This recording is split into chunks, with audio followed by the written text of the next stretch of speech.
Pokémon, the strongest trainer. Hello again, dear adventurers of the multiverse. Thanks for joining us once more on this epic journey. Remember, this story is pure science fiction from our wild imagination, so don't go trying to summon dragons in your backyard. The rights of this amazing novel belong entirely to its original author. We are only the narrators. Do you want more adventures? Show some love to our YouTube channel with a subscription and a like, and if you want exclusive content, our Patreon is waiting for you with open arms. Chapter 300 Feng, Groudon is so shameless, he actually wants to get me for free. Feng released his Charizard, bid Dago farewell, and then commanded it to fly toward the northern islands, hoping to find a volcanic area to properly settle Groudon. Dago stared at Feng's retreating figure, his eyes becoming somewhat profound, as if he were pondering something.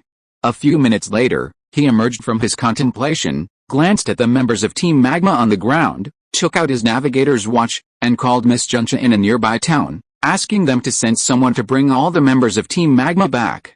Then, after careful consideration, Dago sent a lengthy message to the Hoenn Alliance in Kio City, fully informing them of the incident and requesting a reward specifically for Feng.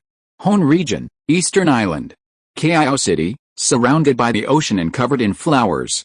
Mikkeli looked at the text message from Dago, his brows furrowed, his expression grave.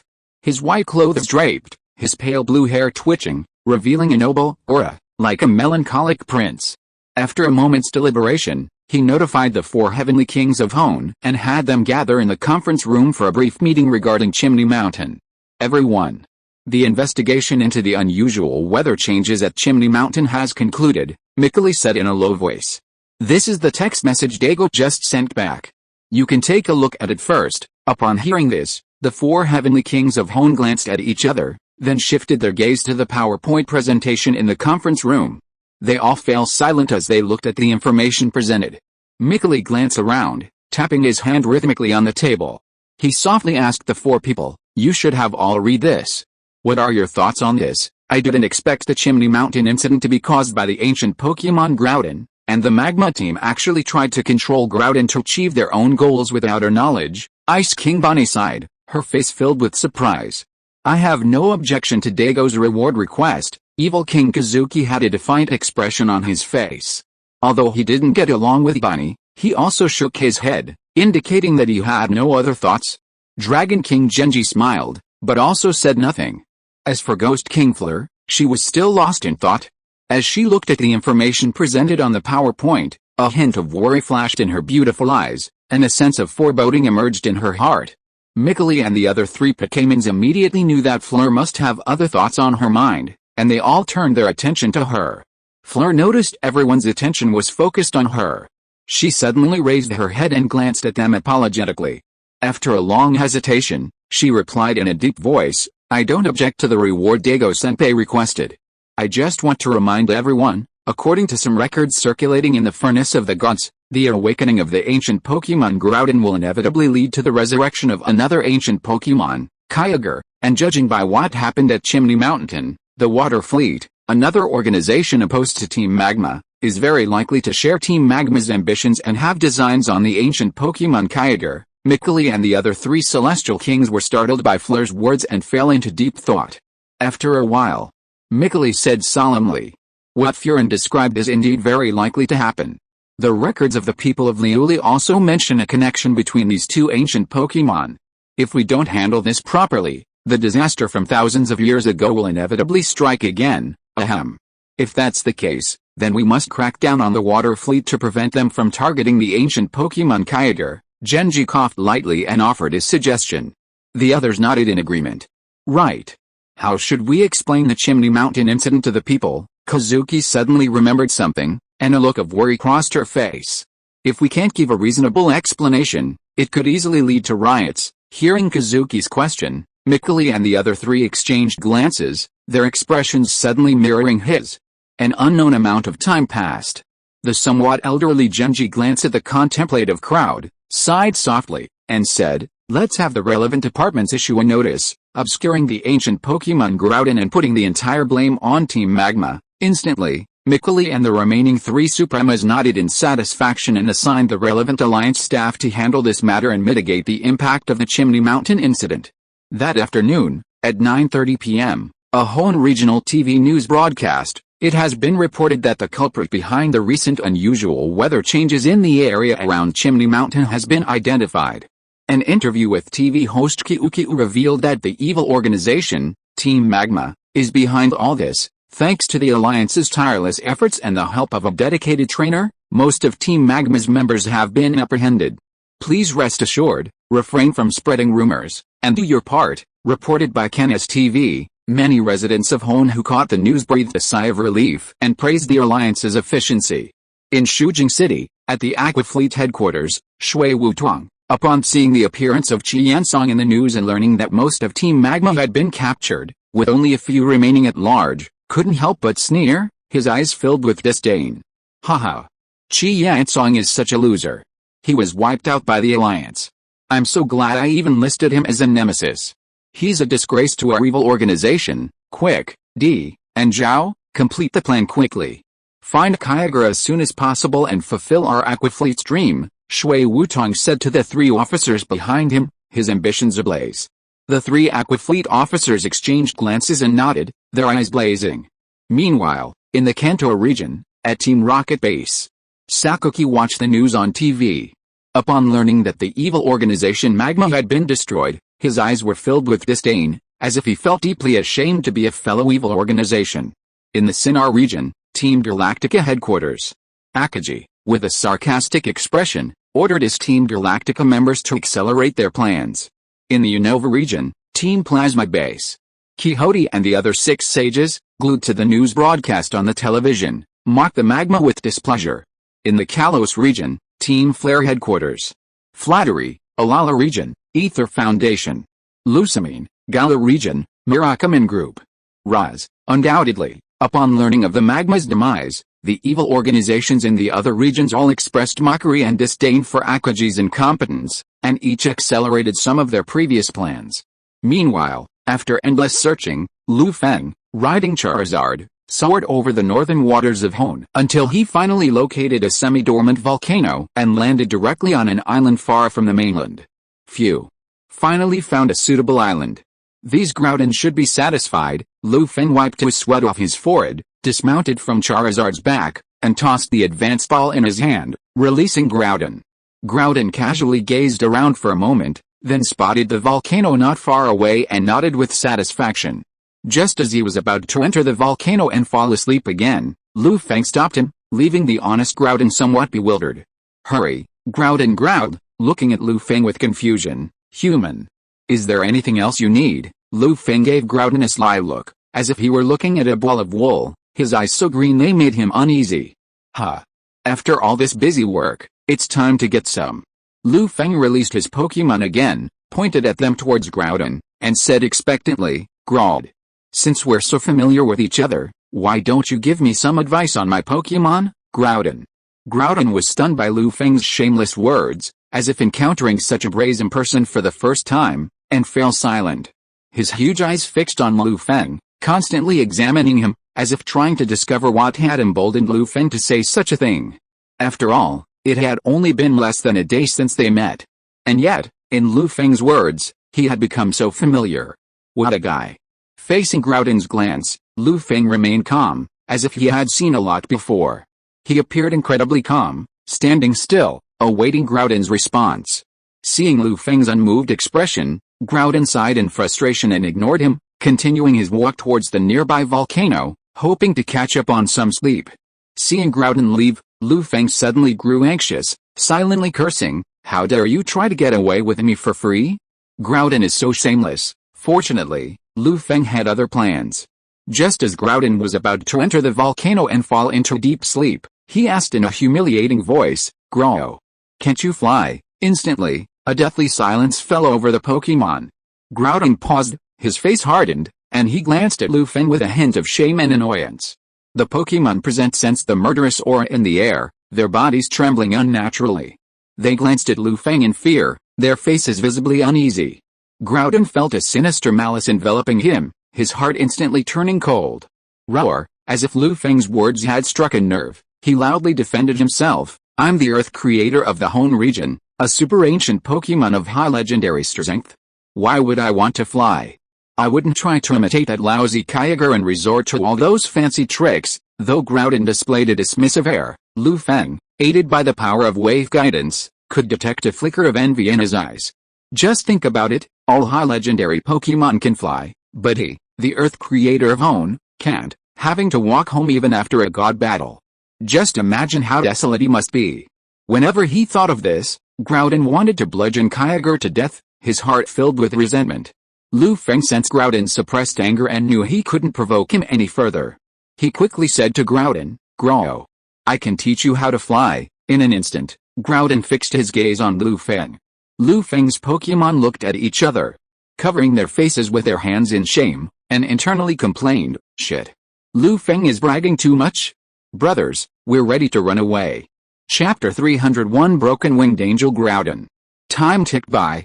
Groudon stared at Lu Feng silently, as if trying to figure out if he was trying to trick him. Lu Feng's expression remained remarkably calm, his features unchanged as they locked gazes. Seeing this, the surrounding Pokémon expressed suspicion, their gaze fixed on Lu Feng, awaiting further developments. After a long moment, Groudon growled, as if asking Lu Feng how to make him fly. Groudon's heart ached whenever he recalled his battle with Kyogre, when Kyogre couldn't defeat him and shamelessly soared into the sky, making it impossible for him to catch up. If Kyogre hadn't been so unlucky as to use his psychic to fly around instead of swimming properly in the sea, Groudon would have decided that with his cliff sword, he could easily defeat that stinking fish. Why would they have held out for so long, attracting the flying caterpillar? At this thought, Groudon lost his composure and hurriedly asked Lu Feng, "So, how are you going to make me fly?" Lu Feng looked at Groudon, whose eyes were filled with anticipation, and couldn't help but wipe away the sweat from his forehead. His expression became strange. After a moment's thought, Lu Feng looked up at the anxious Groudon, took a deep breath, and asked softly, "Grow, have you heard of surfing Pikachu? Have you heard of Dao-Ki transformed into a horse? No, Dao-Ki transformed into wings. Do you know the principle of electromagnetic levitation? Do you know what the winged angel Shangwen Wainer is?" As Lu Feng spoke these words, not only Groudon was stunned, but the surrounding Pokémon were also confused.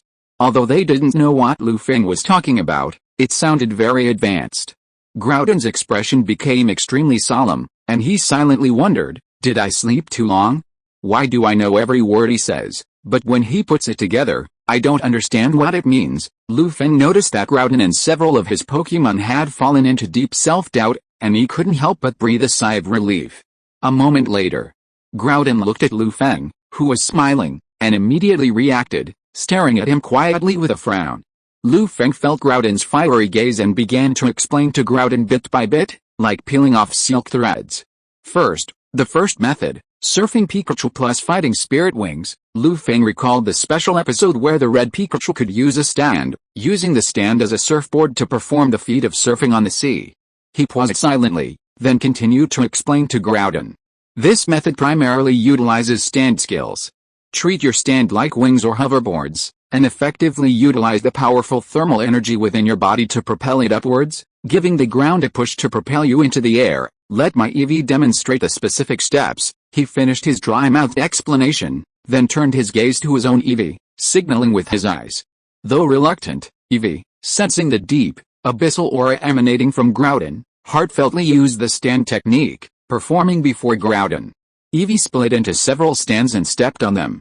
Using the intertwined energy of the three stands, water, electricity, and fire, Eevee used electric energy to decompose the water energy, producing hydrogen and oxygen. This was then ignited with fire energy, causing the stand beneath his feet to levitate. Looking at Eevee's various stands and their powerful ability to manipulate multiple things at once, Groudon scratched his head and began to ponder. A few minutes later, after a brief experiment, Groudon created a stand, then stood on it, manipulating it to emit a massive amount of heat energy, successfully soaring into the air. However, after a short while, the stand's energy was exhausted, and Groudon plummeted from the sky, landing in a dusty mess. Despite this situation, it gave him hope of flight, and he quickly approached Lu Feng, asking him to continue explaining his next plan. After careful observation and careful reflection, Lu Feng decided it would be best not to continue with the surfing Pikachu plus fighting spirit wings method. After all, it was too energy intensive, and he had already lost some of his stamina before the battle. Then, Lu Feng gazed at Groudon and asked, "Grow, you should be able to use electric-type moves like 100,000 volts, thunder, lightning fist, and electromagnetic wave, 3rd generation, right? And you can also master steel-type moves like Iron Tail and Iron Head." Groudon nodded immediately.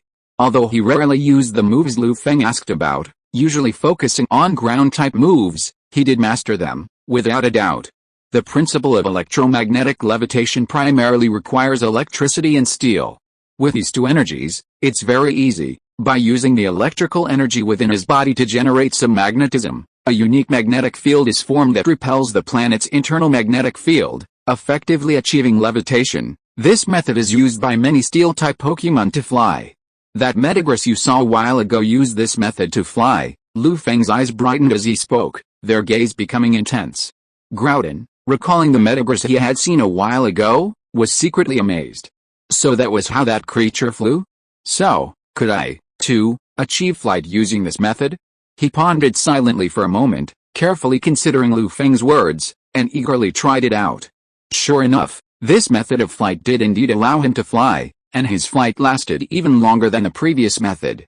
This method has its drawbacks, however.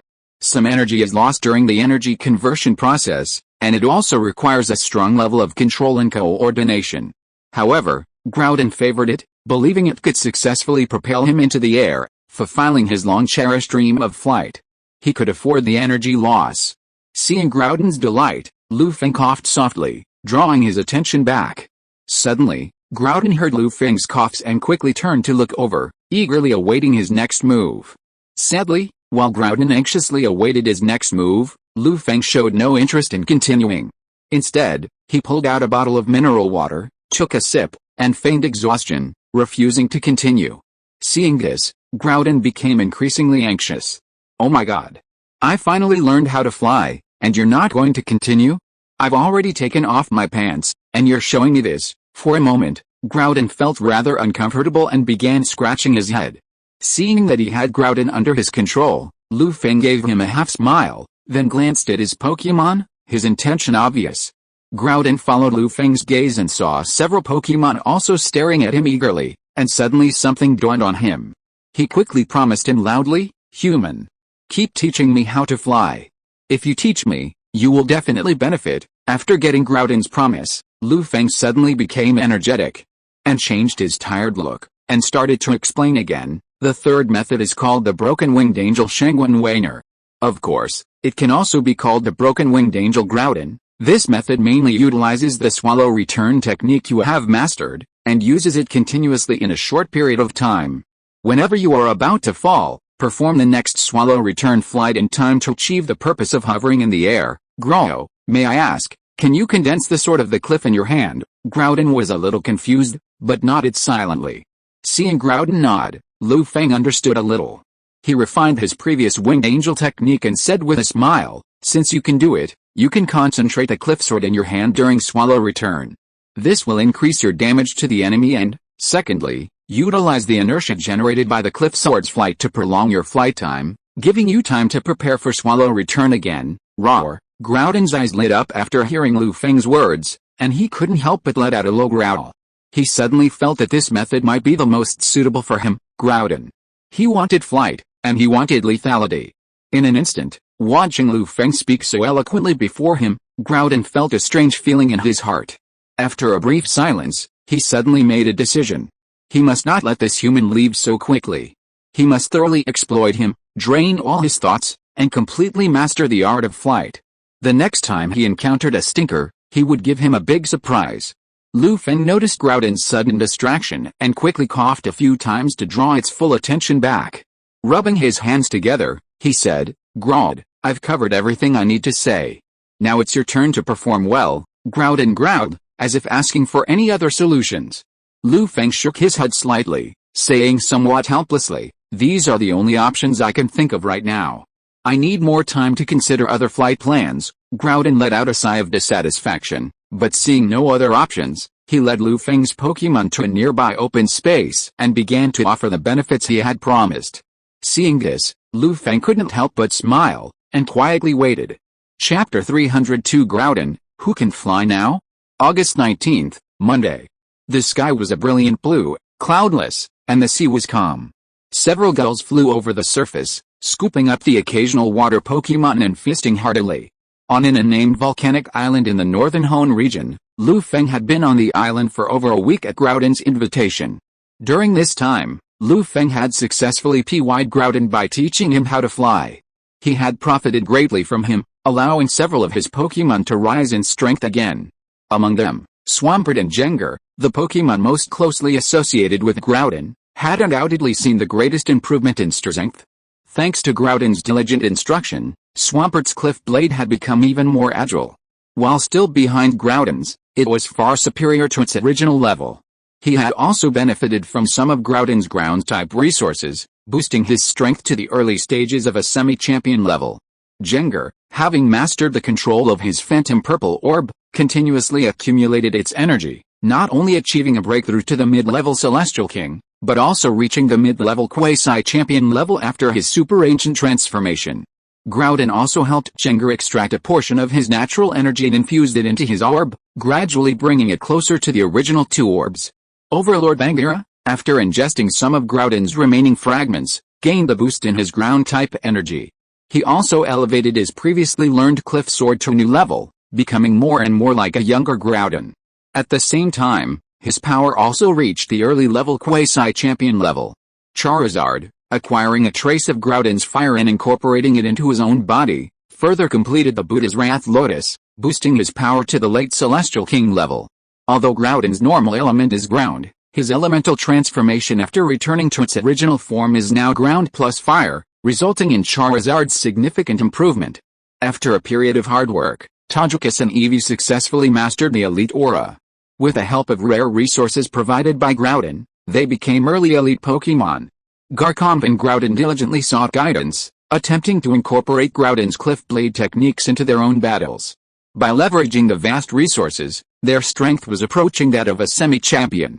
As for Gardevoir, Articuno, and Gyarados, their improvements weren't as significant due to their stats and power, they could only be considered improvements. Finally, with the help of Groudon's resources and Dago's training, Feng evolved Riolu into Lucario. He then began to comprehend life energy, completing his own Mega Evolution, bringing his strength to a mid-level elite. Seeing his Pokémon reaping significant benefits, Feng began to consider his next plan. Then, a loud boom was heard nearby, like something heavy accidentally crashing to the ground. Feng and several Pokémon remained silent at the loud noise, seemingly accustomed to it and unfazed. They knew without hesitation that Groudon had crashed from the sky again, having exhausted its energy while practicing flying. This situation was no stranger to them. Not long after, Groudon emerged from a deep pit not far from them, his face filled with excitement, scratching his head with delight. Groudon, who can't fly now? Joke from Groudon wielding the Cliff Sword JPG. After a week of experimentation, he had become addicted to the feeling of flight and gradually mastered the technique. The only thing that displeased Groudon was that due to the meager amount of flight energy in his body, he couldn't fly for long periods of time. Therefore, to resolve this problem, Groudon approached Feng again and presented it to him, hoping he could offer a solution. Feng. Is there any way to increase my flying energy? Feng glanced at Groudon with a twitch of his lips. A headache gripped his face, and his expression grew grave. He knew full well that Groudon wasn't a flying or psychic-type Pokémon. Being able to fly at this level was already reaching its limit. Unless he could increase the power of his moves through external amplification, thereby strengthening his swallow return, there was no way he could fulfill Groudon's requirements. After pondering silently for a long time, a sudden flash of inspiration struck Feng. He couldn't help but look up at Groudon and ask, "Groud, do you know Necrozma, the great god of light?" Groudon nodded. Feng continued, "Then do you know the Alola region's Z moves?" Groudon shook his head, indicating he wasn't sure. After all, as a homebody Pokémon who rarely ventured out, Groudon spent most of his time sleeping, rarely paying attention to things outside of the Hoenn region. Z moves were invented by the Tapu family using the crystal fragments left behind by the god of light. It would be strange if Groudon knew about this. Then, Feng looked directly at Groudon and explained in a low voice, "The essence of Z moves is to transform natural energy to enhance the energy of other attributes. Your job determines that you are very close to natural energy, and you have a lot of light and heat energy. You can use these two energies to use Flying Z to enhance the swallow return move and find another way to achieve the goal of sustained flight. Groudon's eyes became brighter and brighter, staring at Lu Feng with a burning gaze, as if he wanted to ask Lu Feng where he could get Flying Z, and wanted to invite Lu Feng to go find it together. Lu Feng sighed helplessly and replied awkwardly, "There are Z crystals in the Ulala region, but I don't have time to go there right now, Grotto. I've been here for a long time and need to continue my journey. I'm afraid I can't help you with the Z crystal issue. If you don't mind, you can come with me. Once we reach the Ulala region, I can help you find the Z crystal and devise a more efficient flight plan." Groudon's eyes widened in disbelief as he stared at Lu Feng, lapsing into silence. After a long moment, he looked at Lu Feng and briefly pondered, recalling the joy of flying over the past week. He glanced at the master ball on Lu Feng's chest, sensing Reshiram's presence, and a decision was made. He knew that a human trainer's lifespan was only about 100 years. To him, it was nothing more than a short sleep. If he could master flight, it would undoubtedly be a huge win. Groudon nodded silently, accepting Lu Feng's invitation. Seeing Groudon agree, Lu Feng felt as if he were struck by surprise. His entire face lit up with joy. He immediately took out a master ball and threw it at Groudon. A second later, a blazing light burst out, enveloping Groudon's massive body and slowly enveloping it within the master ball. Because Groudon offered no resistance, the master ball lay quietly on the ground without much shaking. Lu Feng walked forward, bent down, and picked up the master ball from the ground.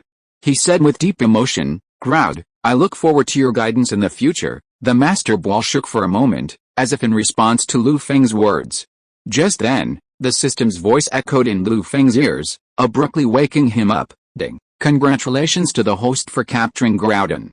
World integration plus 5%. World announcement. Player 9527 has gained the following in recognition of a high-level legendary. World integration has increased significantly. Please continue to work hard." Ding. Congratulations to the host for obtaining the Fist Gauntlet Z Crystal. Trainers across the Blue Star continent were instantly excited by this sudden world announcement.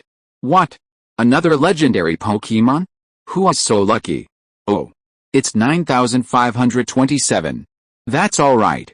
Lu Feng's eyelids fluttered upon hearing the system's reward, his expression changing unpredictably. Looks like I won't need to go to Ulala anytime soon, Lu Feng thought to himself. Then, after a quick packing, Lu Feng and his Pokémon left the island and flew towards the mainland. Meanwhile, in Sea Area 128, in the underwater cave, Kyogre, who had been sleeping, suddenly awoke. He sensed it briefly and suddenly discovered that the natural energy of the Hoenn region had begun to inexplicably drain, which infuriated Kyogre. For thousands of years, the struggle between Groudon and Kyogre had been fueled by the struggle for control of natural energy, igniting a war between the land and the sea. It's easy to imagine how much Kyogre values natural energy. Lu Feng demanded resources from Groudon. To satisfy Lu Feng and several Pokémon, the impoverished Groudon secretly used natural energy to create some resources, striking a deal with Lu Feng. This caused the natural energy, already in its incomplete state, to become increasingly scarce, gradually being sensed by the dormant Kyogre, who immediately awakened him. Furthermore, upon waking, Kyogre discovered that Groudon had not returned to sleep since its unexpected awakening, but had remained active. He knew that the lost energy must be Groudon's fault. At this thought, Kyogre immediately exploded, breaking free from his slumber and becoming actively searching for Groudon's location, determined to teach him a lesson. At this moment, the Hoenn region was about to erupt in a storm, and undercurrents began to surge. Lu Feng, I'm the mastermind behind this. If you are listening to this novel on a channel other than Fanfic World, it means it was downloaded and re-uploaded without effort. We warmly invite you to visit our channel, Fanfic World. There you will find the original version of this story and many other novels of various genres. We look forward to seeing you dive into a world of incredible novels. Chapter 002 Elf Information Card. New Elf Information Card. In case the author forgets, you can take a quick look at it. There may be some discrepancies with the previous ones, but please refer to this for reference. After all, the author sometimes forgets some data, so there will be some errors. Please forgive me. 1. Swampert, attribute, water, ground, characteristics, torrent, moisture, ability, cliff blade, root wave, counter shield, multi-system skill combination moves, item, Swampert Mega Evolution Stone, Mystic Drop, part of Sukyun's energy, strength, early semi-champion 2. Gardevoir, Flash, attribute, Psychic, Fairy, characteristics, Copy, ability, Thought Blossom, Psychic Break, item, Gardevoir Mega Evolution Stone, Broken Crooked Spoon, from Mewtwo, Magic Slate, strength, early semi-champion peak 3. Banjira, attribute, Rock, Dark, characteristics, Rafting Sand, ability, Desolate Field, Cliff Blade, Overlord, weak, item, Banjira Mega Evolution Stone, Soft Sand, Black Glasses, strength, early semi-champion 4. Jengar, Flash, attributes, Ghost, Poison, features, Curse Body, ability, Ghost Legion, Demonic Aura, Ultra Ancientization, items, Jengar Mega Evolution Stone, Purple Orb, Platinum Orb Fragment, strength, mid-upper stage. After Ultra Ancientization, it can reach mid-quasi-champion stage. 5. Charizard, attributes, Fire, Flying, features, Fierce Fire, Solar Power, ability, Buddha's Wrath Lotus, 4 normal forms plus ultimate form, items, Charizard X Mega Evolution Stone, Iridescent Feather, Charcoal, Legendary Feather, Molten, strength, late upper stage. Using Buddha's Wrath Lotus ultimate form, it can threaten mid-quasi-champion Pokémon. 6.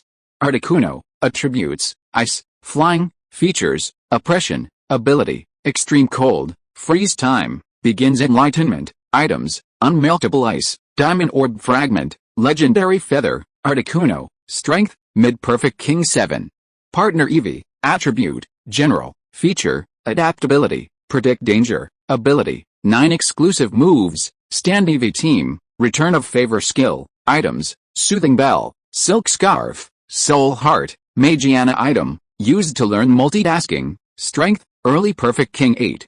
Toggle Navigation, attribute, Fairy, Flying, feature, Heaven's Grace, Super Luck, ability, Cyclone Attack, learn from Lugia, Extreme Super Luck, items, Soothing Bell, Silver Feather, Legendary Feather, Zapdos, strength, early perfect King 9.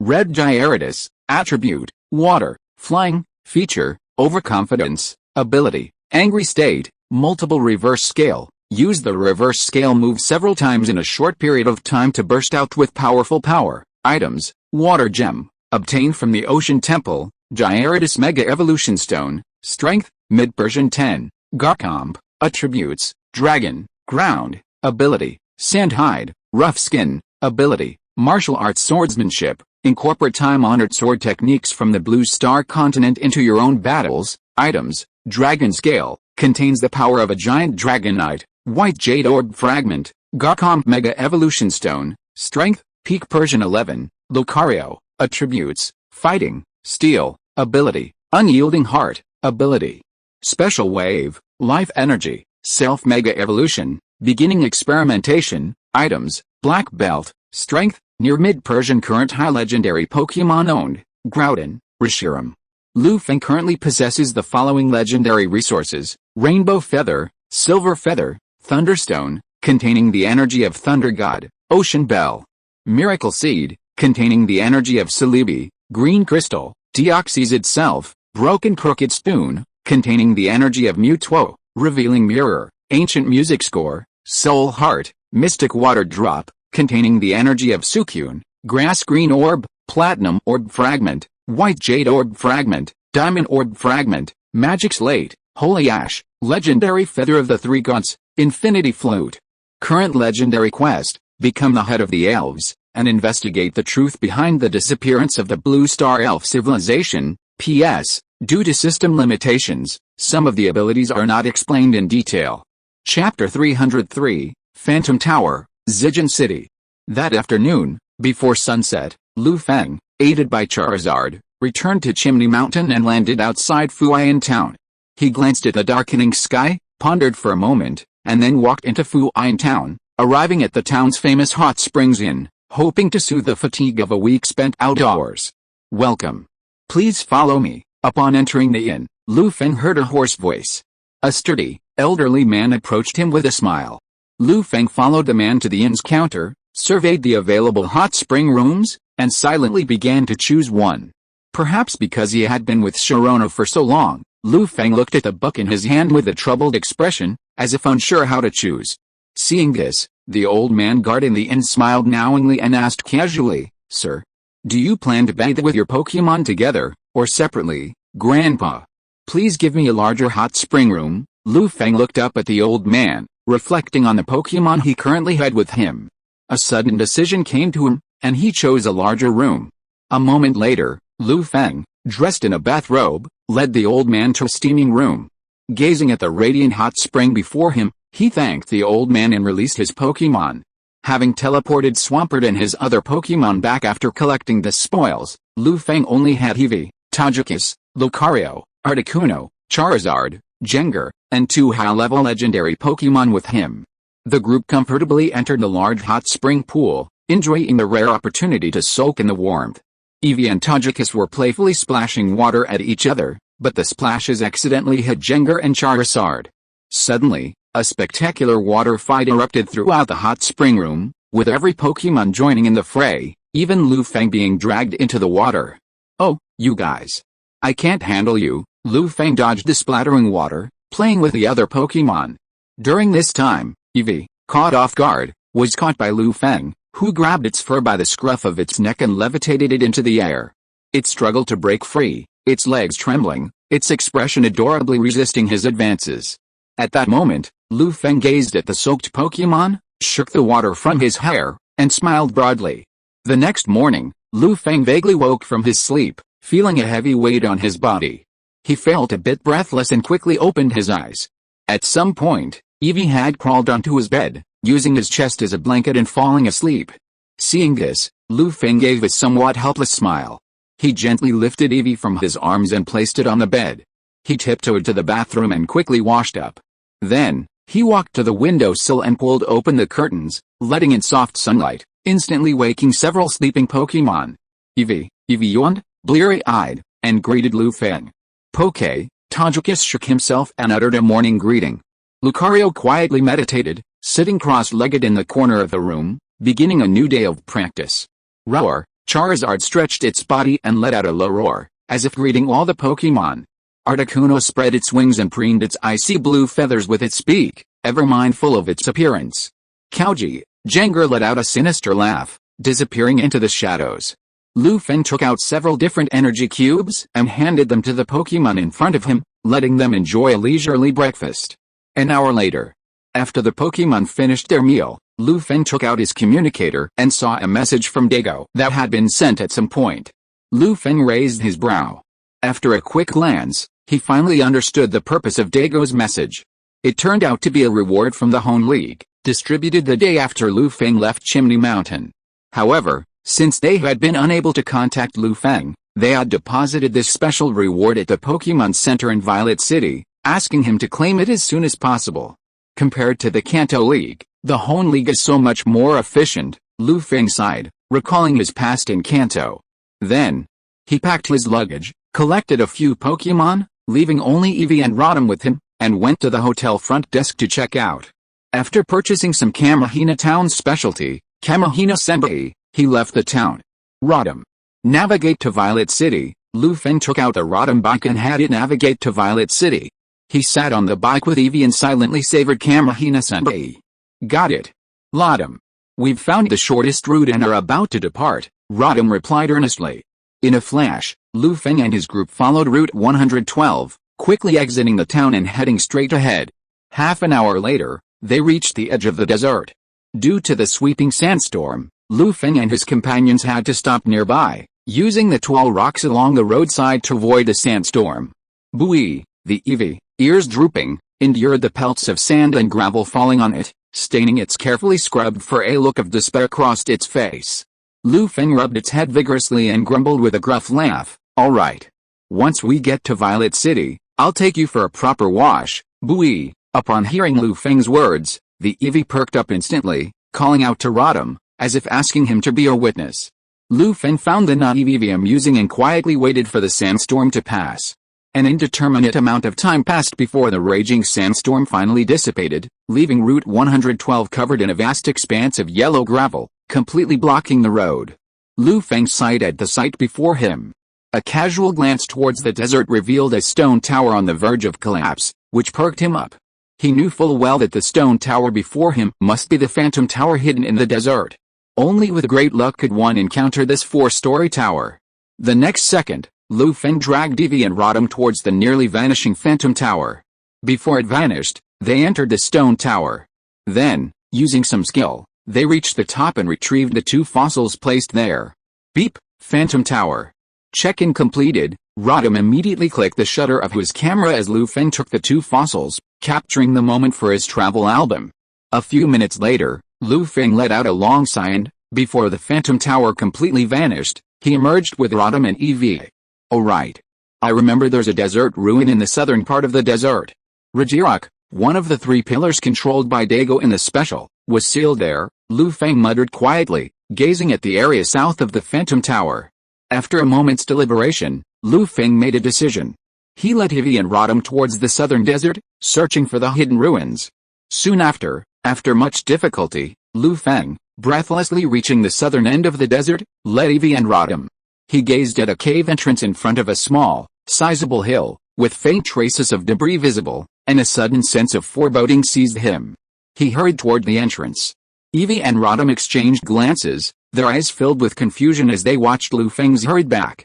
Then, Evie shook off the sand and, on its 4 short legs, ran towards Lu Feng, with Rodham close behind. It wasn't until they reached the depths of the cave that Evie spotted Lu Feng, looking somewhat lost. Unable to resist, they asked, "Bu Yi?" Lu Feng looked up at Evie, then gazed at the empty ground before him, leaving only a few traces. He shook his head slightly, indicating that he was fine. Traces on the ground suggested that Rajirak, originally sealed there, had long since been taken away by someone else. This person was most likely the pharaoh who had battled the pyramid, Kamidio. Lu Feng then left the desert with Evie and Rodham, continuing along Route 111. Before nightfall, they finally arrived in Violet City. Violet City, a major city in the central Hoenn region, boasts extensive road connections, serving as a hub connecting various regions of the continent. To the east, Route 117 borders Green Shay Town, while to the west, Route 118 leads directly to the Songshan volcano.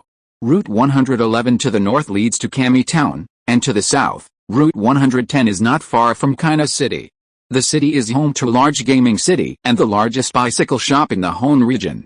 After being transformed by Gym Master Tetsuya, the entire city has been transformed into a city block, housed in a massive U-shaped building. The center has been transformed into a park, giving the entire city a dazzling and vibrant look. Gazing at the strangely shaped city before him, Lu Feng felt an inexplicable sense of familiarity, as if he had seen some reflections of Mire City, and his heart was filled with emotion. Then, they first went to a decent restaurant in the city and feasted on the delicious food of Violet City. Then, under the dazzling neon lights, they arrived at a hotel in the city to rest, exhausted both physically and mentally. Chapter 304, I can brag about this for the rest of my life. Wednesday, August 21st. Lu Feng arrived at the Pokémon Center in Violet City with Evie and Rodham.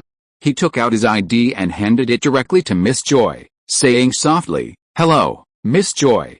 I'm here to claim the rewards the Alliance has deposited with me." Miss Joy took the items from Lu Feng, verified them on the computer, and said with a serene smile, "Mr. Lu Feng. Please wait a moment.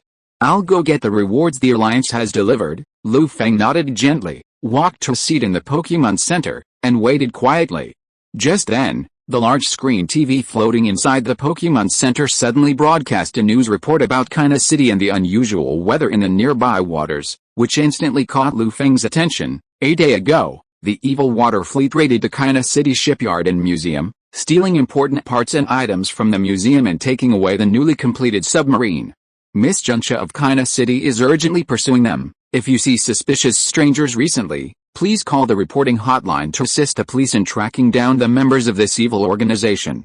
Please do not act without authorization to avoid danger. Canis TV has you covered. An urgent news interruption. Currently, unusually heavy rain is occurring near channels 131 and 132. Those planning to travel to Duskwater Town in the near future are advised to postpone their travel plans to avoid the inclement weather and potential dangers to their lives. Lu Feng stared at the news on the big screen, his chin resting on his hand, lost in thought. If he remembered correctly, The water fleet had stolen a submarine to search for the ancient Pokémon Kyogre in the underwater caverns. Lu Feng hadn't expected that even though the magma team should have been destroyed long ago, the water fleet had continued with their original plan, even ahead of schedule. This filled him with a wave of emotion. The sudden interruption of another news item only heightened his concern. Lu Feng stared intently at the screen, which displayed a raging storm. His expression shifted to a strange expression. He felt as if he had seen this scene before him somewhere before. It felt strangely familiar. After some careful reflection, Lu Feng suddenly realized, oh, it was the same scene at Chimney Mountain not long ago. The unusual weather at Chimney Mountain was caused by Groudon, and the unusual weather near Duskwater Town, couldn't that be related to Kyogre? At this thought, Lu Feng's previously calm expression froze, as if a heavy weight had been lifted from his body. Oh, Kyogre, who had been sleeping, had suddenly awakened and was causing trouble around Duskwater Town. Lu Feng felt that something was definitely amiss. You have to remember that Waterway 132 isn't that far from Waterway 134, which surrounds China City, and Violet City is quite close to China City. So, Kyogre's purpose is clear. Could Kyogre have sensed Groudon's presence and come all this way, hoping to fight him to the death? Lu Feng was a little confused, speculating in his heart. Suddenly, Lu Feng heard Miss Joy's voice, telling him to go to the counter to claim his reward. He suppressed his speculation and decided to claim his reward first before thinking about the next step. Mr. Lu Feng. This is the reward the Alliance has left for you at the Pokémon Center. Please keep it. Miss Joy, with a soothing smile, handed Lu Feng a tightly bound package. Lu Feng carefully took the package and thanked Miss Joy with a smile on his face. Then, Lu Feng, holding the package in his hand, looked towards an empty table not far away in the hall and walked over. Eevee stared at the package in his hand with curiosity, sniffing it hard, eager to see if it contained anything delicious. However, due to the package being sealed too tightly, Eevee was unable to do so and could only stare at Lu Feng with a curious expression. Lu Feng rubbed its brown fur vigorously, weighed the package with great satisfaction, and said with some surprise, "What's in this package? It's quite heavy." Then, he slowly opened the package, revealing a card, an old book, and some corresponding training resources. Eevee glanced at the items before it, sighed slightly, and slouched over the table, head drooping, looking a little disappointed. It had expected the package to contain something delicious. But it was inevitably disappointed. Lu Feng noticed Eevee's expression and couldn't help but shake his head, smirking at it. "Eevee, even if this package contains food, you can't eat it anymore. You've become so fat I can barely hold you, Eevee," Eevee retorted, baring its teeth. Then, turning its back to Lu Feng, it sulked to itself. Seeing Eevee's expression, Lu Feng paid no attention. Instead, he turned his attention to the book, carefully spread it out on the table, and quietly began to read. After a long moment, Lu Feng finished perusing the book's contents. A deeply moving expression filled his face, and he exclaimed with deep emotion, "This is the training tips of the Dragon King Genji. It seems the Hoenn Alliance has invested heavily this time." He knew that if he could thoroughly understand the book's contents and combine them with his own training techniques, he would surely be able to cultivate a very powerful Dragon-type Pokémon. Actually, being a Dragon-type gym leader isn't bad at all. Lu Feng rested his chin on his hand, thinking of the several precious dragons and single-headed dragons kept in the Hirayama gym. An idea suddenly occurred to him. At this moment, a deep voice echoed in his mind, interrupting his thoughts and instantly waking him up. "Lu Feng, I can smell the scent of that stinky fish. It's getting closer and closer to our current location." Lu Feng subconsciously glanced at the master ball on his chest containing Groudon. His expression became a little dazed, as if he had been shocked by Groudon's words. He didn't react for a long time. A few minutes later, he hesitantly lifted the master ball on his chest and asked unnaturally, "Groudo, you said you spotted Kyogre heading towards us?" The master ball shook violently, as if confirming Lu Feng's question. Groudon excitedly replied, "He's getting closer. When that stinking fish Kyogre shows up, I'll show him that I'm not the same Groudon as before. I can fly, too." Upon receiving Groudon's affirmative response, Lu Feng's expression darkened. He knew he couldn't let Groudon and Kyogre fight within the city limits, or else the damage would be his responsibility. He'd finally achieved financial independence thanks to Manaphy's inheritance. If something like this happened, no amount of inheritance would be enough to cover the damage. After a quick moment of deliberation, Lu Feng made a decision. He hurriedly gathered the items on the table and hurried out of the Pokémon Center, releasing Charizard and sending it flying towards the southern offshore islands, as far away from the mainland and the city as possible. Meanwhile, in the Hoenn region, Waterway 133, the sea churned, waves roared, rain poured down, and thunder and lightning intertwined. Like the prelude to doom, a drifting aura permeated the air. Kyogre, sensing the location of Groudon's presence, rapidly approached with a fury that filled the air. Suddenly, Kyogre, who had been advancing steadily, abruptly stopped, coming to a halt in the ocean. He noticed that Groudon's presence seemed to be moving rapidly, approaching the sea. This immediately threw Kyogre for a loop. Kyogre, is this still the same slow-moving Groudon? Is he speeding? Judging by this current situation, if he's not going over 380 miles per hour, I'll cut off my head and let him kick it around like a ball. Suddenly, Kyogre felt Groudon had become somewhat strange, but for a moment, he didn't know what had happened. With his rage still raging, he could only continue chasing Groudon. On the other side, Charizard's speeding flight brought Feng to a remote southern island, far from the mainland. He landed Charizard there, unleashed Groudon, and waited solemnly for Kyogre to appear. He wondered how much time had passed. Feng was about to doze off, but Kyogre still hadn't appeared. Bored, he pulled out his excellent fishing rod, set on a ball of cerulean gem-specific bait, and leisurely began to fish, experiencing the joys of a true angler. Eevee's adorable head rested against Feng's body, gazing at the calm, unwavering sea. It yawned, feeling a bit drowsy. Suddenly, the rod in Feng's hand began to shake violently, as if a water-type Pokémon was about to be hooked.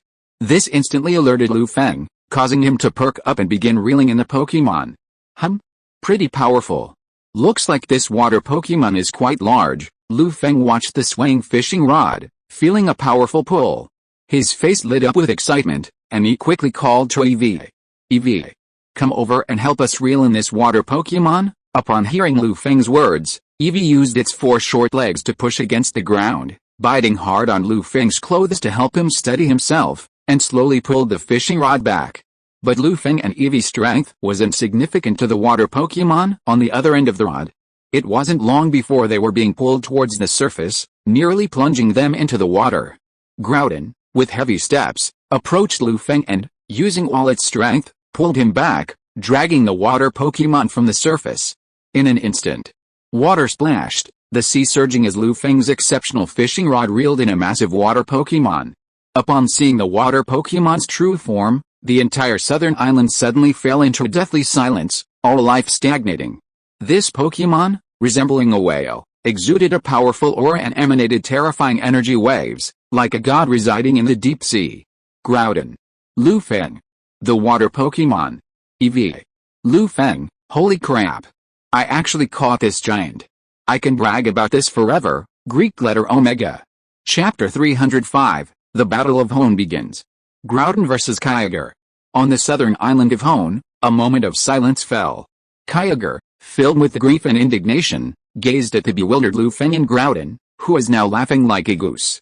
He had never imagined that he would appear before his nemesis, Groudon, in such a way. Kyogre could well imagine that if this matter were to spread to other regions and reach the other high legends, he would become a laughingstock, a fate even worse than Groudon's inability to fly. For a moment, Kyogre, overcome with grief and indignation, wished he could drown Groudon and the stunned Feng with his own root waves to prevent the spread of this scandal. Then, Feng gradually realized what was happening and couldn't help but mutter to himself, holy crap. I actually caught Kyogre. Now who dares to say I can't catch a rare Pokémon? Throughout the history of the Pokémon world, the only creature capable of reeling Kyogre from the sea with a fishing rod was the Alola region's water lotus. But from that moment on, there was another person. Feng couldn't help but feel a surge of excitement at the thought, a smile spreading across his face, a smile that seemed quite bright. Groudon, standing behind Feng, also came to his senses at this moment, a playful expression on his face. He stared at Kyogre with a teasing gaze, growling at him mockingly. Kyogre, upon hearing Groudon's voice, suddenly grew anxious and angrily retorted. Groudon, not to be outdone, engaged Kyogre in a tit-for-tat exchange. In an instant, the two legendary, ancient Pokémon of the Hoenn region, unconcerned about their image, exchanged insults near the southern island. Rodham took the opportunity to take relevant photos, compiled them into a collection, and sent them to Sharona. Lu Feng and Evie exchanged a look of bewilderment at the famous scene before them, each with a strange expression. Judging from Groudon and Kyogre's expressions, Lu Feng could easily imagine their conversation without even needing to use Viridian's power. Kyogre, Groudon, you can't fly. Groudon, that's better than you being caught by a human with a fishing rod. Hilarious. Kyogre, Groudon, your territory is smaller than mine. Groudon, Kyogre, you're like a fish, caught by a human with a fishing rod. Kyogre, damn it. Can't you just say it differently? Groudon, a human caught Kyogre with a fishing rod. Kyogre, his defenses briefly broken by Groudon's words, suddenly fell silent for a long moment, his face grim as he stared intently at Groudon, his aura growing increasingly violent. The red alpha patterns on his pectoral fins began to glow, as if gathering energy, preparing to unleash his signature move, Root Wave. Groudon sensed the shift in Kyogre's aura, a wary look in his eyes. He secretly gathered his energy, and the Greek letter Omega symbol on his body also shimmered. He excitedly wanted to unleash a cliff sword on Kyogre. Ever since learning to fly, Groudon had never engaged another legendary Pokémon head-on. At this moment, noticing Kyogre's movements, Groudon took a deep breath, his eyes gleaming with sharpness and sternness, waiting for Kyogre to provoke a fight, thus giving him a pretext to strike back. After a moment's wait, Kyogre lived up to Groudon's expectations. His eyes glowed an angry red, and his body shone with a brilliant light. Countless bluish-white, shimmering rays of light shot out, striking Groudon's position. Root fluctuation. Sensing the aura emanating from Kyogre, Groudon feared no loss of composure. He roared at Kyogre, transforming the very power of the earth into countless sharp blades that rose from the shattered ground and pierced Kyogre's direction. Cliff Sword, in an instant, accompanied by a heavy roar, two moves of astonishing power and terrifying energy collided, unleashing a powerful wave that shook the entire southern island. Due to the influence of Kyogre and Groudon, the weather around the southern island shifted drastically, with torrential rain and scorching sun juxtaposed in stark contrast. Dazzling light shone across the sky, and a sharp, gusty wind whipped up mist and dust. The sea surged, its waves surging. The Hoenn God War had begun. If Lu Feng and Evie hadn't grasped the nearby rock support to steady themselves, they would have been thrown away by the aftermath of the battle, crashing into the island's towering trees. Rodham, being lighter, would have been blown away had Lu Feng not quickly grabbed hold of it and forcibly tucked it into his clothes. Although they had managed to escape, the roar of the explosion still reached their ears, vibrating their eardrums and causing a brief tinnitus. Gazing at the two Pokémon still engaged in battle, Lu Feng pondered for a moment before quickly unleashing Reshiram, drawing on its power to withstand the terrifying aftermath of the clash between the two high legendaries. Only when Lu Feng and Evie, perched on Reshiram's back and away from the center of the battle, did they breathe a sigh of relief. Wow! This is truly terrifying. Lu Feng wiped the sweat from his forehead and sighed in awe at the battle between Groudon and Kyogre below. No matter how many times you see this, it still leaves you feeling terrified. Evie nodded in agreement, its face awash with fear and lingering fear, and it buried its head deeply in Lu Feng's arms. Elsewhere, on Route 119 in the Hoenn region, at the Weather Research Institute, a group of researchers in white coats stared at the sudden alarms within the institute and the crimson glow on the large screens, their expressions utterly bewildered, seemingly unable to accept the situation. After all, this level of danger hadn't been seen in the Hoenn region for ages, causing some long-time staff members to forget the institute even had such a severe disaster warning. A quick survey revealed unusual weather changes in the area east of Route 109 and south of Route 133. Not only were there torrential rainstorms, rare in a century, but there was also a widespread drought, unprecedented in a long time. Furthermore, these two severe weather phenomena continued to spread, drawing ever closer to the mainland coastline. If these two abnormal weather phenomena aren't stopped quickly, they could soon descend upon China City, unleashing a devastating meteorological disaster. Currently, the seas enveloped by these two extreme weather conditions are surging and roaring. A devastating tsunami has engulfed surrounding islands, large and small. The scorching heat is scorching the land, evaporating countless waters. The drought threatens countless lives, creating a scene resembling apocalyptic devastation. Watching the images flashing across the large screen, The staff at the research institute quickly relayed the newly received information to the Alliance headquarters in Kao City, hoping the Alliance can quickly dispatch personnel to quell the severe weather and prevent further danger to the town and its residents. At the Hoenn Alliance headquarters in Kao City, Mikali and the four heavenly kings, upon receiving the news, a solemn expression crossed their faces, their brows furrowing unconsciously. What's going on? Why is there such a catastrophic weather over there? The somewhat defiant Kagetsu's expression darkened, and she clenched her fists as she read a message from the Weather Research Institute. Furin's beautiful eyes fixed on the scene before her, as if recalling something. Her face paled slightly as she spoke. It's very likely that the super-ancient Pokémon Kyogre and Groudon are battling. According to ancient murals, I've seen a similar scene before. Upon hearing this, the others' pupils constricted, a subtle flicker of panic crossing their faces. Clearly, they all understood the gravity of the situation. But why did Kyogre suddenly appear and fight Groudon together? Bonnie asked, puzzled. Mikali was silent for a moment, then, remembering the submarine that had been stolen by the Aqua Fleet a few days ago, a thought suddenly occurred to him. He spoke uncertainly. Kyogre's appearance is very likely connected to the Aqua Fleet.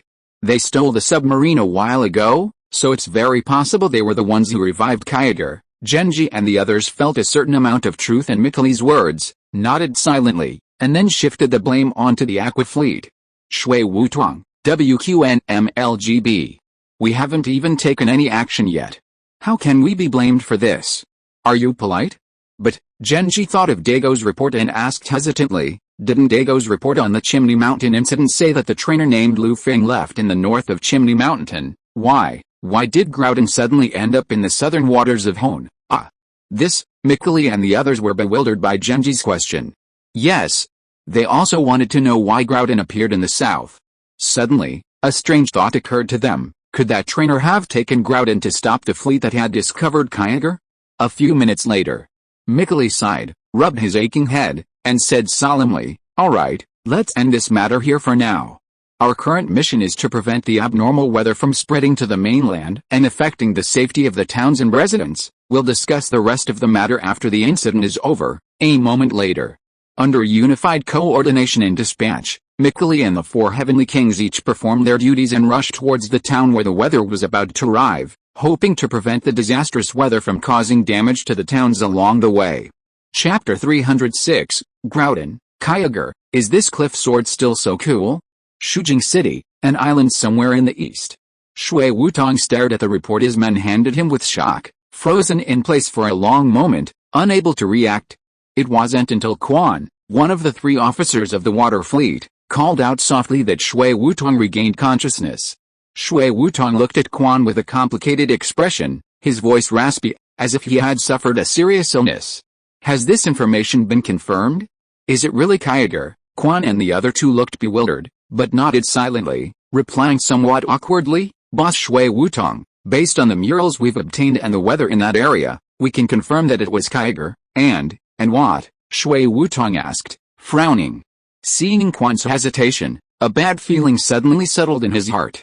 Zhao and Di lowered their heads and answered cautiously, and judging by the extreme weather there, Groudon, the creature Team Magma has been searching for, has also appeared, and is likely currently engaged in combat with Kyogre. Suddenly, Shui Wutong's heart was churning, his eyes flashing with a whirlwind of emotions, excitement, disappointment, surprise, and a complex mix of emotions.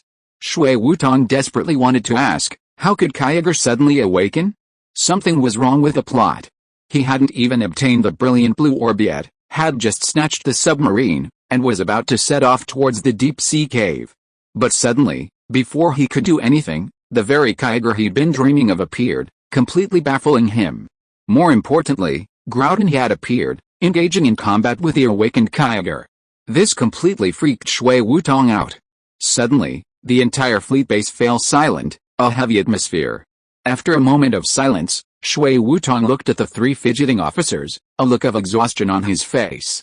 He suddenly spoke, since Kyogre has appeared, Izumi and Yi will take a team with me to investigate. Zhao, continue searching for the whereabouts of the brilliant blue orb. This orb is crucial to our plan and determines whether we can achieve our ideals. Yes, the three men said sternly, their gazes fixed on Shui Wutong like brainwashed fanatics. Not long after, a ship, led by Shui Wutuang, departed from the Aqua Fleet base headquarters and headed for the battle between Kyogre and Groudon. The situation in the entire Hoenn region suddenly became treacherous, like a powder keg about to explode. Elsewhere, in the Hoenn region, on the isolated southern island, Feng gazed at the intensely charged atmosphere of the Hoenn twins. They were the Hoenn twin gods. Feeling somewhat helpless, he considered dissuading the two ancient Pokémon from fighting. But the sight of the carelessly scattering energy made him waver. But if he didn't intervene to stop their fight, Feng felt the Hoenn Alliance and the Aqua Fleet would be arriving soon. To avoid a potential conflict, there were other unavoidable circumstances. Feng couldn't help but rub his head and whispered to Reshiram. Use blue flame. Draw Groudon and Kyogre's attention. Reshiram's bright blue eyes lowered, his long, smoky hair dancing in the wind. With a sound like a dragon's roar, the engine at the base of his tail went into overdrive, blasting out a blazing, high-heat flame. Beautiful, intense bluish-white flames descended from the sky, striking Groudon and Kyogre, still engaged in battle below, inflicting considerable damage and drawing their attention. Blue flame. In that instant, the two ancient Pokémon, previously locked in a fierce struggle, were stunned. They looked up at the sky with blank expressions, looking at Reshiram and Feng in the sky, their expressions changing unpredictably. Groudon, what's going on? Little brother? Aren't we in the same group? Why are you attacking me too? Kyogre, damn it. Is all this a trap set by Groudon? No wonder he suddenly appeared here. You are such a despicable Pokémon, Groudon with thick eyebrows and big eyes. You can't beat me and yet you still call for help. Do you have any shame? When he thought of this, Kyogre's eyes were full of resentment. He looked at Groudon as if he were looking at a despicable Pokémon, which made Groudon a little confused. At this moment, Feng saw that Groudon and Kyogre were both looking at him, and immediately pulled his throat, coughed lightly a few times, and said seriously, Ahem, Groudon and Kyogre, stop for a moment, as the rainbow hero of Ho-Oh, the guardian of the world tree, and the true hero of Reshiram. I know you're definitely a bit angry right now and need to vent through battle, but the natural energy hasn't fully developed yet. Fighting like this is completely pointless. It will only plunge you into deeper slumber, you won't gain any natural energy at all, and you might even attract Rayquaza. By the time the natural energy fully emerges, do you think you'll be able to catch up with this energy eruption? Would that be a huge loss? Groudon and Kyogre pondered Feng's words, realizing that the situation seemed just as Feng had described. They were at a loss, silently dissipating the energy fluctuations from their bodies and standing there in a daze. But seeing the anger still lingering within them, they didn't know what to do. They couldn't let them imitate humans, could they? Kyogre, in particular, was furious because Groudon had stolen his natural energy. Kyogre felt he couldn't sleep soundly if he couldn't calm his rage. But the situation was stronger than him. If he dared to continue the fight, Reshiram would likely join forces with Groudon, and then he would be nothing more than a muggle. And then, Kyogre's gaze fell on Feng. After a long silence, he spoke in an unsteady voice, human. So, what do you think we should do? A hint of a smile crossed Feng's lips, and with a sly expression, he said, we must fight, but to minimize the impact and avoid too much of a ripple, how about you adopt a single, decisive move? After hearing Feng's proposal, Groudon and Kyogre's breathing quickened. They quickly nodded, agreeing to Feng's suggestion.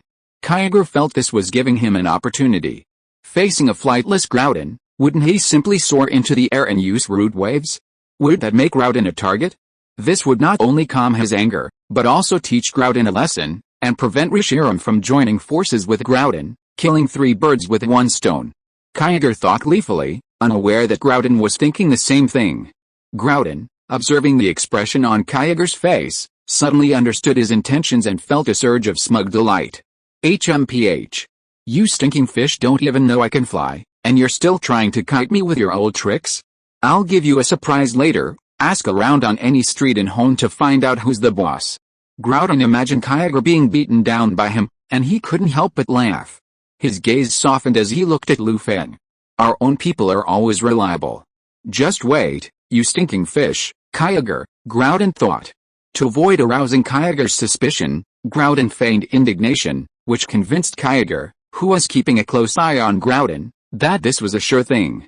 Seeing both sides ready, Feng said to the two ancient Pokémon with a stern face, since neither side has any objections, then it's settled, Groudon and Kyogre nodded, gave each other a penetrating look, and simultaneously took action.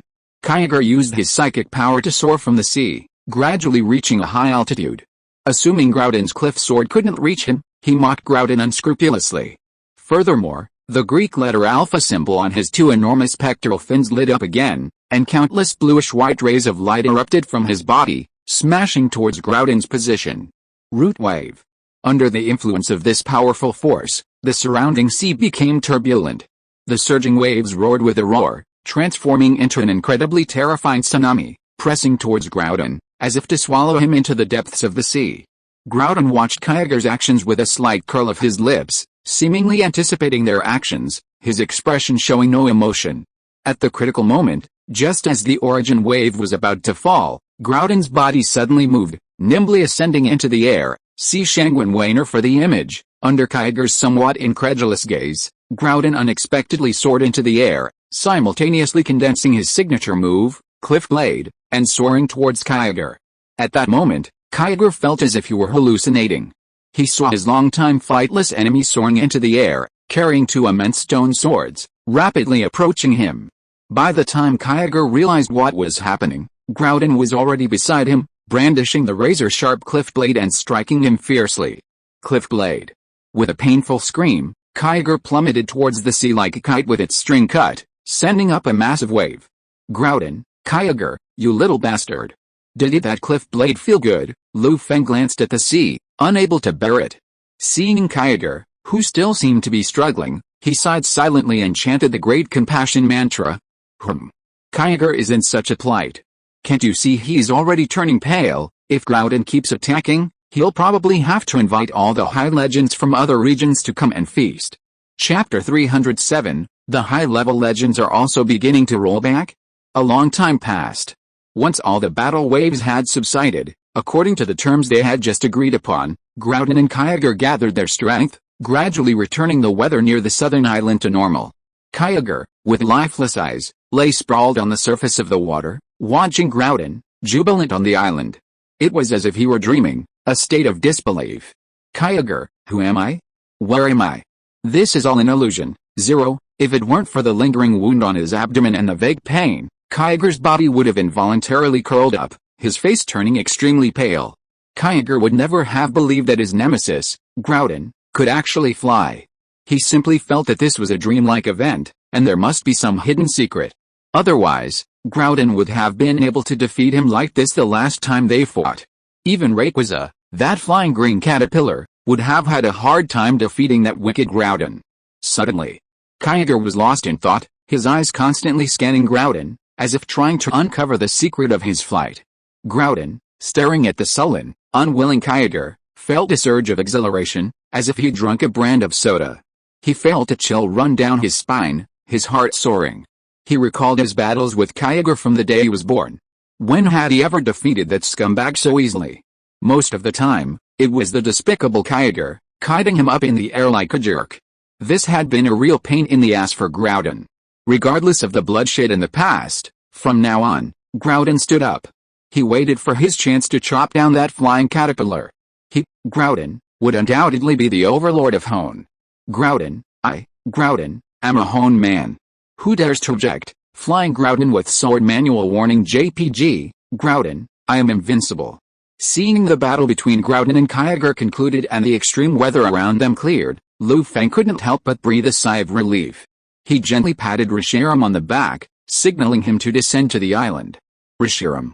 The battle is over, we can return to the surface. Reshiram's bright blue eyes flashed a strange look as he slowly descended to the ground. Gazing at Kyogre's miserable state not far away, Reshiram's heart surged. After all, Groudon had only been with Feng for less than 2 weeks, yet he had already mastered flight and defeated his nemesis, Kyogre. This instantly reminded Reshiram of himself. He, too, had a nemesis, Zekrom. The struggle between reality and idealism had begun. If Feng could help Groudon defeat Kyogre, then by analogy, he, Reshiram, could also, with Feng's help, defeat the Black Dragon Zekrom, proving that reality far surpasses idealism. At this moment, gazing at Feng, Reshiram's heart brimmed with confidence, his blue dragon eyes brimming with anticipation.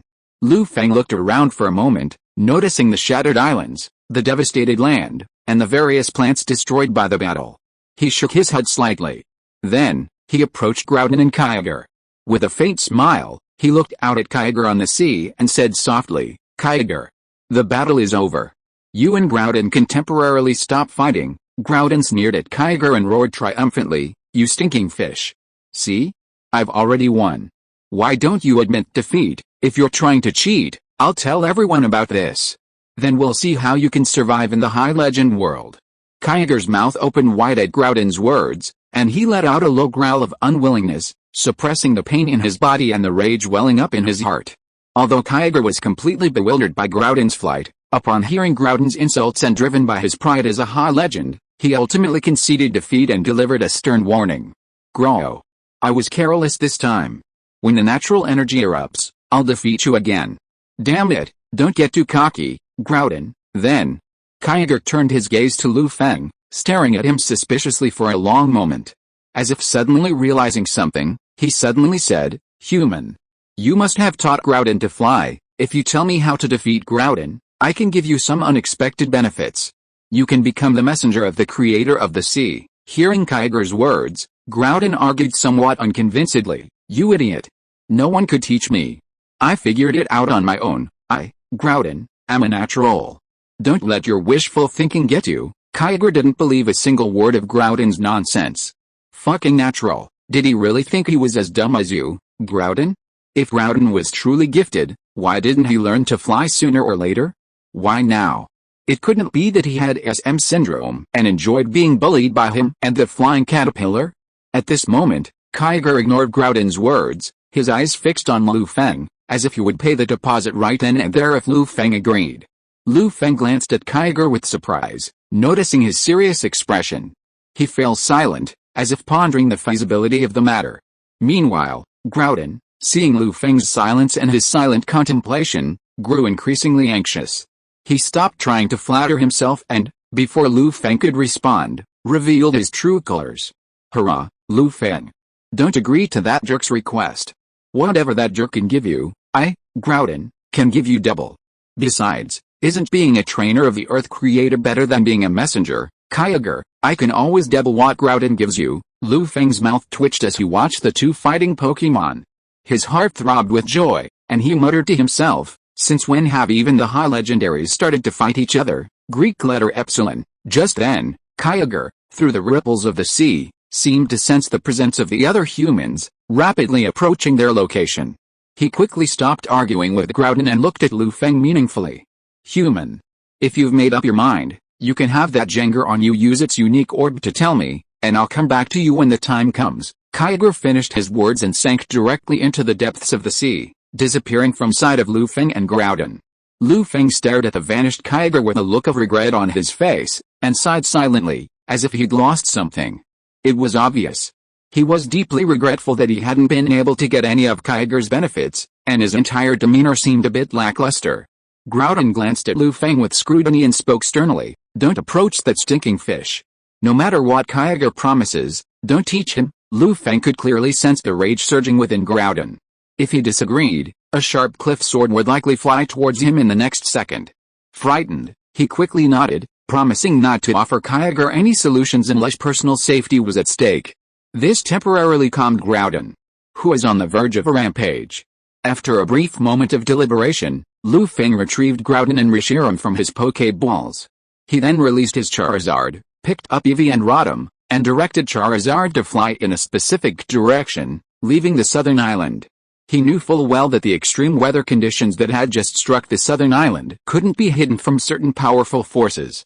To dispel the charge of being the mastermind behind the disaster, Feng had no choice but to resort to this desperate measure. "I'm really becoming more and more like the elementary school student of death." Looking at the southern island gradually disappearing before his eyes, Feng couldn't help but laugh at himself as he reflected on the situations he had encountered over the past period.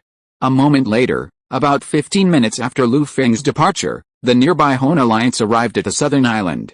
Their expressions grew grave at the scene before them. A subtle flash of fear flashed across Mikali and the others' eyes, and a deathly silence descended. After about 5 minutes, Hoenn slowly spoke, "We don't know what happened, but judging by the lingering aura at the scene, Groudon and Kyogre should have already left, and the Weather Research Institute hasn't detected any other extreme weather events. It's very likely that Groudon and Kyogre have returned to their respective habitats and are continuing to sleep. The others' expressions shifted as Hoenn spoke, some expressing worry. But since they had lost sight of Groudon and Kyogre, they could only hope that this was the case. Mikali was silent for a moment, then said with a firm gaze, "Since Groudon and Kyogre have left, we should return to Kio City and continue our work. However, we must not let our guard down, lest let this happen again." The Hoenn four heavenly kings nodded and were about to leave when they saw a submarine suddenly rise from the sea, bearing the insignia of the water fleet. This startled Mikali and the others, who looked at the water fleet with a puzzled expression. Suddenly, the entire southern island fell silent again, both sides remaining silent. Mikali and the others, Shui Wutong and the others, holy crap. Chapter 308, New Legendary Quest. Calming the conflict between the sea and the land. August 25th, Sunday. The sun was shining brightly, the sky clear, and the sky ablaze. Near Waterway 132 in the Hoenn region, Duskwater Town. Originally built as a mobile warehouse for seafarers, the town, with its unique architectural style, has attracted numerous visitors to the Hoenn region. Because the town's buildings are constantly tossed by the waves, it experiences the sunrise earlier than the Hoenn mainland, earning it the nickname the town where the sunrise shines on the water. Feng, accompanied by Eevee and Rotom, stood on the town's floating bridge, enjoying the gentle sea breeze and the swaying bridge. Following the events of the southern lone island a few days ago, and to prevent the Hoenn Alliance from turning their attention to him, Feng had taken a rare break and was fully enjoying ordinary life. What he didn't know was that the water fleet's unexpected appearance had caused the already skeptical Hoenn Alliance to pin the blame squarely on them. Furthermore, in the chaotic battles of the previous few days, the Hoenn Alliance had successfully inflicted heavy damage on the water fleet. Had Shui Wutong and the others not seen the situation and quickly escaped via submarine, the water fleet would likely have been dismantled by the Hoenn Alliance, much like the Magma team. Shujing City, the water fleet's base headquarters. Shui Wutong looked at the picture on the table and asked with a somewhat gloomy expression, "Haven't you found the blue orb yet, or Kyogre's whereabouts?" Quan and Di exchanged a glance, silently bowed their heads, and replied respectfully, "Boss Shui Wutong, due to the vastness of the sea, we haven't been able to track Kyogre's current whereabouts. As for the blue orb, Zhao has already sent word back to headquarters. They say a significant discovery has been made, and we might be able to locate it in a while." Shui Wutong was silent for a long time. He waved to the two and said wearily, "Tell Zhao to hurry and find the blue orb. You should also hurry and find Kyogre's whereabouts. After what happened on the southern lone island, the Alliance won't tolerate our presence any longer. If we can't find Kyogre, our water fleet will most likely go the way of the Magma fleet." Quan and Di's expressions changed drastically after hearing Shui Wutong's words, and they couldn't help but reveal a look of worry, as if they were about to say something but stopped. Ultimately, they said nothing, only sighing softly. The next morning, the sun had just risen from the sea, casting a golden glow over Duskwater, cloaking it in a golden hue. Feng, Eevee and Rotom in tow, walked directly out of the Pokémon Center, intending to leave Duskwater. He had originally intended to head directly to Green Ridge City, wait for Devon's equipment to be repaired, and then revive Deoxys. However, upon seeing a certain location on the map, Feng suddenly remembered something. Just then, a system notification suddenly rang out, vibrating his eardrums and causing him to lose consciousness. Ding! Congratulations! The host has received a legendary quest, Hoenn Land and Sea Conflict, quest deadline, before the full eruption of natural energy. Quest description: due to unknown reasons, Groudon, the creator of the earth, and Kyogre, the creator of the ocean, will engage in battle upon awakening, causing damage to the Hoenn region. Please strive to quell the conflict and prevent the destruction of Hoenn. Quest reward: obtain the whereabouts of the 2 stone tablets left behind by Arceus, plus 5% world integration degree, penalty for failure, none. Goodness. This quest actually has to be triggered by yourself. I was wondering why no quest appeared the last time Groudon and Kyogre fought, Feng muttered in dissatisfaction. Originally, when Groudon and Kyogre fought on the southern island, Feng had expected a legendary quest to appear. But he found that it didn't happen as he had hoped, which left him a little confused. He had thought there were no quests. It turns out the system wants to solve this problem once and for all. You need to think proactively to trigger the corresponding quest. There was a brief silence. Lu Feng pulled out the master ball containing Groudon and asked, somewhat bewilderedly, Groud. May I know why you're fighting Kyogre? The master ball containing Groudon shook for a moment, and a resentful roar emanated. My roles and that of that stinking fish are naturally in conflict. Without a fight, there's no way to determine the ownership of the natural energy. Without the aid of natural energy, I can't achieve primal reversion and unleash my full power. After hearing Groudon's words, Lu Feng rubbed his chin thoughtfully. From Groudon's words, Lu Feng could easily understand that the ultimate goal of their battle was to achieve primal reversion, to restore themselves to their most powerful state. However, the power of Groudon and Kyogre's primal reversion wasn't just the immense natural energy. The two unique orbs could also restore them to their original form. If this were the case, did finding the two orbs mean they could stop the conflict between Groudon and Kyogre and restore peace to Hoenn? According to certain game plots, Groudon and Kyogre's orbs should be hidden on the map at Mount Sending, guarded by an elderly couple. Thinking of this, Lu Feng began to carefully consider his words. After a long pause, he slowly asked, Grow. I seem to remember the Vermilion Orb can also help you return to your original state. Groudon was silent for a long time, then said angrily, the Vermilion Orb can indeed help me return to my original state. It once contained a vast amount of natural energy, but that flying green caterpillar stole it, so every time there's a burst of natural energy, I have to fight that stinking Kyogre to death, and I still can't get much natural energy. After listening to Groudon's explanation, Lu Feng could easily sense his desire for the Vermilion Orb and his deep resentment towards Rayquaza. Lu Feng tentatively asked Groudon, if you can retrieve the Vermilion Orb, then you won't have to fight Kyogre. Groudon remained silent, merely gently shaking the Master Ball in response. If it weren't for his own self-interest, Groudon would rather sleep in the volcano than fight the wretch Kyogre. Winning wouldn't yield much nature energy, and he'd likely be beaten by Rayquaza. Losing would be even more painful. This was the dilemma Groudon and Kyogre currently faced. There was a long silence.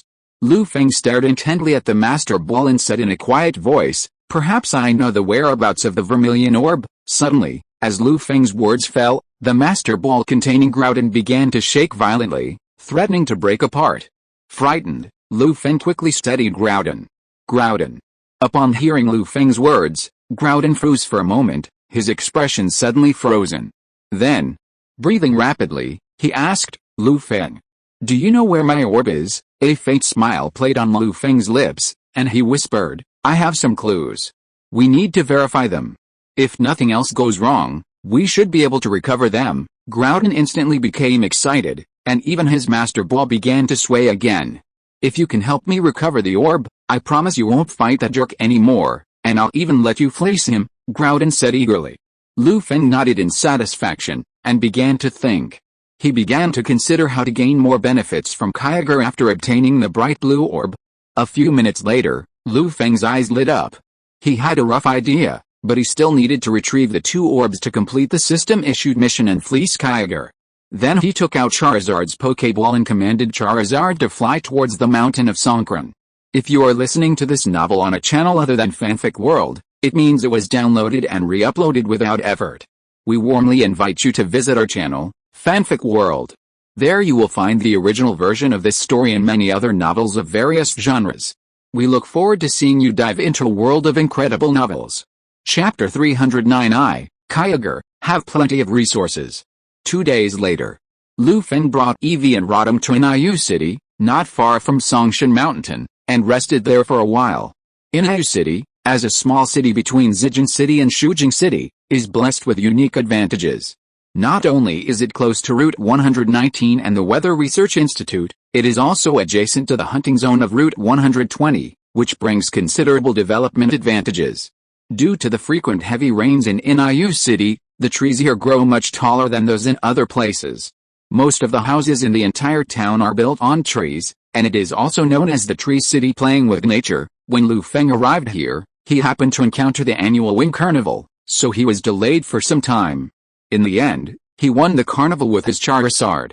Then, Groudon, desperate to retrieve his orb, kept urging Lu Feng to search for it. Forcing Lu Feng to abandon his plans to stay in Indigo City, he set out along Route 120, heading for Mount Sendai. not far from the hunting grounds. As they approached Mount Sendai, they encountered numerous wild Pokémon and trainers traveling through Hoenn to prepare for the Saiyu tournament.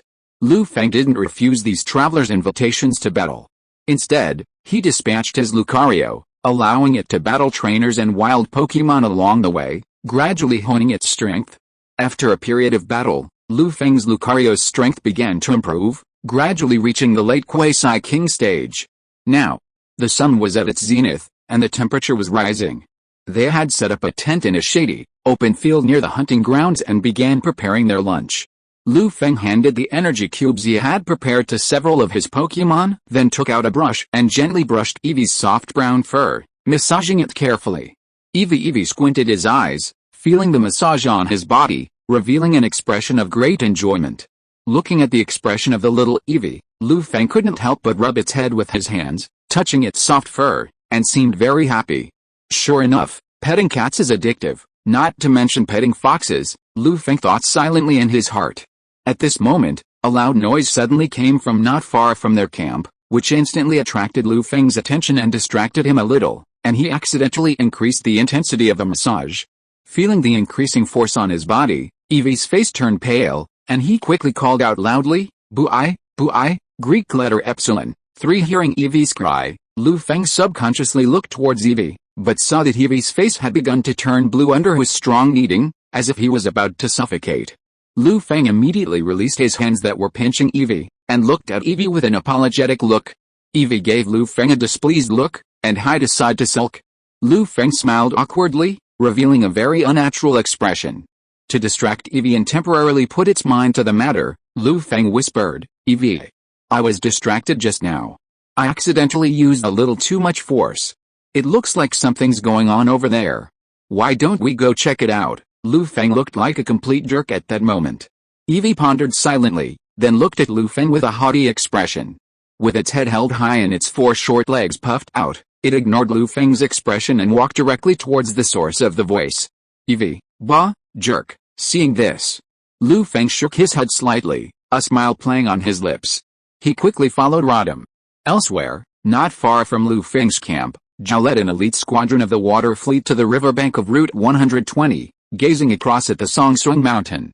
Using the murals they had just discovered in the ruins, along with a detector recovered from the Sea Violet, they had finally discovered the whereabouts of the brilliant blue orb. After a long and arduous search, they finally knew the orb's location. Master Zhao.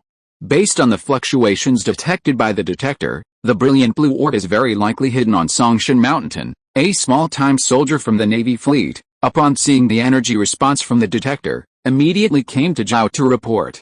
Zhao's eyes flashed at the soldier's words, and he gripped his shoulder tightly, demanding, "Are you sure?" The soldier swallowed, his face grimacing, but he nodded. Although he wasn't sure if the detector was reliable, he had no choice but to speak up.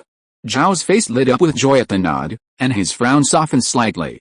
For over a week now, because the Hoenn Alliance had intensified its efforts to capture the water fleet, Zhao was hesitant to attack unpredictable locations, fearing they might attract the Alliance's elite and complicate their search for the blue orb. Excellent. In that case, let's prepare to head to Mount Song and retrieve the blue orb, Zhao signaled to the elite members of the water fleet behind him, urging them to prepare for the attack. To ensure the plan was foolproof, Zhao also reported this to Shui Wutong, hoping to secure support from headquarters in case of any unforeseen circumstances. After receiving Zhao's message, Shui Wutong signaled Zhao to act cautiously, stating that he would bring the entire water fleet force to seize the blue orb. After all, the blue orb was the key to the entire plan, and the Shujing city headquarters wasn't far from Mount Song, making it worth the water fleet's full effort. About an hour later, Shui Wutong appeared, leading all members of the water fleet to Zhao's current location and beginning to arrange for them to head to Mount Song, hoping to seize the entire mountain as soon as possible. Shortly after the water fleet left, Feng, accompanied by Eevee and Rodham, emerged from the nearby bushes. He gazed at the retreating water fleet with a pensive expression. Are the water fleet going to steal the blue orbs? Feng rubbed his chin and muttered to himself, Greek letter Omega. Feng had been pondering how he could obtain the 2 orbs from the God's Mountain. He couldn't just go and steal the crimson and blue orbs.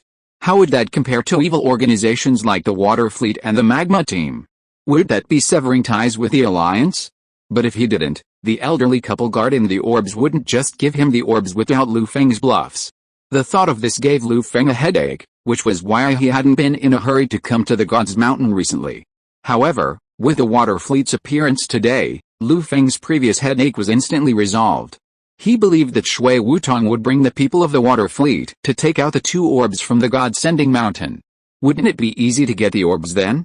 In an instant, Lu Feng's face showed an expectant expression, his eyes full of cunning. Evie and Rodham looked at each other, looking at Lu Feng's expression, a little puzzled. They always felt that there must be nothing good that could make Lu Feng show such an expression. It can be known from the bloody lessons of those high-level legends. In an instant, they couldn't help but show a look of pity, and mourn for the people of the water fleet. A moment later, Lu Feng threw out Jenger's Pokeball and released it. Kaoji, Jenger was a little confused when he saw that there were no other enemies in front of him, and asked doubtfully. Lu Feng cast a penetrating glance at Mount Song, touched his nose, and addressed Jenger. Jenger, use your orb to contact Kyogre and ask him if he wants a wife. No. I want the beautiful blue orb. If Kyogre needs it, please have him prepare the trade item. We'll meet tomorrow morning at 10 o'clock near the shallow cave. Jenger was taken aback by Lu Feng's words, having not expected Lu Feng's bold move. But once he realized what he was doing, he let out a sinister smile and began contacting Kyogre. Waterway 128, Undersea Cave. Just as Kyogre was about to take a nap, he felt a familiar energy fluctuation, and a look of surprise crossed his face. He had already identified the source of the fluctuation. Kyogre knew it must be the human trainer he had met last time, who had asked Jenger to contact him using that strange orb. Kyogre, could it be that human has finally figured it out and decided to become a messenger and help me defeat that flightless Groudon? At that moment, Kyogre felt his adrenaline surge, his entire body filled with boundless strength. But after a brief glance, he realized that Lu Feng hadn't contacted him about being a messenger, and his spirits immediately waned. After all, for Kyogre, beyond defeating his nemesis, Groudon, and seizing natural energy, he wasn't particularly concerned with anything else. However, to impress Lu Feng with his sincerity, he decided to carefully examine Lu Feng's message, hoping to impress him and win him over from Groudon. Then, Kyogre carefully read it and saw the mention of the brilliant blue orb in Lu Feng's message. His eyes suddenly lit up, and he couldn't help but roar. Who, Greek letter Omega? That human actually found the brilliant blue orb and invited me to trade it tomorrow in the Shoal Caverns, Kyogre muttered with immense joy. I need to figure out what to bring. I mustn't lose face as the creator of the ocean. I'm going to show that human that I, Kyogre, am not short of resources. Maybe I can even poach Groudon. Ever since the brilliant blue orb was snatched away by the flying caterpillar, Kyogre has never been so happy. He can't wait to trade with Lu Feng. Kyogre. Chapter 310, The Orb is obtained. The water fleet is destroyed. Hoenn region, Water Route 122, Mount Sendai. As renowned as the Pokémon Tower in Kanto, the Lost Tower in Sinnoh, and the Tower of Heaven in Unova, Mount Sendai carries the souls of countless deceased Pokémon in Hoenn. Its neatly arranged tombstones are the final traces of their lives.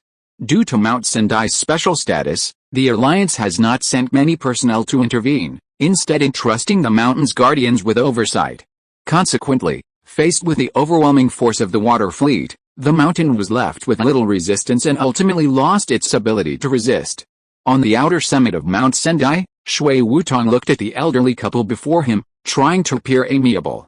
With a cocky smile, he asked, Gentlemen, I heard Mount Sendai has a collection of brilliant blue orbs. Would you be able to retrieve them and satisfy our curiosity? The elderly couple guarding the orbs had already developed a bad feeling upon witnessing the water fleet occupying Mount Sendai.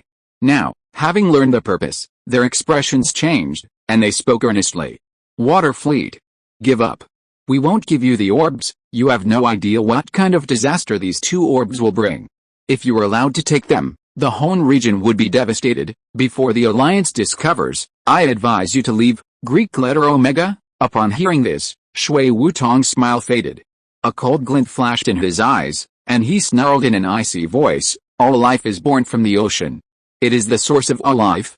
I simply want to expand it. Is there anything wrong with that? Why can't you understand the goals of our water fleet? Suddenly, Shui Wutong's patience wore thin due to the old couple's reluctance to cooperate, and the atmosphere began to tense.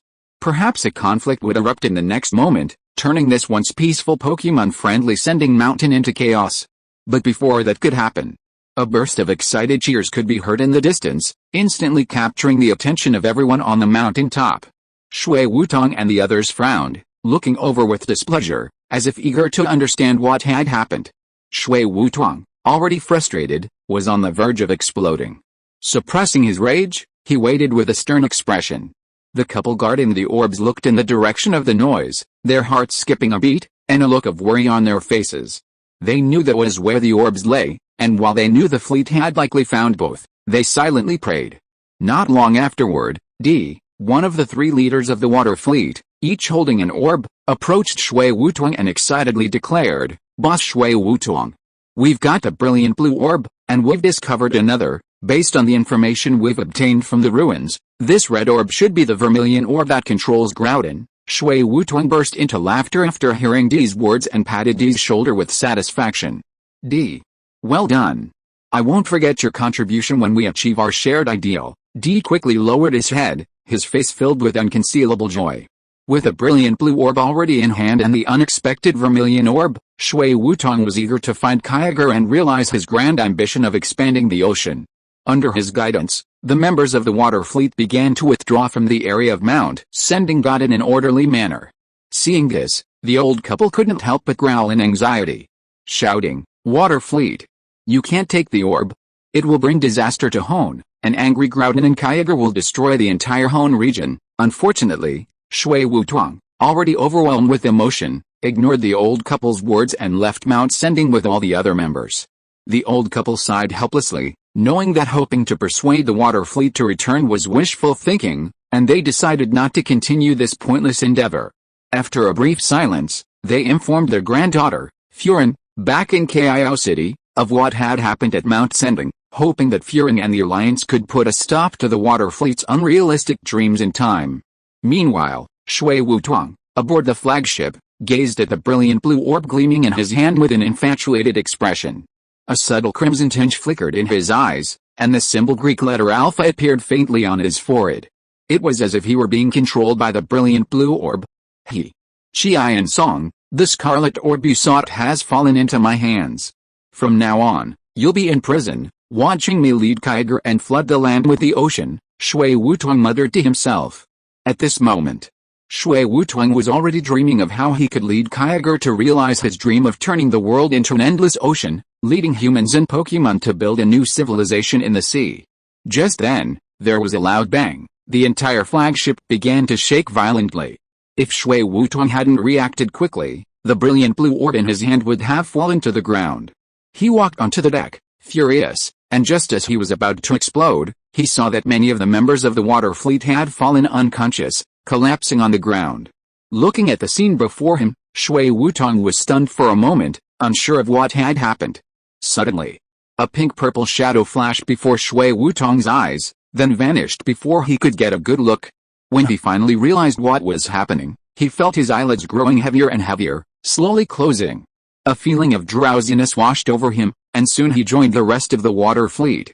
Before he fell unconscious, Shui Wutong had a single thought, "Oh no! We've been ambushed." A few minutes later, Jengar emerged from the shadows. Seeing the water fleet members completely defenseless, he pulled out a communicator and contacted Feng. Upon receiving Jengar's notification, Feng quickly mounted Charizard and flew to the water fleet's ship. Looking at the collapsed water fleet members before him, Feng patted Jengar with disapproval and said heartfeltly, "Jengar. Well done, Cow GG, Greek letter Omega." Jengar scratched his head and grinned. To prevent the water fleet from revealing the whereabouts of the 2 orbs after being captured, potentially causing unnecessary trouble, Feng resorted to using Jengar's hypnosis to hypnotize all members of the water fleet. Perhaps the water fleet was overconfident, having not released any Pokémon from their own ships, giving Jengar the opportunity to easily complete its mission. Feng then went to Shui Wutong's room and retrieved the brilliant blue and vermilion orbs from the safe. Perhaps sensing the orb's aura, Groudon inside the Master Ball began to grow restless. Feng struggled to calm it down and persuade it to calm down. He then used the ship's phone to call Ms. Juncha in Shujing City. informing her of the water fleet's capture and requesting they send personnel to the intersection of Route 120 and Waterway 122 to capture the entire water fleet. Seeing that all the work was complete, Lu Feng unleashed Charizard and directed it toward the Shoal Cave, ready to strike a bargain with Kyogre and make a killing. Before leaving, Lu Feng thoughtfully tied up the members of the water fleet to prevent them from waking up unexpectedly. Water fleet members, thank you so much. Half an hour later, Ms. Juncha from Shujing City, accompanied by the entire police force, arrived at the location where Lu Feng had reported. They looked at the members of the water fleet still fast asleep on the boat, their expressions becoming strange, as if they were in disbelief. Ms. Juncha, so the water fleet was just destroyed like that? It seems so ridiculous no matter how you look at it. The members of the water fleet were inconsolable. Shui Wutuang, damn it. At least Scarlet Flame Pine got to meet Groudon, but I haven't even seen Kyogre. Is this reasonable? Chapter 311 No Insider. Normal transactions are possible. The next morning, north of Green Ridge City, on Waterway 125, at Shoal Cave. A unique cave in northern Green Ridge City, Shoal Cave features high and low tides, rich resources and rare wild Pokémon. Certain areas are only accessible at certain times of the day. Due to the dangers of high tide, many trainers avoid Shoal Cave at this time, waiting for the tide to recede before continuing their exploration. It was precisely 9:30 a.m., high tide in Shoal Cave, so the cave was quiet, with only the gurgling of the water as the only sound. Lu Feng sat in a safe spot deep within the cave, gazing at the slowly flowing water before him, idly fishing and silently waiting for Kyogre to appear. Groudon was recovering from the recovery of his vermilion orb, so he had no time to pay attention to Kyogre, which gave Lu Feng a sigh of relief. Meanwhile, although some wild Pokémon attempted to exploit the cave's conditions and attack Lu Feng, the uninvited guest, they were stymied by his casually launched wave missiles and remained timid. Time passed in a flash, and half an hour gradually passed. The previously calm sea began to churn. The surrounding wild Pokémon showed expressions of fear and fled to other parts of the cave, as if they had encountered some terrifying being. Eevee, the laziness on Eevee's face instantly disappeared, and a fierce look flashed in its eyes. It strode on its four short legs to Lu Feng's side, baring its teeth at the nearby sea. Lu Feng noticed Eevee's expression and sensed a familiar scent emanating from beneath the water. He rubbed Eevee's head with his hand, gently urging it not to worry. Eevee turned its head to look at Lu Feng, and seeing the confidence on his face, it gradually relaxed a little, leaped into his arms, and yawned. Roar! With a resounding roar, a massive figure leaped from the water, stirring up massive waves and instantly shattering the stillness of the cave.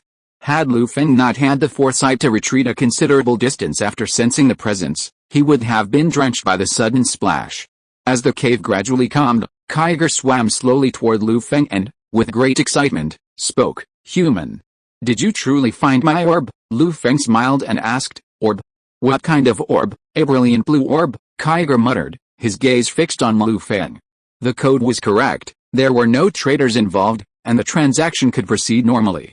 Lu Feng and Kyogre stared at each other for a moment, sensing his eagerness and impatience. Without further delay, he quickly retrieved the brilliant blue orb from his backpack and held it in his hand. Kyogre looked at the orb in Lu Feng's hand, radiating a blue light and imbued with rich natural energy and his own aura, and a surge of excitement filled his heart. He could confidently say that this orb was the brilliant blue one Rayquaza had snatched from him. Kyogre, eager to reclaim his orb, hurriedly urged Lu Feng to make the trade. Lu Feng shook his head slightly, his expression betraying no emotion, as he simply looked at Kyogre indifferently. Kyogre, somewhat confused, asked angrily, "Human. What do you mean by this, Kyogre?" "Don't worry. If you wish to reclaim the brilliant blue orb, you must first agree to one of my requests," Lu Feng replied calmly, his expression remarkably natural. "You and Groudon are too powerful. I hope that after you retrieve the blue orb, you will cease your struggle with Groudon and prevent the entire Hoenn region from falling to the brink of destruction once again." Kyogre's face was filled with astonishment, as if somewhat surprised. He had initially assumed Lu Feng was going to raise the price, but he hadn't expected such a request, and he fell silent. Lu Feng observed the thoughtful Kyogre, not urging him too much, but quietly waited. After a moment's reflection, Kyogre gave Lu Feng a deep look and uttered a deep, deep voice. "As long as that stinking Groudon doesn't provoke me again, I won't fight him again." Kyogre, have the capacity to hold Pokémon? Kyogre knew full well that if he didn't agree to Lu Feng's request, he would likely not obtain the orb this time. After all, he wasn't sure he could defeat Groudon alone, let alone Reshiram, who was waiting in the wings. He also sensed that Groudon, who had always been at odds with him, should have retrieved his Scarlet Orb and was beginning to recover, which made Kyogre a little anxious. At the same time, Kyogre himself knew that he couldn't continue the battle like before, otherwise he would summon Rayquaza again. He didn't want a damned flying caterpillar to snatch his lost orb away again. Lu Feng nodded with satisfaction and immediately handed the bright blue orb in his hand directly to Kyogre. Seeing his orb return to its rightful owner, Kyogre couldn't help but let out a long cry, shaking the entire shallow cave. At this moment, the system notification sounded in Lu Feng's ears. Ding! Congratulations to the host for completing the legendary quest, Hoenn Land and Sea Conflict. World Convergence plus 5%. Ding! System notice: the Tarsius tablets closest to the host are hidden deep within the Awakening Shrine. World announcement: congratulations to player 9527 for completing the legendary quest. World convergence has been significantly increased. Please keep up the good work. Ding! Congratulations to the host for obtaining a Master Orb 1. Lu Feng subconsciously glanced at the system taskbar and saw that his quest was complete. A look of satisfaction spread across his face. He felt that this legendary quest might be the easiest he'd ever completed, requiring no significant effort at all. Of course, this was relative. After all, if he hadn't known about the orb beforehand, quelling the conflict between Groudon and Kyogre would have required defeating both of them, just like they had in the Orange Islands. I didn't expect there would be 2 tablets in the Awakening Shrine. After I revive Deoxys, maybe I can go take a look, Lu Feng thought. An unknown amount of time passed. Kyogre gradually came to his senses and used his psychic powers to deliver the resources he had prepared to Lu Feng. He then extracted a portion of natural energy at considerable expense, crafting a replica of the legendary orb and gifting it to Lu Feng. Human. Thank you so much for your help this time, allowing me to regain my orb. These are my tokens of gratitude. If you need anything in the future, feel free to come find me. Kyogre looked directly at Lu Feng and said cheerfully. Lu Feng's eyes flashed with cunning as he kept sizing up Kyogre, rubbing his hands involuntarily. Seeing Lu Feng's expression, Eevee looked at Kyogre with pity and sighed softly, as if wondering why Kyogre was so down on his luck. Then, a smile crossed Lu Feng's face, his eyes sparkling as he spoke. Since you've said so, Kyogre, I'll be more than polite.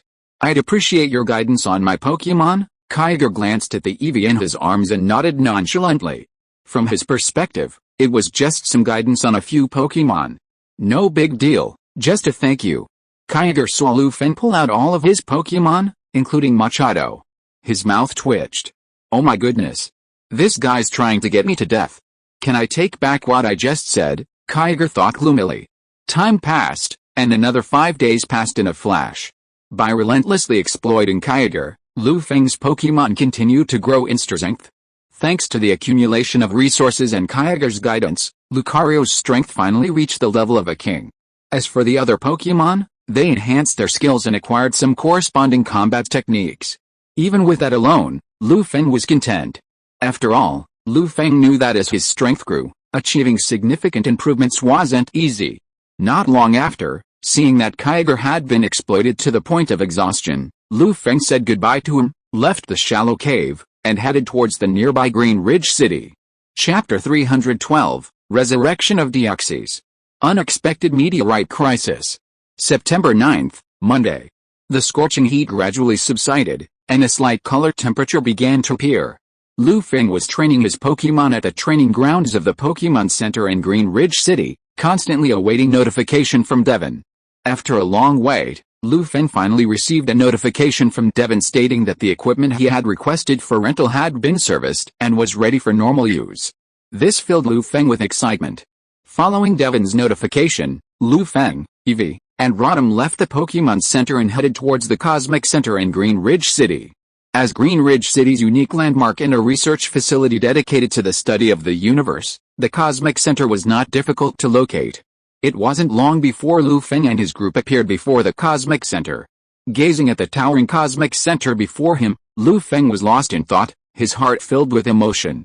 The Cosmic Center in Green Ridge City once played a significant role in the Pokémon universe, featuring several legendary Pokémon and the main plot of the entire Hoenn region. In the Pokémon Origins anime, an unreleased video was hidden at the Green Ridge Space Center. This video depicts Red riding Mega Rayquaza, voyaging into the interstellar space, destroying a meteorite-struck planet, saving the world, and battling the interstellar Pokémon Deoxys, ultimately capturing it. In the Pokémon Special, the Green Ridge Space Center also concealed information on the Pokémon Association's efforts to capture Rayquaza. To this end, Team Magma attacked the Space Center, leading to the arrival of 2 Deoxys and the Grand Meteor Crisis. Feng pondered silently for a moment before heading straight for the Space Center. Shortly after, a white-coated researcher standing outside the gate noticed Feng, let out a long sigh, and hurried over. "Mr. Feng. You're finally here. I'm the staff member sent by Hoenn Company to pick you up. I'll take you to the Space Center. Please follow me," the researcher said nervously. Feng nodded and whispered, "Excuse me." Then, led by the researcher, Feng smoothly entered the center of the universe and was taken to a sealed room. This room contained nothing but a large instrument and some culture solution, seemingly dedicated to conducting resurrection experiments. "The instrument in this room is what you requested," the researcher pointed to a nearby instrument, then, as if quickly reminded him. "Because the instrument is quite expensive, please follow the relevant operating procedures when using it to avoid damaging it." Feng looked at the machine in front of him, then back at the researcher, thanking him. "I understand. Thank you very much for the reminder." The researcher quickly waved his hand and said in a hurried tone, "In that case, I won't bother you anymore. If you need anything, please call me in the lab." With that, the researcher left the lab, leaving Feng alone. Feng casually picked up the instruction manual from the operating table and carefully read it. About 15 minutes passed. He put down the manual and removed the green crystal from his backpack, carefully placing it on the machine. After taking a deep breath, he said to Rotom beside him, "Rotom, now, you'll help me operate the machine. I don't understand." Rotom's face suddenly turned bitter, but he nodded and quickly flew to the control panel to begin preparations. Eevee sat quietly nearby, observing Feng and Rotom's actions with curiosity, waiting quietly. A moment later, everything was ready. The green crystal had been placed on the machine, the culture solution had been replenished, and the energy reactor had been successfully charged. At Feng's signal, Rotom began to operate the machine, injecting energy into the instrument, flowing through the glassware into the green crystal, and the culture solution slowly flowed towards the center of the machine. With the infusion of energy and the replenishment of solution, the life force within the green crystal gradually began to revive, becoming increasingly active. Feng stared intently at the nearby instrument, sensing Deoxys' distinct aura and holding his breath. Time slipped by quietly. 3 hours later, after consuming vast amounts of energy and countless watts of electricity, the green crystal suddenly reacted, emitting an inexplicable aura that caused the instruments in the room to malfunction. Feng sensed the growing vitality of the crystal and muttered to himself, "The energy reaction is intensifying. Deoxys is about to be resurrected." Suddenly, a clanging sound echoed. The surrounding glass began to shatter. A dazzling light emanated from the center of the instrument, obscuring its true form. Only a vague, powerful figure could be discerned. Simultaneously, with the figure's appearance, a sudden, dazzling green aurora appeared above Green Ridge City, appearing remarkably brilliant. Countless passers-by stopped in their tracks to gaze in amazement at the sudden spectacle. Hearing the rattling of glass in the room, Feng's heart felt like it had been struck by a hammer, filled with sorrow. He knew in his heart that compensation was inevitable. Not long after, all the lights faded, and the room returned to silence. Feng lowered his arm, which had been shielding his eyes, and looked up toward the machine. A bipedal Pokémon, resembling an alien, appeared before him. It stared at Feng silently, sensing the unique wave power emanating from him. Its body was primarily orange-red, with a blue-green face and a purple stripe running through it. Its chest contained a crystallized trachea, and its back had 3 blue-green dots. Its rectangular black eye sockets held round white eyes. This was the DNA Pokémon from space, Deoxys. What kind of Pokémon is this? There's no record of this Pokémon in the database? Rotom looked at Deoxys and began searching for information, but found nothing, unable to help but wonder. "This is a Pokémon from space, Deoxys," Feng explained softly. He silently exchanged glances with Deoxys, extending a friendly gesture toward it and offering it his right hand. Through his wave-powered perception, Feng could clearly sense that the Deoxys betrayed no malice, but rather a strong curiosity. Feng smiled benevolently and whispered, "Deoxys. Congratulations on your recovery." The Deoxys followed Feng's example, extending its spiraling arms and clasping them tightly. Having sensed Feng, the Deoxys recognized Feng as the one who had been using Viridian's power to heal it, a feeling of natural liking for him. Seizing the opportunity to interact with the Deoxys, Feng secretly used his detection skill to gather information about the creature: name, Deoxys, gender, no gender difference, attribute, psychic, ability, pressure, imparts a powerful sense of oppression to the opponent, forcing them to reduce the use of skills. Classification: DNA Pokémon, qualification, legendary, strength, champion peak, normal legendary, skills, psychic rush, cosmic force, destruction ray, self-regeneration, mind hammer, mind transfer, snatch, psychic force, teleport, night shadow, psychic shock, meditation, awakening power, freeze beam, poison. After reading Deoxys' information, Feng couldn't help but take a deep breath and swallow unconsciously. He hadn't expected this Deoxys to be a legendary Pokémon. Although its current strength hadn't fully recovered, it had already reached the level of a champion. He was stunned. Deoxys noticed a change in Feng's expression and tilted its head in confusion. There was a moment of silence. Feng raised his head and asked Deoxys, "Deoxys, do you want to join my team and travel with me?" Deoxys looked at Feng calmly for a moment, then nodded silently. After all, the current world was no longer familiar to it. Without Feng, it didn't know where to go. It might as well accept Feng's invitation and travel with him. Seeing Deoxys' agreement, Feng took out a high-level orb and subdued it. At that moment, the phone in the room suddenly rang. Feng had a bad feeling, but he answered it anyway. "Hello. Mr. Feng. What's going on?" The researcher's voice came from the phone, reaching Feng's ears. "I heard some unusual noises in your lab." Feng sighed helplessly, a forced smile on his face. "I'm sorry. Due to a mishandling error, I accidentally damaged a few glass containers. I'll compensate you, then."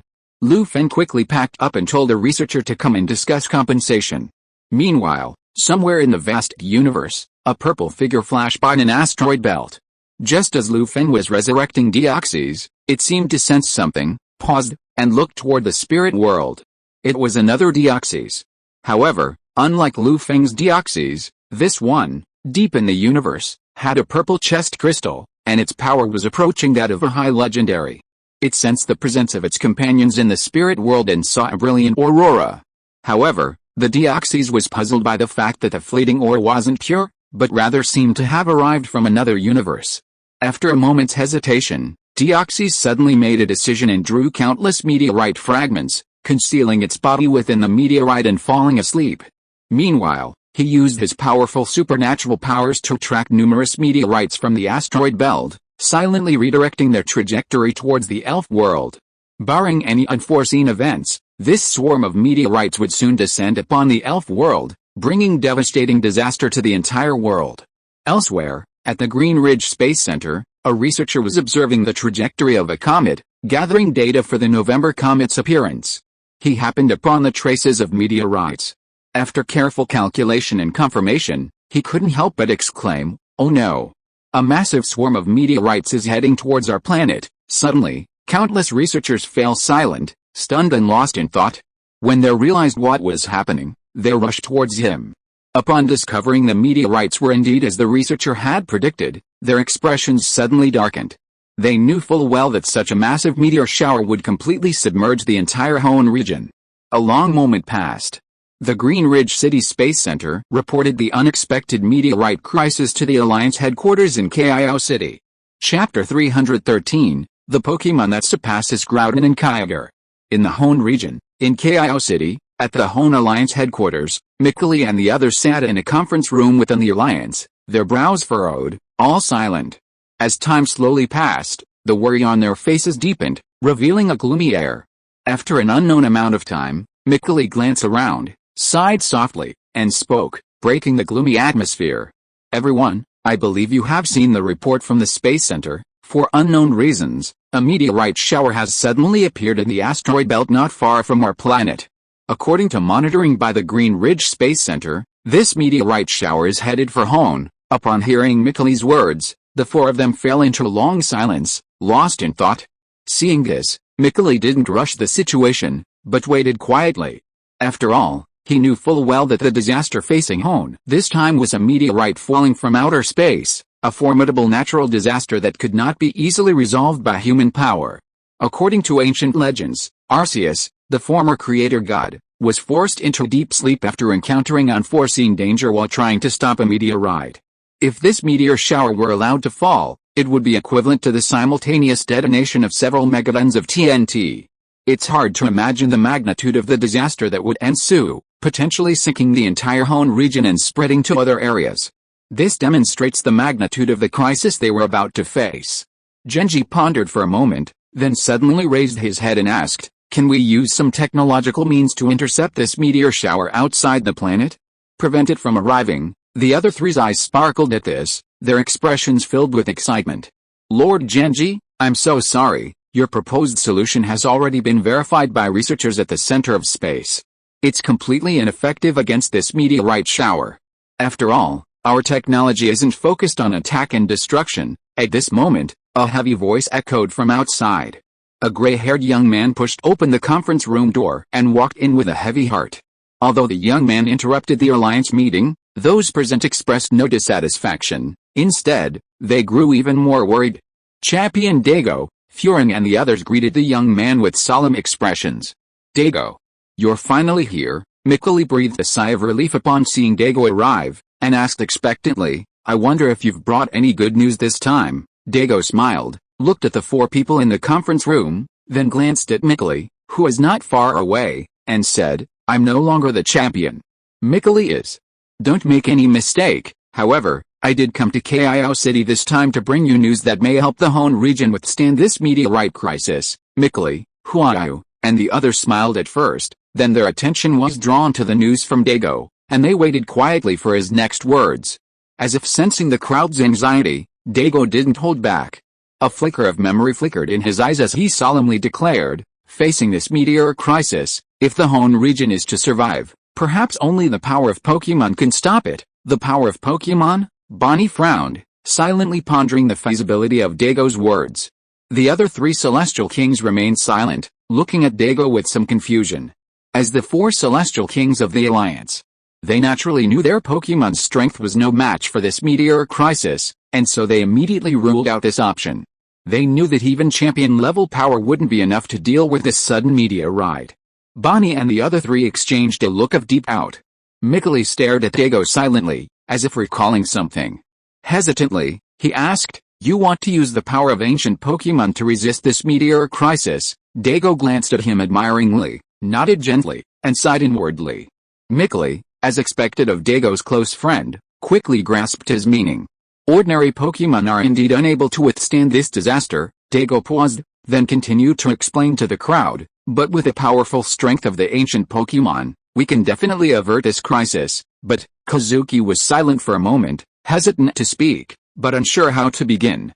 Due to the recent crisis, Kazuki had done some research on ancient Pokémon but discovered that the two legendary ancient Pokémon of the Hoenn region didn't seem to specialize in flying or psychic types. How could they withstand the meteorite? They couldn't just let the meteorite fall to Hoenn and then have them shatter it, right? Everyone seemed to have come to the same conclusion, sharing Kazuki's expression. Dago noticed the hesitation on everyone's faces and immediately understood their concerns. He quickly replied in a deep voice, "I understand your concerns. The ancient Pokémon Groudon and Kyogre are indeed unable to help us withstand the crisis, but the Hoenn region doesn't just have two ancient Pokémon. There's a third, and its power surpasses both Groudon and Kyogre. We just need to find this Pokémon and ask it to help Hoenn withstand the meteor disaster." A Pokémon more powerful than Groudon and Kyogre? Mikkeli and the others stared at Dago in shock, unable to help but wonder, "What Pokémon is that? The god of the sky?" "Rayquaza," Dago replied in a low voice, his eyes downcast. Elsewhere, in the Kanto region, deep within Mount Tsukimi, at Team Rocket's headquarters, Sakaki fell silent as he looked at the information presented by Minori. After the destruction of Team Magma and Team Aqua, Sakaki, aware of the vacuum left by the dark forces of Hoenn, secretly dispatched members of Team Rocket to attempt to annex this vast region. However, before their plan could even begin, Hoenn was struck by a meteorite crisis, leaving Sakaki feeling uneasy. After a long moment of contemplation, Sakaki turned to Manji and said calmly, "Manji, have our people withdraw from Hoenn and temporarily halt our plans against it?" "Yes, boss," Manji replied respectfully, bowing his head. "I'll go tell those members hiding in the Hoenn region to return to Kanto and Johto." "No. They don't need to return to Kanto just yet. Unova's champion, Adek, has begun to retire, and the local alliance's strength has declined. This is the perfect time for us to intervene in Unova." Sakaki gazed at the projected maps of the various regions before him, suddenly remembering something. He quickly stopped Minori and issued a new order. "Minori, have these members head directly to Unova and begin preparing for Operation Storm." Minori paused slightly after hearing Sakaki's words, remembering the intelligence she'd seen. She couldn't help but ask, "Boss, isn't Unova Team Plasma's territory? Will our actions like this attract their attention?" Sakaki's eyes were filled with disdain.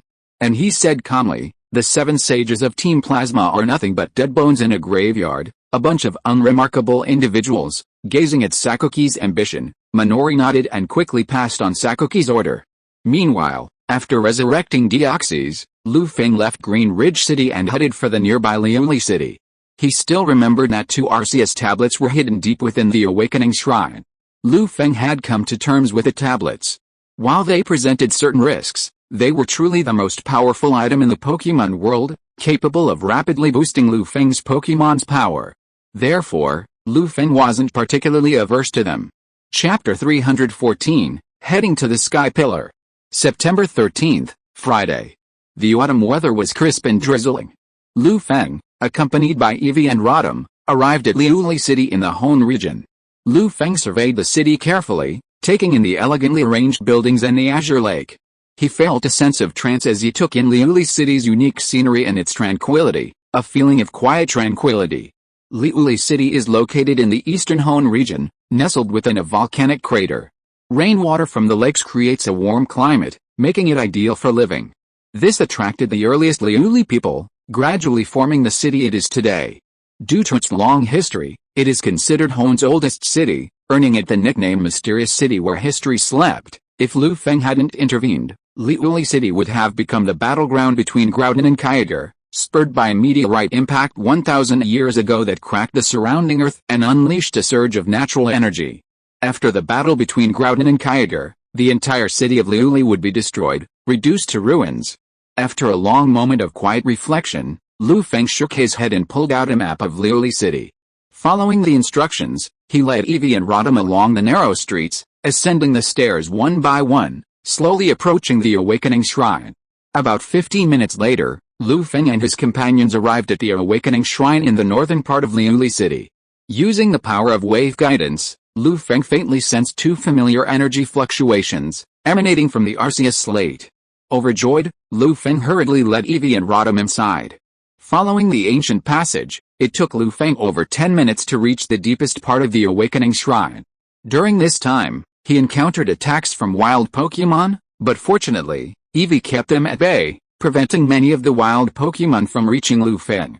Following the system's instructions, Feng discovered an ancient stone slab buried beneath a large rock, covered in dust and sand.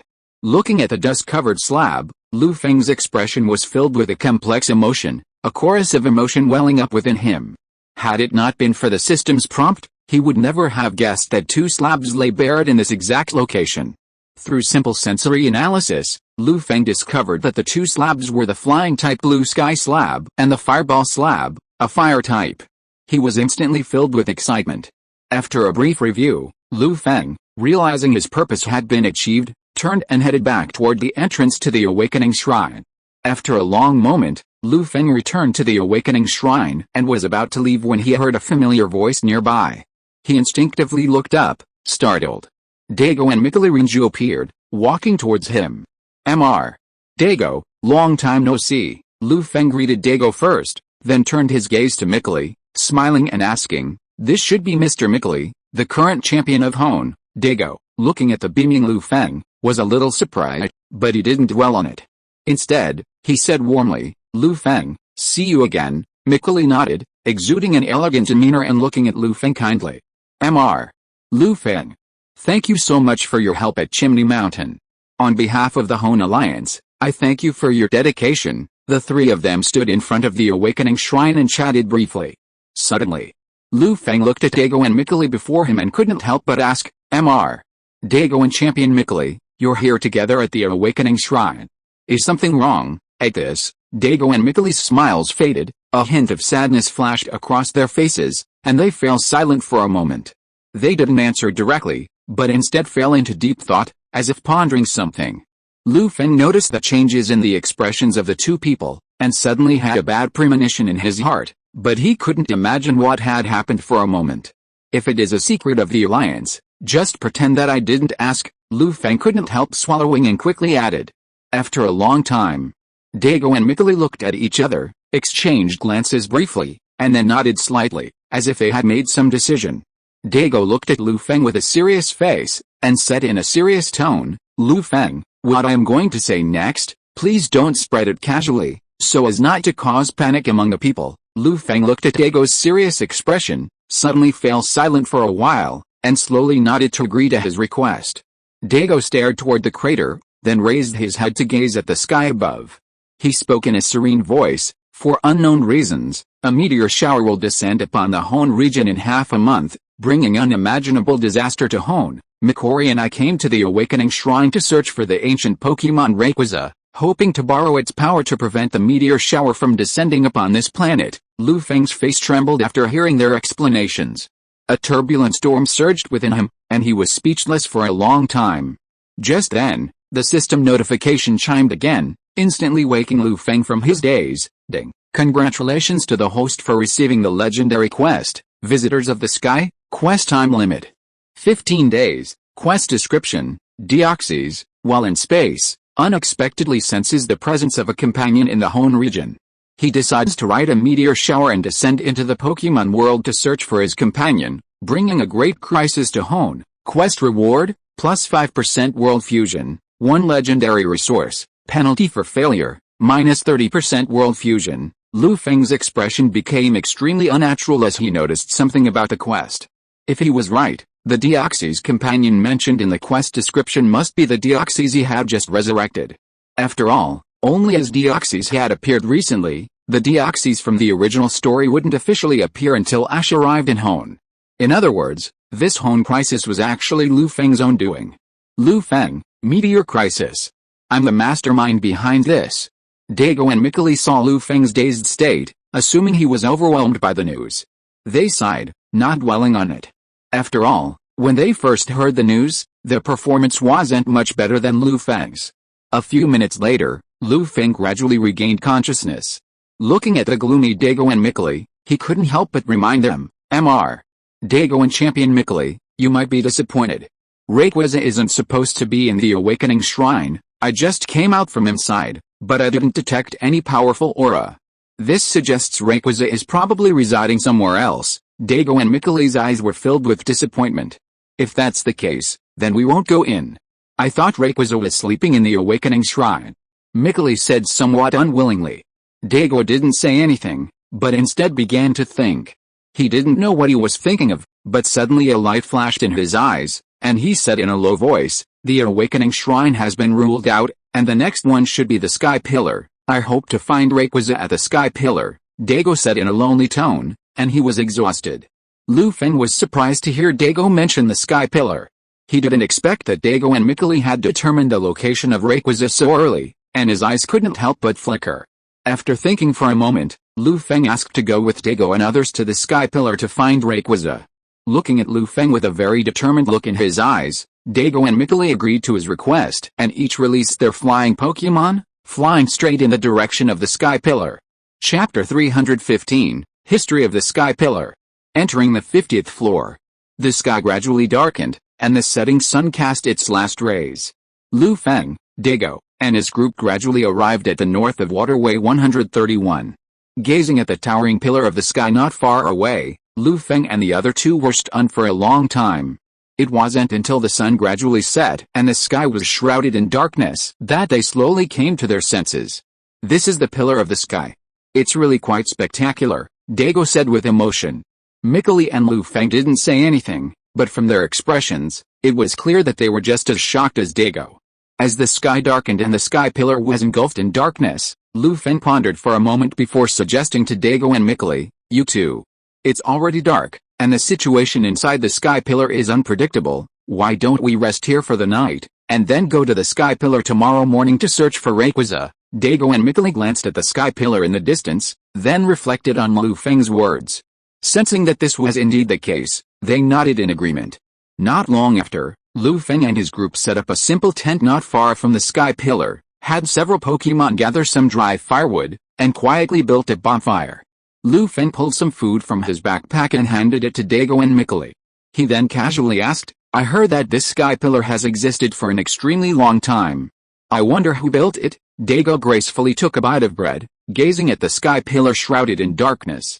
Recalling the information he had gathered, he smiled and replied, "I saw relevant information on a mural in a ruin while searching for stones. It is said that this sky pillar was built by the ancient survivors of the Hoenn region, and its history can be traced back to the origins of the Hoenn region. As for who specifically built it, that's not very clear." Mikkeli smoothed his somewhat disheveled hair and was silent for a moment.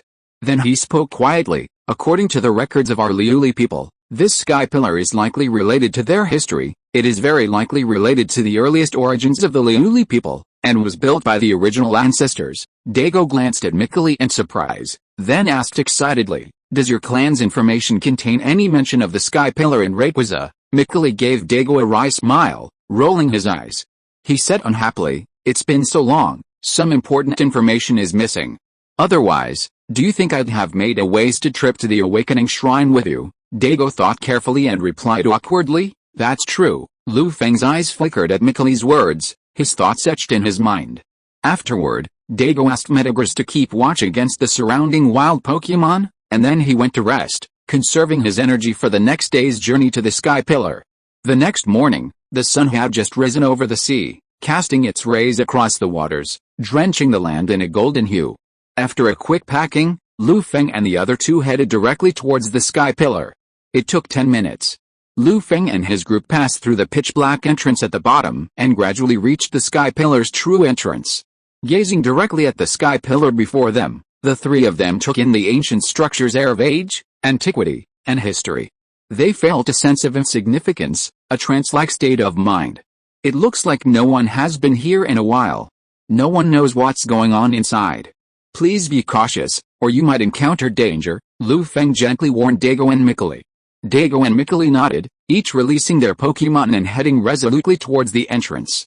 Lu Feng followed closely behind them, accompanied by Eevee and Rotom. Shortly after entering the sky pillar, Lu Feng and his group were stunned by the scene before them.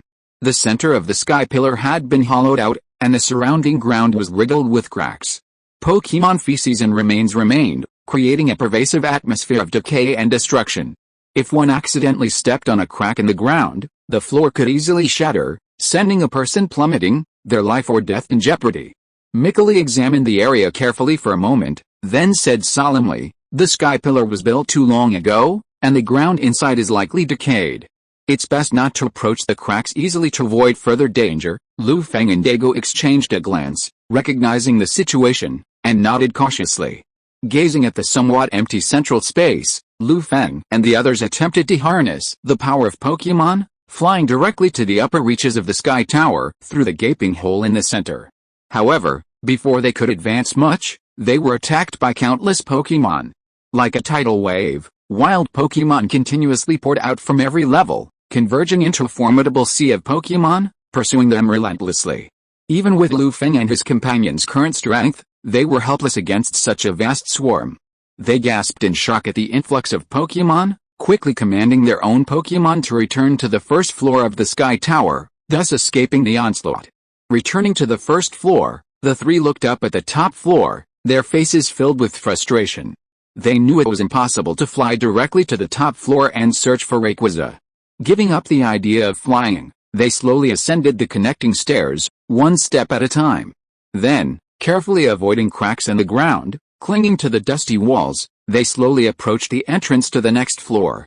Meanwhile, their Pokémon kept a vigilant eye on the wild Pokémon hiding in the darkness, preventing them from being startled and attacking, putting them in unnecessary danger. Time slipped by, and in the blink of an eye, 3 hours had passed. After a long climb, Feng and his group finally reached the 40th floor of the Sky Pillar. They rested briefly there to relieve the fatigue of the continuous climb.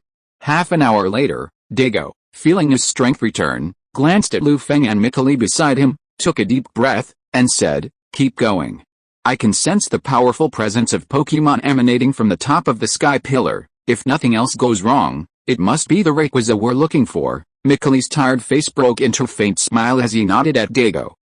Feng said nothing, simply standing up with the others, demonstrating his stance with his actions. Then, Feng, Mikali, and the others continued their journey toward the top of the tower, carefully commanding their Pokémon and repelling the wild Pokémon hiding nearby. As they approached the summit, the Pokémon around them grew increasingly powerful, with many Pokémon of the highest caliber and near champion caliber appearing. Moreover, compared to the Pokémon on the lower levels, the Pokémon that inhabit the upper levels of the Sky Pillar are even rarer and more unique. Most of them are Dragon-type Pokémon rarely seen outside. These include Tanabata, Crimson Dragon, Sonic Dragon, and Anjua, even the Hoenn region's quasi-god Tyranitar and Kalos's Slimy Dragon. If the three hadn't climbed together, facing these numerous and powerful wild Pokémon would have been a real headache, severely slowing the progress.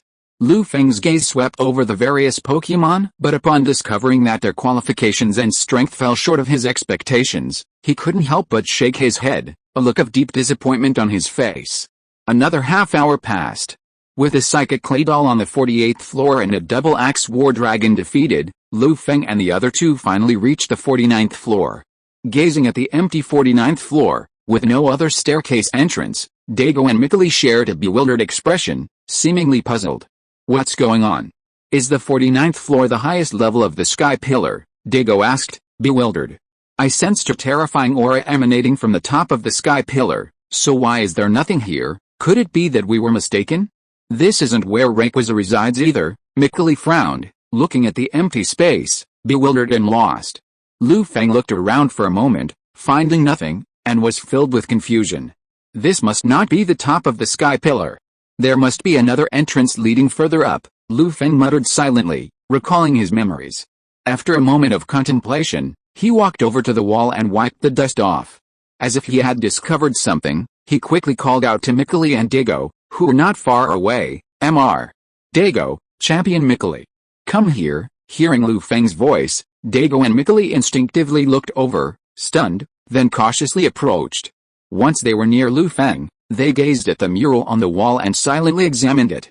Instantly, the entire 49th floor fell silent, a deathly stillness. A moment later, Feng and the others, through the inscriptions on the wall, finally learned the history of the Sky Pillar and the path to Rayquaza's habitat on the 50th floor. The murals on the walls chronicled the history of Rayquaza and Hoenn 3,000 years ago. At that time, Groudon and Kyogre competed for natural energy. To quell the conflict, the Meteor Clan prayed to the seven-colored meteorite that had created Leone City, allowing Rayquaza to descend from the ozone layer. Using the mysterious power of the seven-colored meteorite, Rayquaza underwent an unknown evolution, defeating Groudon and Kyogre. Thereafter, the Meteor Clan built the Sky Pillar, enshrining the seven-colored meteorite and Rayquaza, who had helped Hoenn overcome the disaster. "I never thought the Sky Pillar would have such a history," Dago said with a complex expression, glancing at Mikali beside him. "According to the information left on the murals, Rayquaza indeed resides in the Sky Pillar." "We finally found the right one this time," Mikali said quietly, ignoring Dago's gaze, and began searching for the hidden mechanism. Feng watched Mikali and Dago's movements, chuckling to himself. He joined their team, carefully searching. It wasn't long before Feng, using the power of wave guidance, was the first to discover the mechanism hidden in the northeast corner. He quickly waved to Dago and Mikali, who were not far away. Shocked, Dago and Mikali hurried to Feng's side and helped him activate the mechanism. A loud rumbling sound was heard, and the entire Sky Pillar began to shake. Countless dust clouds floated into the air with the vibrations, completely obscuring all vision and making it difficult to see clearly. As the dust gradually settled and everything returned to calm, Lu Feng and his companions looked upward. They discovered that, at some point, a hole had appeared just above their heads, allowing passage. Dago and Mikuli were thrilled by this sight, but then, recalling the message on the mural, which indicated that a mechanism needed to be operated to open the upward passage, they were speechless. According to the message on the mural, this mechanism seems to require human control to ensure its activation. What should we do? Dago asked, a little troubled. Mikuli and Lu Feng were silent for a moment, seemingly pondering a solution. Why don't you let me control the mechanism from here while you go up and search for Rayquaza? Mikuli pondered for a moment, his eyes determined as he looked at Lu Feng and Dago. Lu Feng, recalling Shijiana's actions in the special episode, slowly raised his head and looked at the two of them. In the past, the meteorites who came to worship Rayquaza didn't always come in pairs. There must be another way. We can try this first. If nothing else works, we can follow the message on the mural. Dago and Mikuli pondered for a moment before agreeing to his proposal. Afterwards, Lu Feng took out some tools from his backpack. With the help of these tools, he made several attempts and finally succeeded in keeping the mechanism open. He then took Dago and the other person to the top of the sky pillar. If you are listening to this novel on a channel other than Fanfic World, it means it was downloaded and re-uploaded without effort. We warmly invite you to visit our channel, Fanfic World. There you will find the original version of this story and many other novels of various genres. We look forward to seeing you dive into a world of incredible novels. Chapter 316, Fierce Battle. Awakening of the Sky-Splitting Seat. The 50th floor of the Sky Pillar. A hazy bluish gas filled the entire space, emitting a distinct odor reminiscent of chlorine. A massive figure, approximately 7 meters tall, vanished within the bluish gas, occasionally exhaling puffs of air that vibrated the surrounding atmosphere. Lu Feng and his companions gradually approached the location. Curiosity crossed their faces as they gazed upon the scene before them, but upon smelling the intense, irritating gas, their expressions suddenly changed dramatically. Lu Feng hurriedly searched his backpack and found several suitable tools. He distributed them to Dago and Mikuli, saying softly, "Mr. Dago, Champion Mikuli, this gas is ozone. We'd better take precautions. Given the current ozone concentration, it could be dangerous if we continue this way." Dago and Mikuli gazed at the flowing gas surrounding them, nodded silently, and offered Lu Feng expressions of gratitude. Then, after securing their defenses, the three of them headed towards the center of the 50th floor, their expressions grave. They had sensed a powerful aura lurking within this space, far surpassing the strength of a typical champion Pokémon, yet seemingly dormant. Their presence met no direct attack. Lu Feng and the other two groped their way through the thick ozone for a long time before finally breaking through and reaching the very center. Not far away, they gazed at a Pokémon with eyes closed. Its entire body was green, with red edges along its shoulders and lower body, rudder-like wings, and a fin at the end of its tail, resembling a dragon. This Pokémon had yellow rings surrounding its body, including another on its head. Its upper limbs each had 3 sharp claws on its wrists, prominent gums, and fangs faintly visible at the tip of its snout. This was the ancient Pokémon that guarded the planet's atmosphere and specifically quelled battles between Groudon and Kyogre. Rayquaza. Dago and Mikuli gazed at the sleek form, their eyes gleaming brightly. Their tense bodies gradually relaxed, their entire bodies filled with excitement. Lu Feng stared at Rayquaza absent-mindedly for a moment, then felt the Master Ball hanging from his chest tremble violently. He knew it was Groudon sensing Rayquaza's presence and quickly used its wave power to calm it. After learning the purpose of Lu Feng and the others' search for Rayquaza, Groudon remained silent for a long time, gradually stopping the Master Ball and slowly regaining its composure. Seeing this, Lu Feng breathed a sigh of relief and wiped the sweat from his sweat with his protective hand. Immediately, he subconsciously cast a detection skill on Rayquaza, hoping to gauge its strength and prepare for an attack if negotiations failed. Name, Rayquaza. Gender, no gender difference. Attribute, psychic. Ability, airlock. Under the influence of this ability, all weather effects disappear. Classification, Sky Pokémon. Qualification, Strength, Common Legendary. Skills, Tornado, Primal Force, Air Slash, Dragon Wave, Dragon Claw, Reverse Scale, Massive Destruction, Dragon Dance, Meteor Beam, Dragon Swarm, Scale Shot, Hurricane, Swift Speed, Fly, Destruction Ray. Looking at the detection information provided by the system, Lu Feng's face showed a look of surprise. and he couldn't help but frown. He found that this Rayquaza's strength was not only far weaker than Groudon and Kyogre, but it didn't even have the unique skill finishing touch. This made it difficult for him to believe that Rayquaza could solve the meteor crisis. Could it be that there is not only one Rayquaza? There are also races like Lugia, Lu Feng muttered to himself, somewhat thoughtfully. After all, relying on this mere legendary Rayquaza wasn't enough to quell the wrath of Groudon and Kyogre and restore peace to the entire Hoenn region. With this in mind, Lu Feng used the power of wave guidance to communicate with Groudon. "Grow, may I ask, is this Rayquaza the same one that stopped you and Kyogre last time?" Lu Feng asked curiously. Groudon suddenly opened his eyes upon hearing Lu Feng's words, silently sensing Rayquaza's power through the restraints of the Master Ball. After a long pause, Groudon replied with a hint of disdain, his tone filled with contempt for this Rayquaza. "Tisk! How is that possible? This Rayquaza is so weak, how could it possibly stop me and Kyogre? If this Rayquaza had appeared last time, I could have crushed it myself, but judging by this Rayquaza's aura, it must have been born not long ago, probably less than 500 years ago." Lu Feng's mouth twitched slightly, but he still caught the key message in Groudon's words. His breathing suddenly became rapid, and he couldn't help but continue asking, "So, there's not just one Rayquaza, but a whole family?" Groudon didn't answer directly. Instead, he shook his Master Ball a few times and ignored Lu Feng. Seeing this, Lu Feng suddenly understood. He remembered the Mega Rayquaza in the Pokémon Origins anime, which used the colorful meteorite to Mega Evolve and crush Groudon and Kyogre.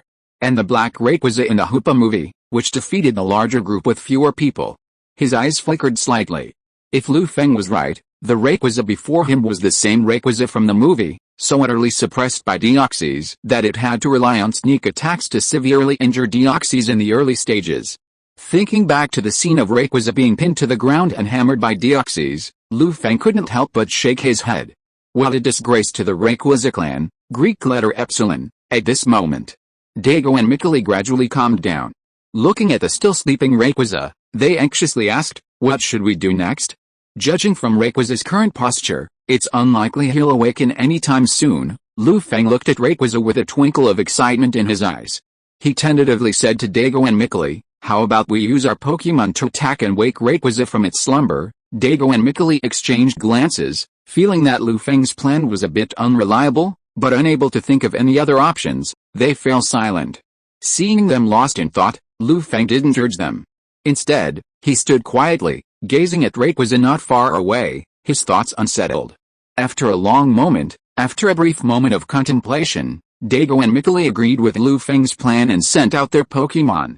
Seeing this, Lu Feng no longer hesitated and immediately sent out his Deoxys. As if sensing Deoxys' emanating aura, Dago's Metagross took on a solemn expression, eyeing it with great caution. Mikuli's Melodic bore a similar expression, examining Deoxys with curiosity.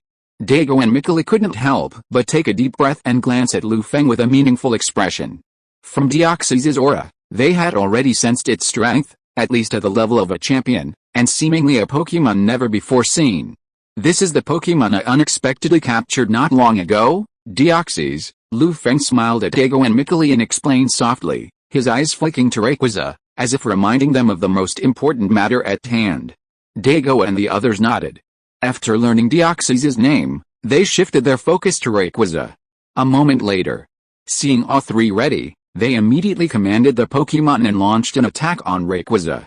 Deoxys, Psycho Charge, Metallock, Comet Punch, Mincheo, Water Cannon. As their voices rang out, the three champion-level Pokémon simultaneously moved.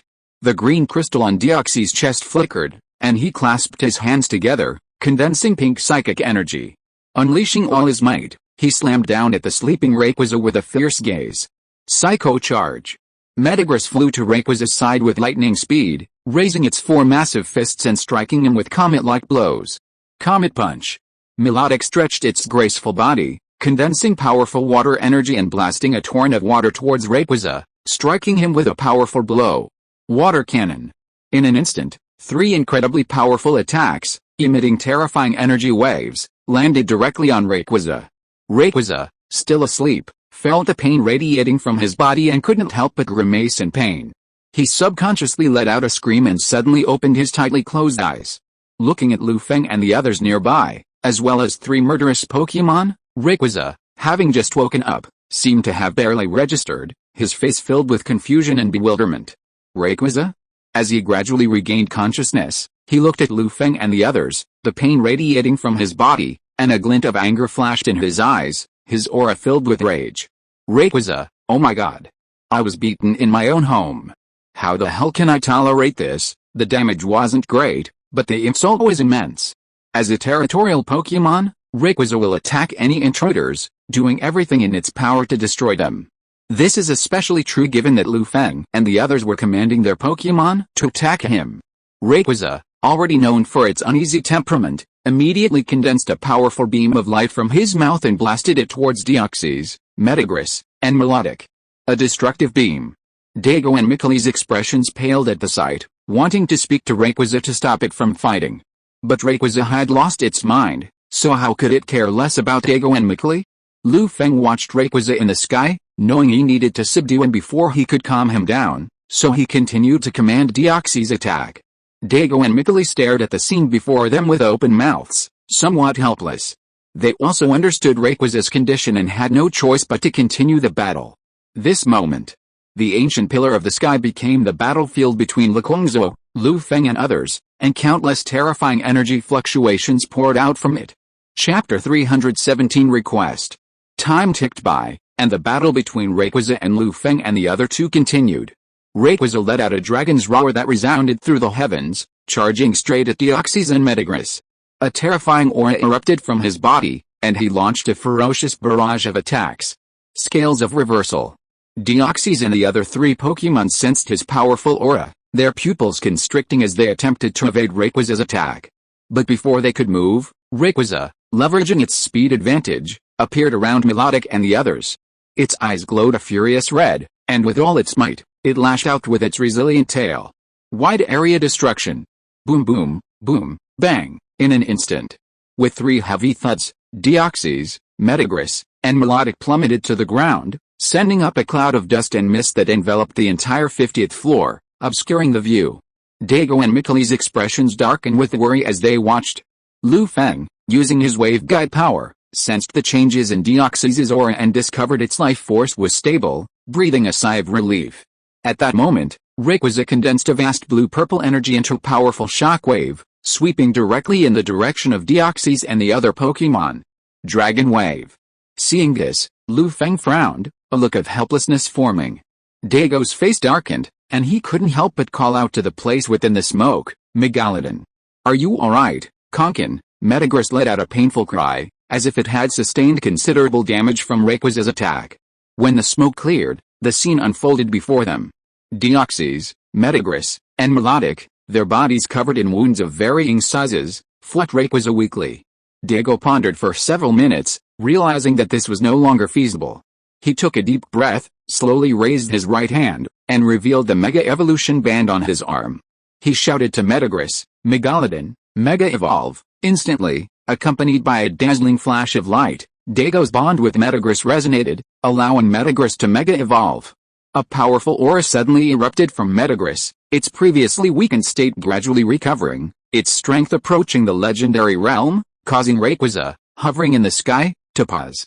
Mikile gazed at the incredibly cool-looking Mega Metagross, a flicker of envy in his eyes. Devon Company truly lives up to its reputation as a major player in the Hoenn region.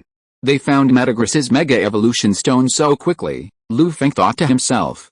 3 months had passed since the Mega Evolution event, enough time for the major Pokémon powers to find a significant number of Mega Evolution Stones. So much so that Lu Feng wasn't particularly surprised to see Dago's Metagross Mega Evolve. The three of them exchanged a glance, seeing the determination in each other's eyes. They silently nodded and continued commanding their Pokémon, attacking Rayquaza in the sky. Deoxys, Psycho Shock, Metallo, Cannon, Mincheo, Freeze Beam. Deoxys, receiving Lu Feng's command, transformed into a flash of lightning, closing in on Rayquaza with lightning speed. He then materialized his magical telekinesis and attacked Rayquaza's position. Psycho Shock. Rayquaza sensed the terrifying energy contained within this skill and let out a majestic dragon roar.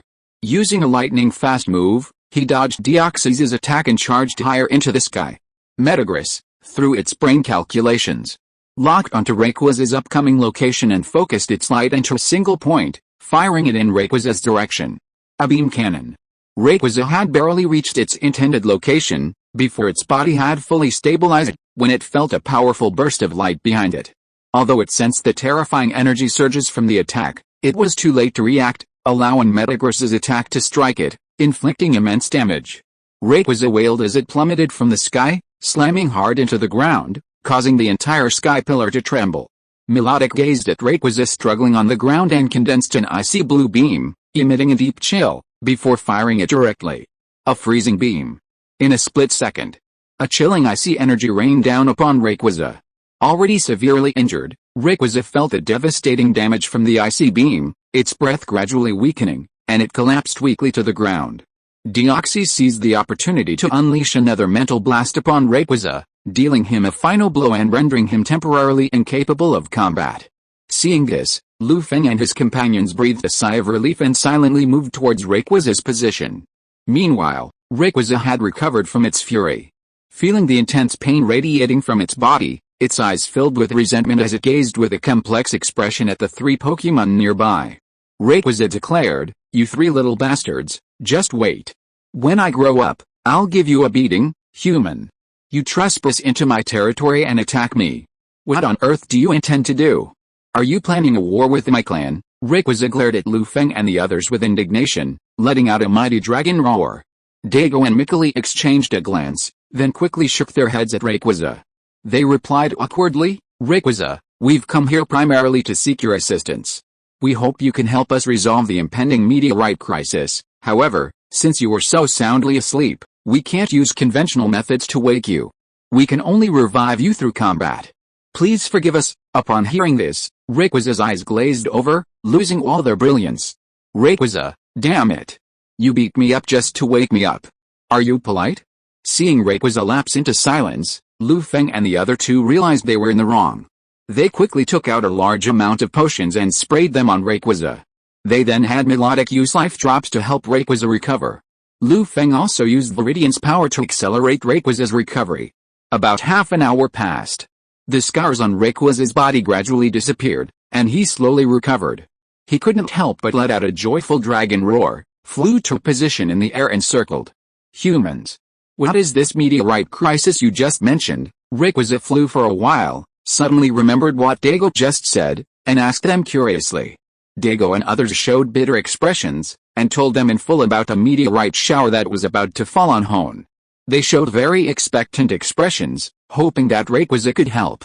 After listening to Dago's introduction and comparing his current strength, Rayquaza fell into silence and didn't say a word for a long time.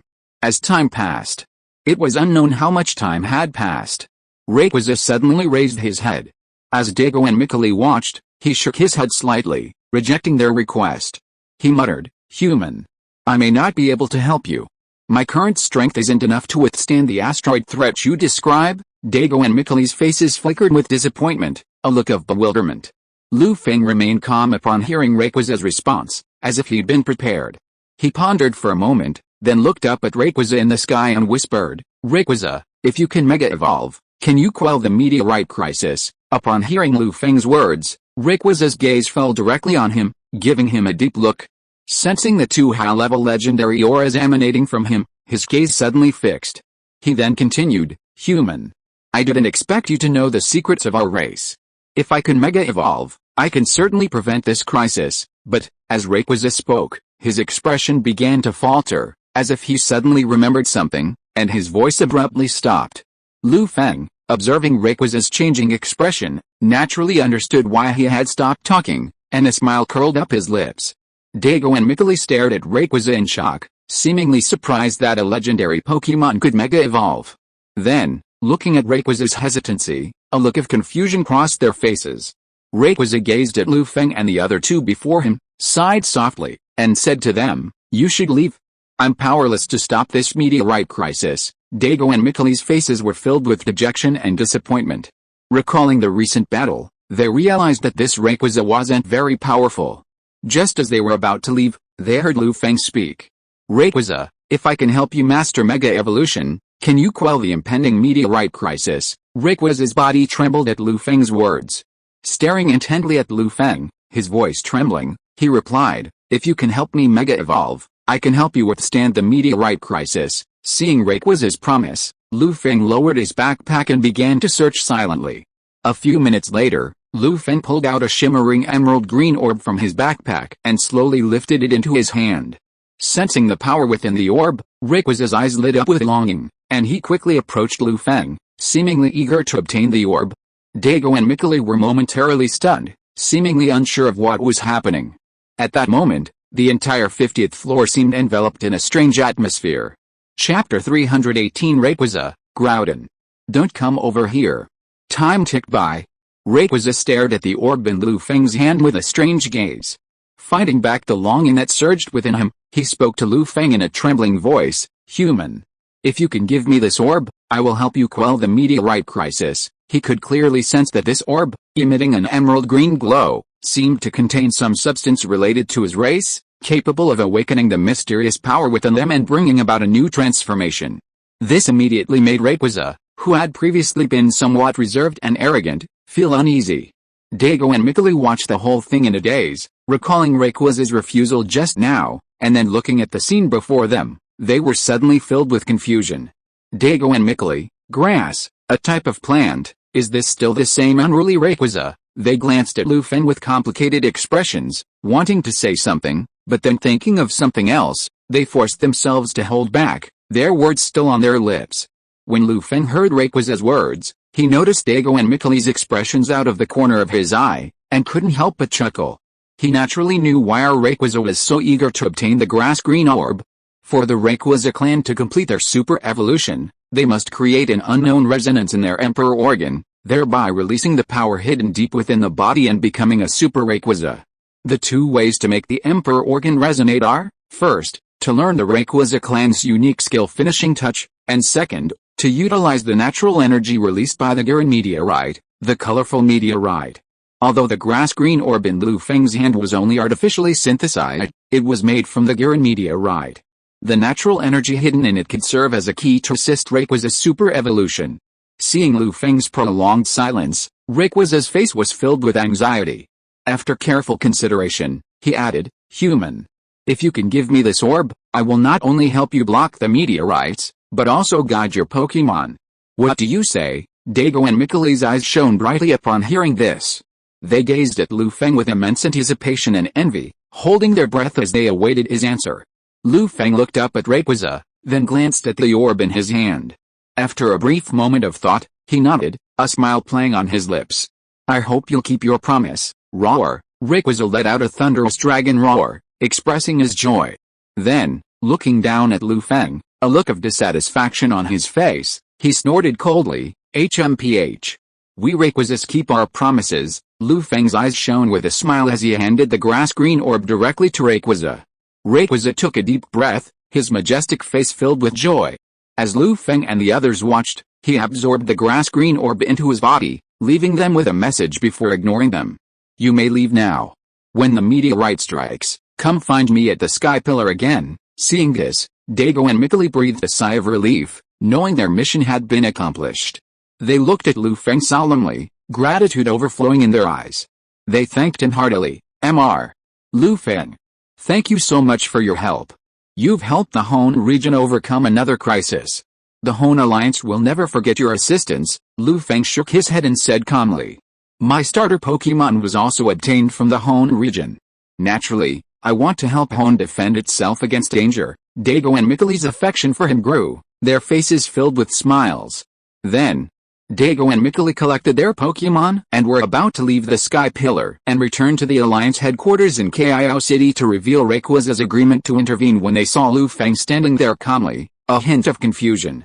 Dago stared at Lu Feng in astonishment, unable to resist asking, "Lu Feng, aren't you going to leave with us?" Mikuli stared directly at Lu Feng, her turquoise hair falling in the breeze, her face thick with curiosity and a hint of confusion.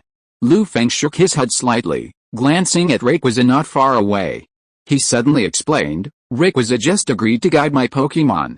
I'd like to spend some time training at the Sky Pillar before the crisis arrives." Dago and Mikuli nodded, their gazes filled with admiration. "In that case, Dago and I will be heading back first. Nachi is still waiting for me in NIU City.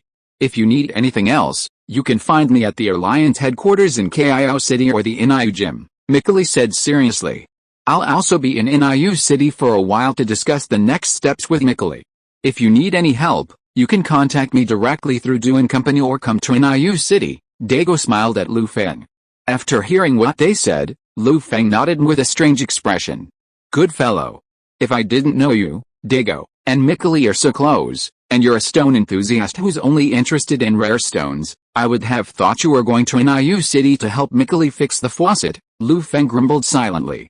Suddenly, a chill seemed to rise from Dago and Mikali, and they trembled unconsciously for a moment. But after realizing it was just an illusion, they said goodbye and left. Lu Feng watched the two departing figures, his eyes growing deeper. He then silently turned and fixed his gaze on Rayquaza. Rayquaza was lost in thought, attempting to draw upon the energy within the grass-green orb, thereby completing the resonance of natural energy with the Emperor's organ and entering a super-evolved state. Suddenly, as if sensing Lu Feng's burning gaze, a strange look appeared in its dragon eyes. Glancing around for a moment, it couldn't help but ask, "Human? The other two humans have already left, why aren't you leaving yet?" Upon hearing Rayquaza's words, veins bulged in Lu Feng's forehead. He clenched his fists, staring at Rayquaza with a half-smile, and replied through gritted teeth, "Didn't you say you'd help me with Pokémon training, Lu Feng, pa? You scumbag dragon, you actually want to take my grass-green orb for free? Damn it. The three gods of Hoenn are all the same." Upon hearing this, a flicker of embarrassment crossed Rayquaza's eyes, and he said uncomfortably, "I still need time to attempt my Mega Evolution. How about you wait until the meteor crisis is over?" Lu Feng's gaze was as calm as water. He didn't directly respond to Rayquaza's suggestion. Instead, he silently pulled off a Master Ball from his chest and pressed the button. Rayquaza? In an instant, accompanied by a blazing red light, an extremely powerful aura swept through the 50-story space. Groudon, holding the cliff sword in one hand, glared at Rayquaza with a sinister expression, a malicious look on his face. Groudon. The son pays for his father's debts. Little Rayquaza, take my cliff sword. Watching Groudon use a special technique to soar, forcing multiple swallow backs and Z moves, then appear at lightning speed beside Soaru, cliff sword in hand, he was stunned. The whole dragon was in a state of panic. Soaru, holy crap. You told me this was Groudon? Groudon can fly, that's ridiculously plausible. Soaru, is this the same infamous Groudon? Everyone in the legendary Pokémon world knows that Groudon can't fly, this must be a lie. Soaru, Groudon. Don't come over here, Cyrillic lettered at. With a devastating dragon roar, Soaru's body plummeted to the ground, shaking the entire 50th floor. A moment later, a battle between legendary Pokémon erupted. Although Suicune tried to fight back, the disparity in power ultimately thwarted his resistance. Groudon used its cliff sword to pin him to the ground for a long time. Finally, by agreeing to Lu Feng's many unfair terms, he was rescued from the infuriated Groudon. With a sly smile, Lu Feng approached Suicune and, in front of Suicune, used a portable Pokéball transfer device to teleport several of his Pokémon. Staring at the Pokémon before him, Suicune's expression was filled with despair. Just then, ding ding ding. The communicator in Lu Feng's pocket suddenly chimed, instantly drawing his attention. Huh? It's Satoshi calling. Did something happen? Lu Feng muttered to himself, perplexed, as he glanced at the note displayed on the communicator. A few minutes later, Lu Feng put down the communicator, his expression a strange expression. He hadn't anticipated that the silver tournament had already begun, and that Xiaozi's purpose in contacting him this time was to gain some guidance on how to deal with Yu, his top 4 opponent. Lu Feng knew this wasn't Xiaozi's idea, but rather a suggestion from Misty or Brock. He was silent for a moment, recalling Xiaozi's experience at the silver tournament, and silently offered some advice, helping Xiaozi adjust his tactics. Good. Does this count as long-range proxy play, Greek letter Omega? I wonder what kind of place Xiaozi will achieve in this tournament? I'm really looking forward to it, Lu Feng said, gazing northeast toward the Johto region, his eyes deep. Meanwhile, in the Johto region, in Silver Town, the silver tournament finals were underway. Thanks to Lu Feng's guidance, Xiaozi, through his tactics, successfully defeated Yu, overcoming his semi-final defeat at the silver tournament and advancing to the finals. Xiaozi, with high morale, stared across at Dash, commanding his Charizard and launching a fierce attack on Ash's Raiden. Charizard, Earth Drop. As Ash's voice fell, Charizard unfurled its massive wings and swooped down on Raiden at incredible speed. Taking advantage of Raiden's inattention, it clamped its powerful arms around him, immobilizing him. As everyone watched, Charizard flapped its wings, carrying Raiden high into the sky. It began spinning clockwise, and the immense force of gravity sent Raiden tumbling down. Ash's face darkened as he watched this scene. He hurriedly shouted to Raiden, "Raiden, use flame spray on the ground." Unfortunately, Charizard's Earth Drop had already dazed Raiden, leaving him unable to use flame spray. He plummeted to the battlefield, sending up a cloud of smoke that obscured all sight. A moment later, when the dust cleared from the battlefield, Raiden, covered in wounds, struggled to his feet and tried to continue the fight. But before he could fully stand, Charizard arrived and unleashed a Dragon Claw, slamming Raiden down hard. Suffering another devastating blow, Raiden finally gave way, letting out a wail, losing its last remaining fighting ability and collapsing to the battlefield. Ash watched the scene in a daze, frozen in place for a long moment, unable to recover.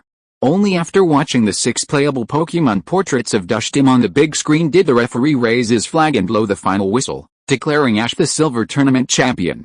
Misty and Brock, sitting in the audience, watched the fireworks rain down and the audience roar with applause. They couldn't help but feel excited, joining the crowd in cheering for Ash's victory. Soon after, the Silver Conference came to an end, and the Pokémon League president Damalo Lanky appeared and personally presented the award to the winner, Satoshi, and congratulated him on winning this Silver Conference. He brought the championship trophy and came to Aksha and Gang, saying excitedly, "Aksha and Gang, look! I won the Silver Tournament Championship." Gang smiled, his eyes narrowed into a slit, and congratulated Ozzy, congratulations on winning this time. I wonder what your plans are next." Aksha looked at the excited Ozzy, and in order to prevent him from being too proud, she couldn't help but remind him, "Ozzy, you can win the Silver Tournament thanks to Feng's pre-match guidance. Don't be too proud." Ozzy scratched his head silently after hearing what Aksha said, and gradually regained his composure. He said with fighting spirit, "Oh, I get it. Can't you let me be happy for a while? I should travel to the Hoenn region next and work hard to become the strongest Pokémon master. I will participate in the SYO tournament in the Hoenn region and win the championship of the next SYO tournament to let Feng know that my strength is constantly improving." Upon hearing this, Brock and Misty's expressions changed slightly, as if they were preoccupied with something, but they still cheered for Ash's decision. A few days later, for some reason, Ash and his 3 companions parted ways.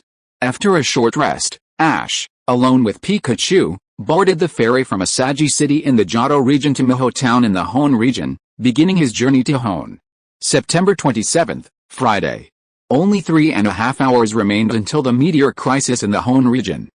Feng looked at the Pokémon around him, sensing the powerful aura emanating from their bodies, and nodded with great satisfaction. After 2 weeks of training and frantically exploiting the Hollow, Feng's Pokémon had made remarkable progress. Garchomp, Charizard, Togekiss, and Articuno had shown the most noticeable improvement in strength. Under Rayquaza's guidance, Garchomp's mastery of Dragon-type power reached a new level, successfully breaking through to the quasi-champion level. Leveraging his enhanced martial arts swordsmanship skills, he was even able to unleash the power of a mid-quasi-champion. Charizard mastered flying-type energy even more skillfully, activating the dragon blood within him, instantly reaching quasi-champion status. He then took this opportunity to perfectly master the 3rd form of Buddha's Wrathful Lotus, bringing his normal power to that of a mid-quasi-champion. Under Rayquaza's guidance, Togekiss utilized extensive resources to successfully improve his flying-type skills, simultaneously raising his strength to the peak of the mid-upper level, just one step away from a late-stage breakthrough. Articuno also leveraged its innate advantages to reach the late upper level, taking a new step forward in flying-type mastery. As for the other Pokémon, Gengar, through accumulated experience, reached the peak of the late upper level. After completing the Ultra-Archaic transformation and unleashing its full power, he could rival late quasi-champion Pokémon. Only Regiarius achieved a breakthrough to the late Tenno level. The other Pokémon's improvements were less pronounced, merely subtle. Feng pulled out his communicator and read the messages from Dago and Mikali. He also learned of the impending meteorite crisis and the need to take Rayquaza to the Green Ridge Space Center to receive a special space suit. His gaze shifted to Rayquaza.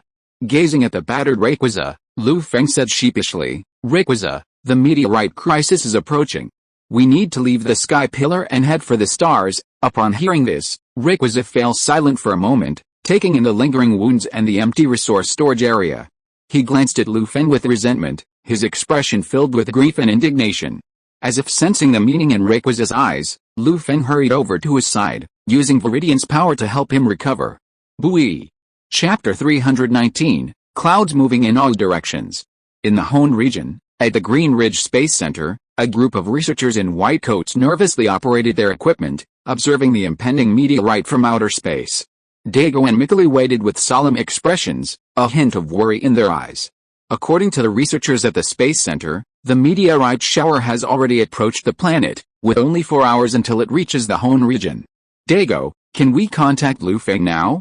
The meteorite shower is about to arrive, and we need Rayquaza's help. Mikali paced back and forth with a hint of anxiety, a shroud of gloom.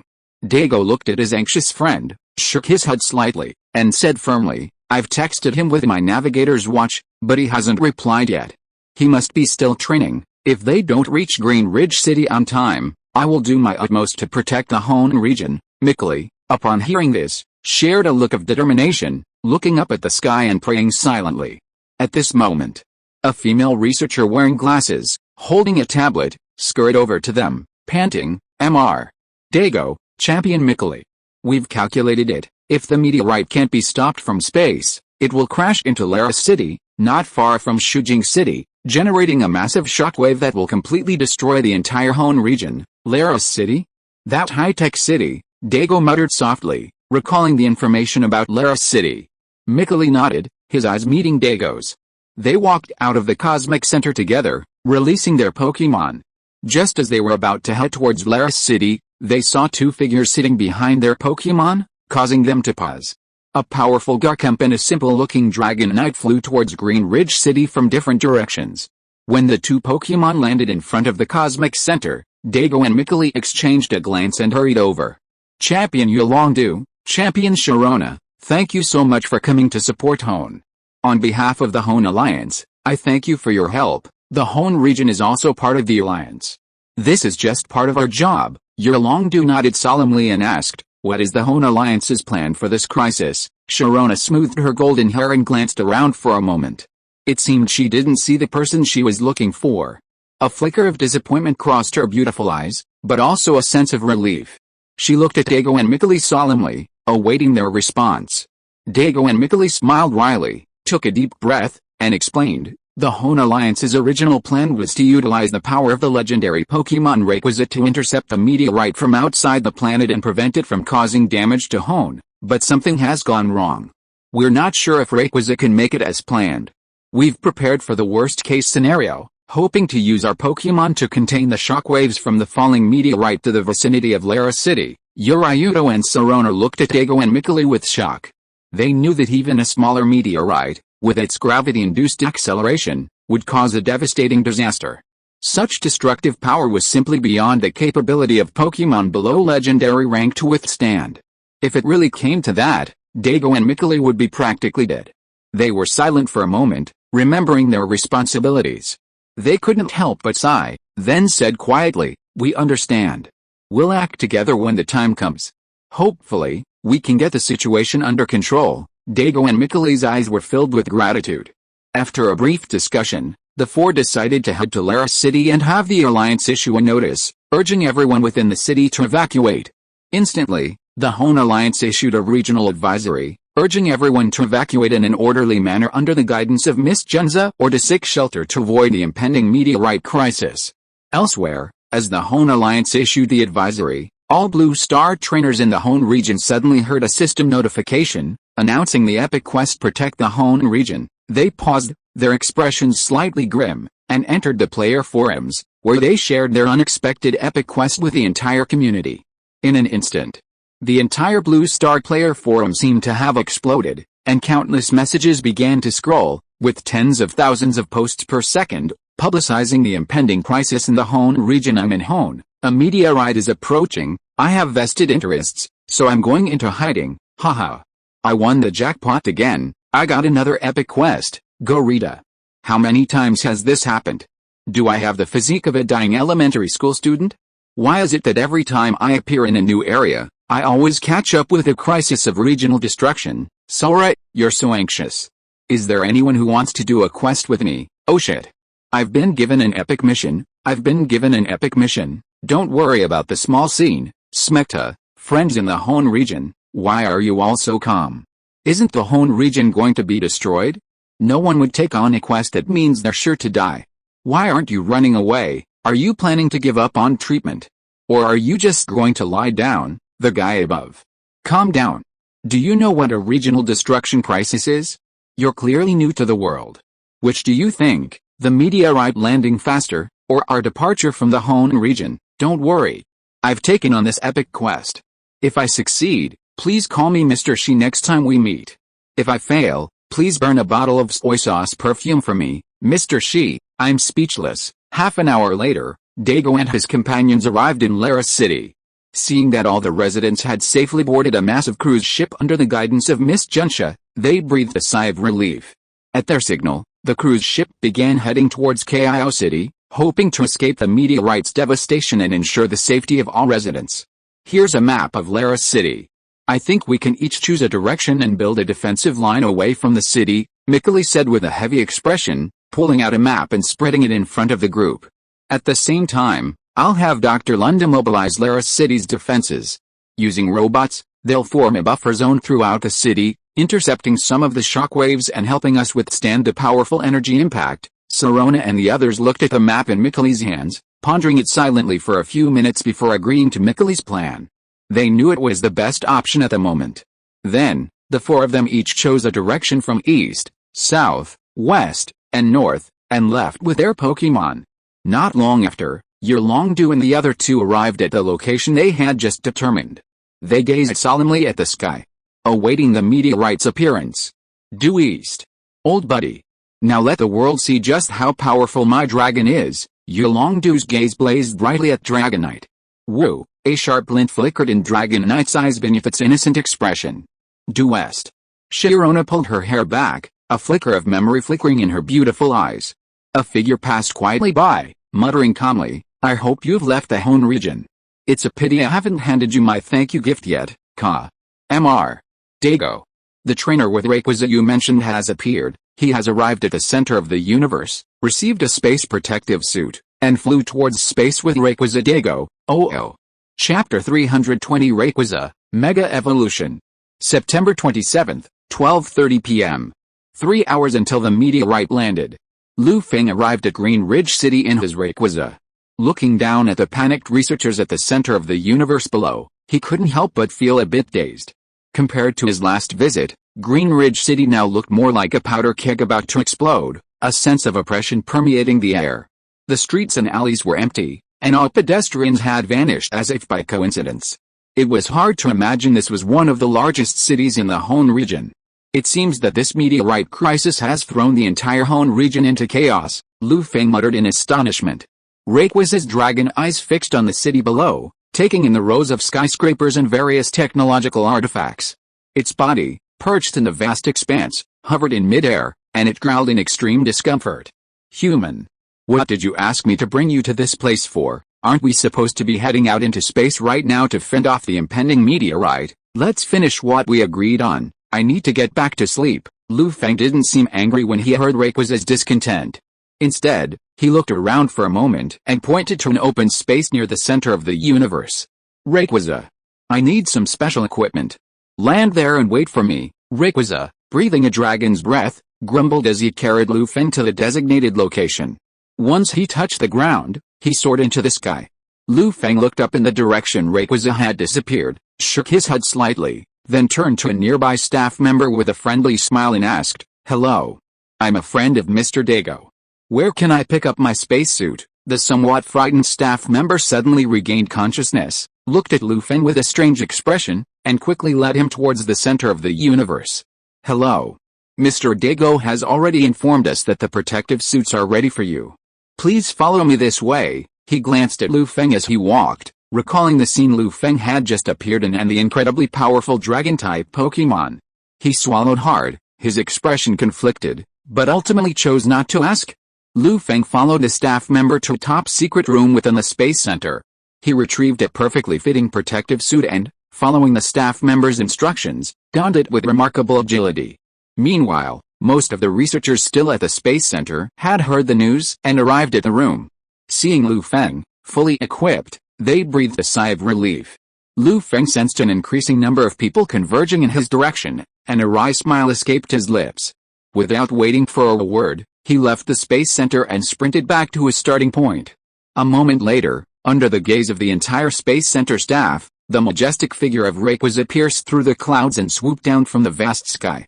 He arrived at Lu Feng's side with astonishing speed, stirring up a fierce gust of wind that forced everyone to step back, instantly clearing the crowd around Lu Feng. Lu Feng, holding onto Rayquaza's flanks, climbed onto its back with difficulty. He gazed up at the azure sky, took a deep breath, and said, "Rayquaza, target the sea of stars." In an instant. Roar! As Lu Feng's voice fell, Rayquaza's dragon eyes flashed, and a roar resounded through the heavens. With a mighty swing of its body, it soared straight into the sky.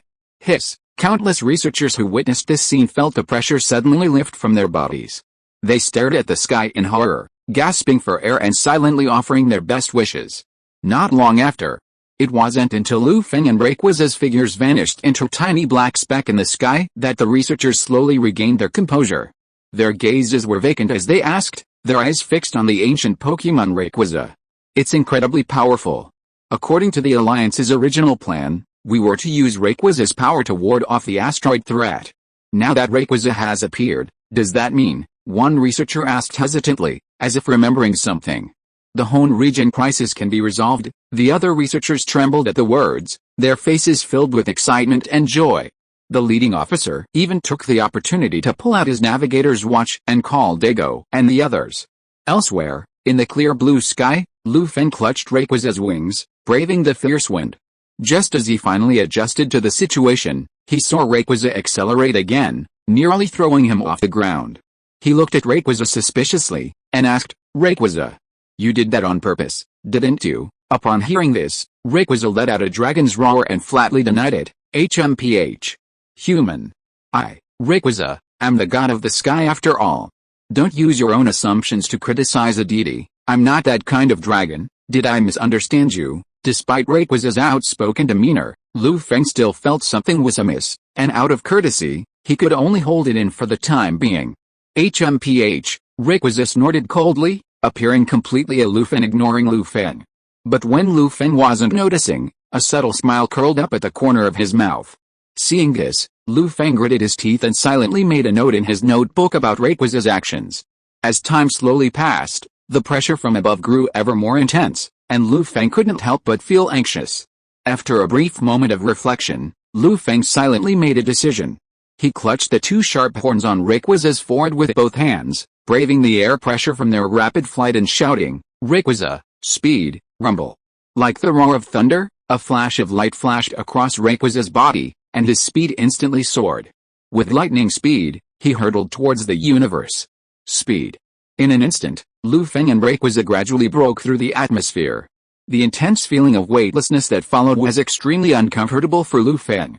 Fortunately, Rayquaza noticed Lu Feng's abnormality and quickly formed a protective shield around him. He adjusted the flight slope, striving for a smoother entry into the starry sky.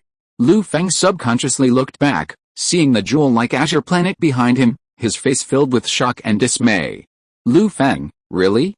I'm in the atmosphere." Rayquaza seemed to have noticed something strange about Lu Feng. He used his superpowers to observe his expression.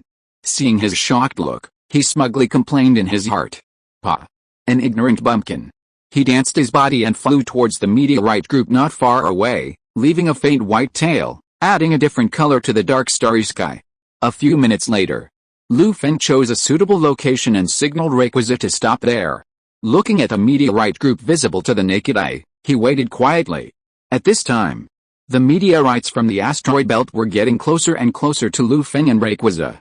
It was estimated that in 10 minutes, they would be not far from them. If they were not stopped, They would likely cause them unexpected harm. Lu Feng gazed intently at the meteorite cluster not far away. Using his waveguide power, he detected a powerful aura hidden within the center meteorite. He solemnly addressed Rayquaza. Inside that massive center meteorite lies a powerful Pokémon. Be careful, Rayquaza, prepare for battle. Upon hearing this, Rayquaza's dragon eyes fixed on the meteorite Lu Feng mentioned, roaring defiantly. I understand, Lu Feng nodded, suppressing his excitement as he shouted, Rayquaza, Mega Evolve. The next second, a rainbow of light appeared in the cosmic sky, and Rayquaza's Emperor organ resonated. Gradually, he was overwhelmed by the sudden brilliance, his aura rapidly rising, his power approaching the realm of high legend. Chapter 321, The Finishing Touch? Fireworks blooming in the starry sky. In the Hoenn region, Laris City. The sky was clear and azure. Dago, Serona, and the others, having received the news from Green Ridge City, headed directly to the city's defense center. On Laris City's large screens, they watched the intercepted footage from the center of the universe transmitted from Green Ridge City. Rayquaza's body shone with pale blue lightning, and a layer of white light suddenly appeared all over his body. He hurtled towards the inky blackness of the starry sky at the speed of sound. As his body soared through the sky, the air resistance gradually increased. The areas where Rayquaza's body rubbed against the air suddenly burst into flames, leaving only a brilliant ball of fire in the sky. The day star appeared. Mikali, Yurayudo, and the others stared at the scene displayed on the large screen, lost in thought for a long moment. Their eyes fixed on Rayquaza's figure, especially the figure standing above him, clutching his dragon horn tightly. Their expressions grew complex. Lu Feng, Sharona's beautiful eyes stared intently, a glint of pride yet a flicker of worry etched across them, a look of profound conflict. Ryudo looked at Lu Feng and Rayquaza with a startled expression, his eyes blazing with passion. He exclaimed, as expected of the legendary god of the sky, Rayquaza. I sense a powerful dragon-like power. Then, he shifted his gaze to Lu Feng, recalling the moment he first met him. A moment later, his expression shifted, and he couldn't help but sigh. I never thought the person piloting Rayquaza to the stars this time would be the same rookie trainer from a year ago.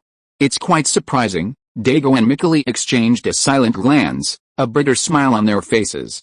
They sighed. The Hoenn region owes Mr. Lu Feng a lifesaver.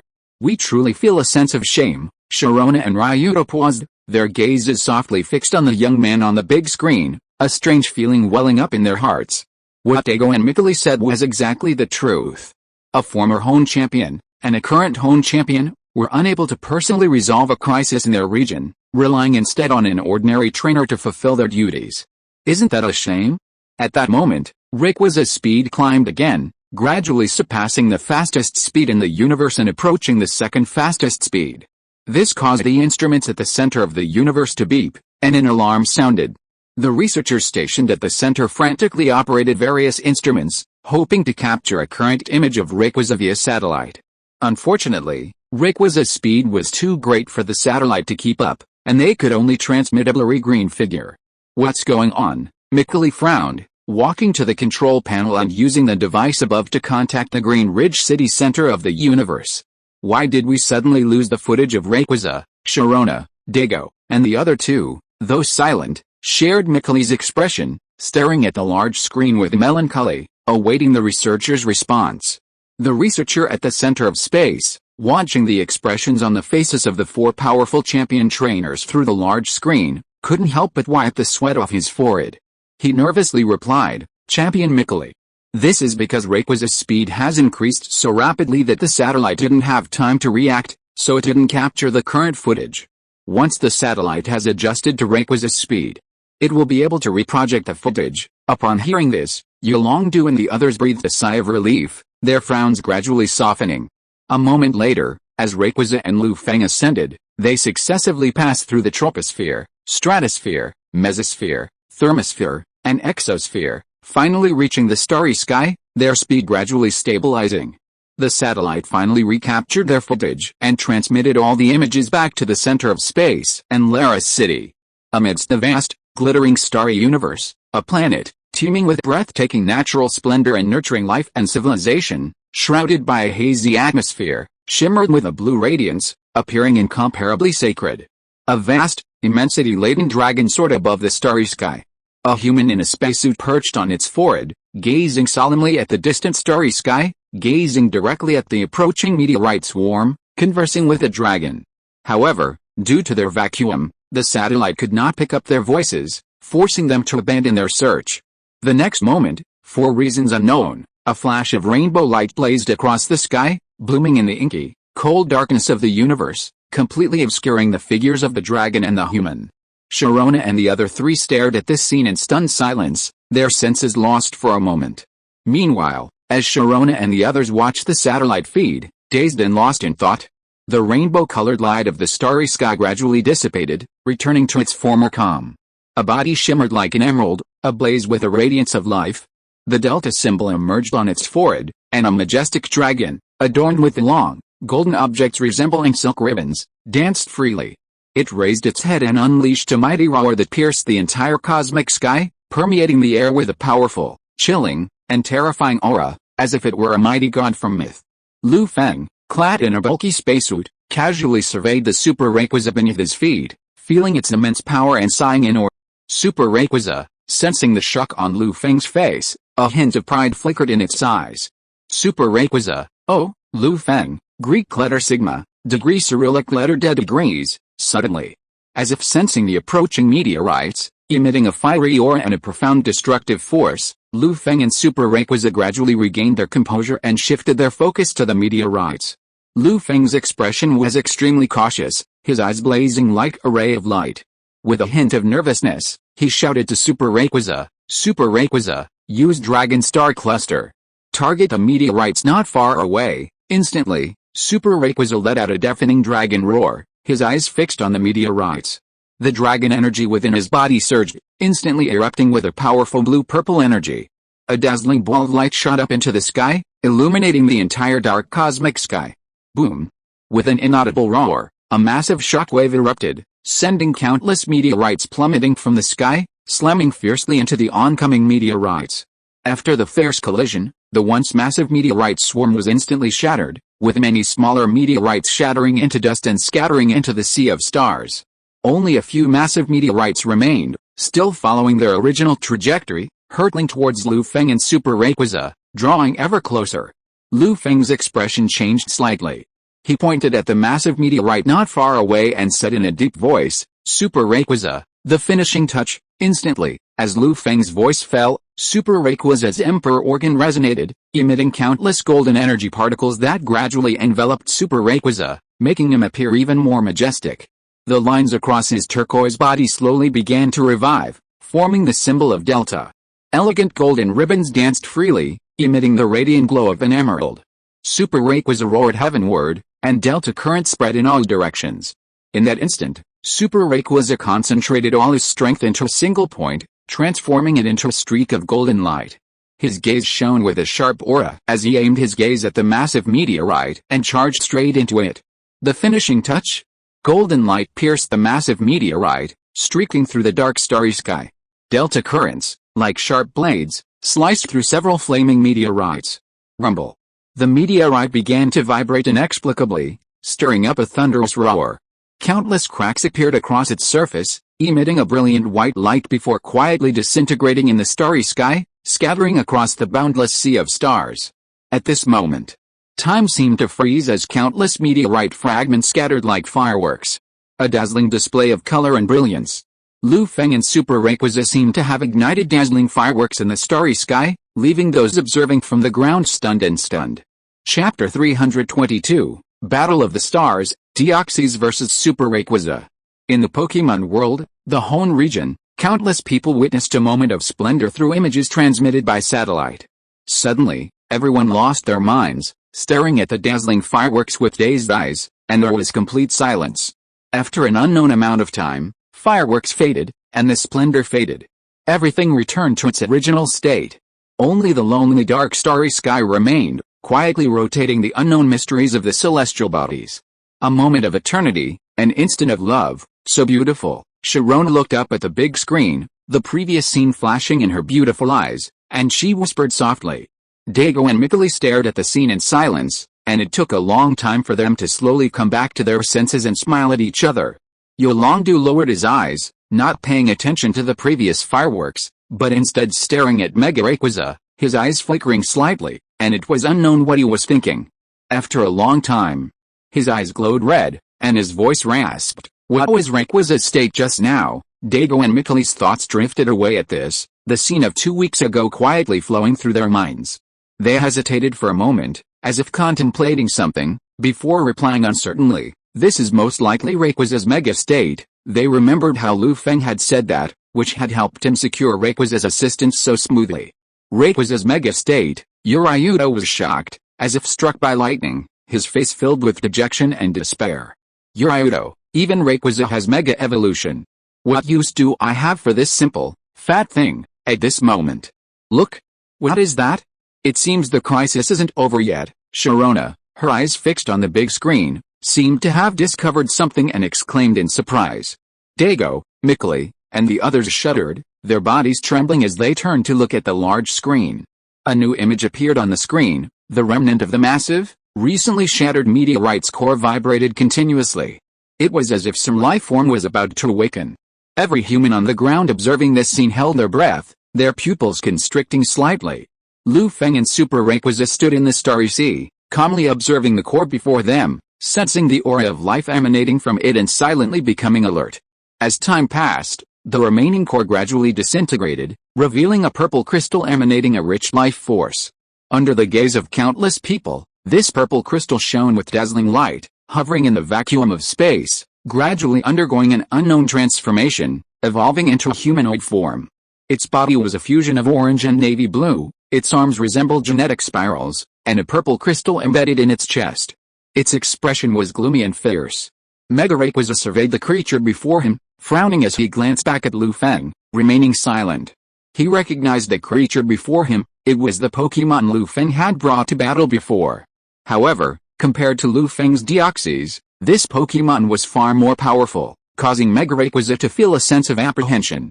He could clearly sense that this Pokémon's power wasn't much different from his own.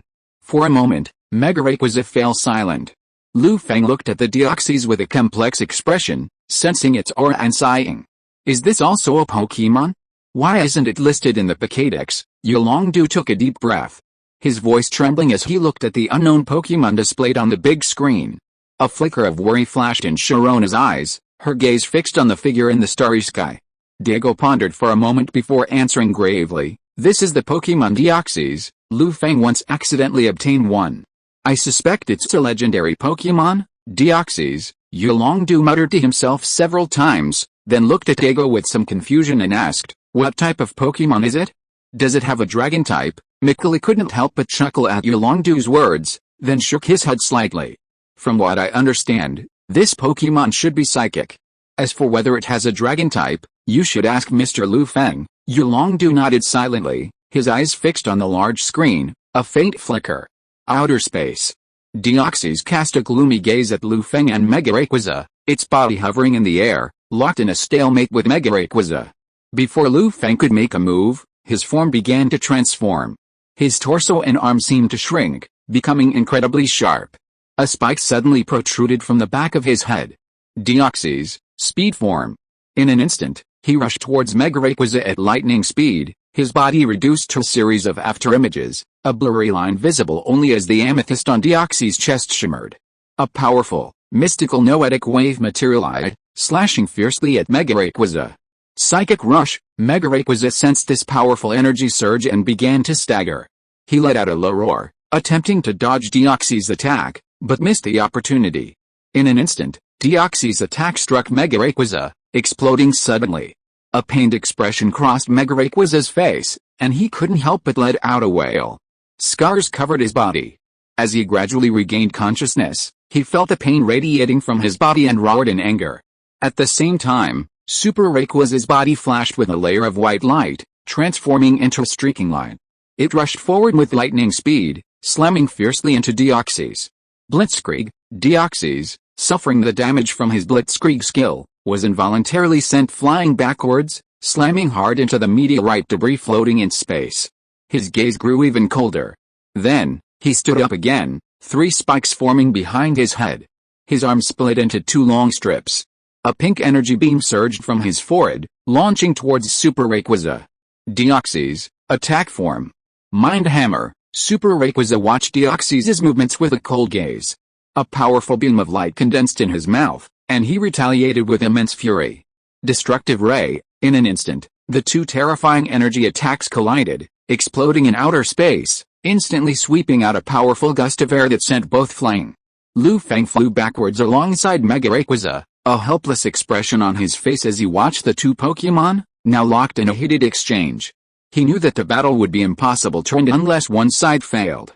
To quickly end the conflict, Feng looked at Mega Rayquaza and calmly called out, "Metro Rayquaza," the finishing touch. Instantly, Mega Rayquaza stabilized itself, refocusing its energy and releasing golden particles. This transformed into a straight golden beam, slamming towards Deoxys. The finishing touch? Deoxys had barely regained its footing, barely able to react, when Mega Rayquaza's attack reached him, causing his pupils to constrict. In the nick of time, Deoxys clasped his arms across his chest, protecting the amethyst in his collar. Mega Rayquaza's relentless attack shattered Deoxys' arms, and half his body crumbled to dust. Fortunately, his amethyst was successfully protected. After a tremendous cost, the missing portion of Deoxys instantly recovered and retreated away from Feng and Super Rayquaza. Through the power of the wave guide, Feng clearly observed that after Deoxys' recovery, his aura had become extremely weak, and his overall state had become extremely weakened. If he suffered another blow of the same magnitude, he would likely fall into a long slumber, or even perish outright. Seeing this, Super Rayquaza's eyes flashed with excitement. He was about to continue his attack, but was stopped by Feng. "Rayquaza, stop. Let me talk to Deoxys." Super Rayquaza gazed at Feng for a moment, then silently paused, hovering in the starry sky. Feng, seeing Rayquaza's tact, nodded with satisfaction. He then turned his gaze to Deoxys and radiated his Viridian power, engaging him in communication. "Deoxys, please stop attacking. Can you tell me why you're traveling to the Pokémon world?" Sensing the benevolence within Viridian's power, Deoxys slowly stopped its movements, returning to its normal form. It stared blankly at Feng. It was silent for a moment, then emitted a unique electric wave that penetrated deep into Feng's heart. "I sense the presence of my companions. Their presence is on that planet. I need to find them." Hearing Deoxys' words, Feng subconsciously glanced at his Pokéball, an awkward expression on his face. "Are you referring to the presence of the companions you mentioned a while ago?" Deoxys nodded, then shook its head, its eyes flickering slightly. Feng couldn't help but cover his forehead. He removed a Pokéball from the belt around his waist, where it was stored, and pressed the button in the center. With a blazing light, Feng's Deoxys appeared, looking at him with confusion, somewhat bewildered.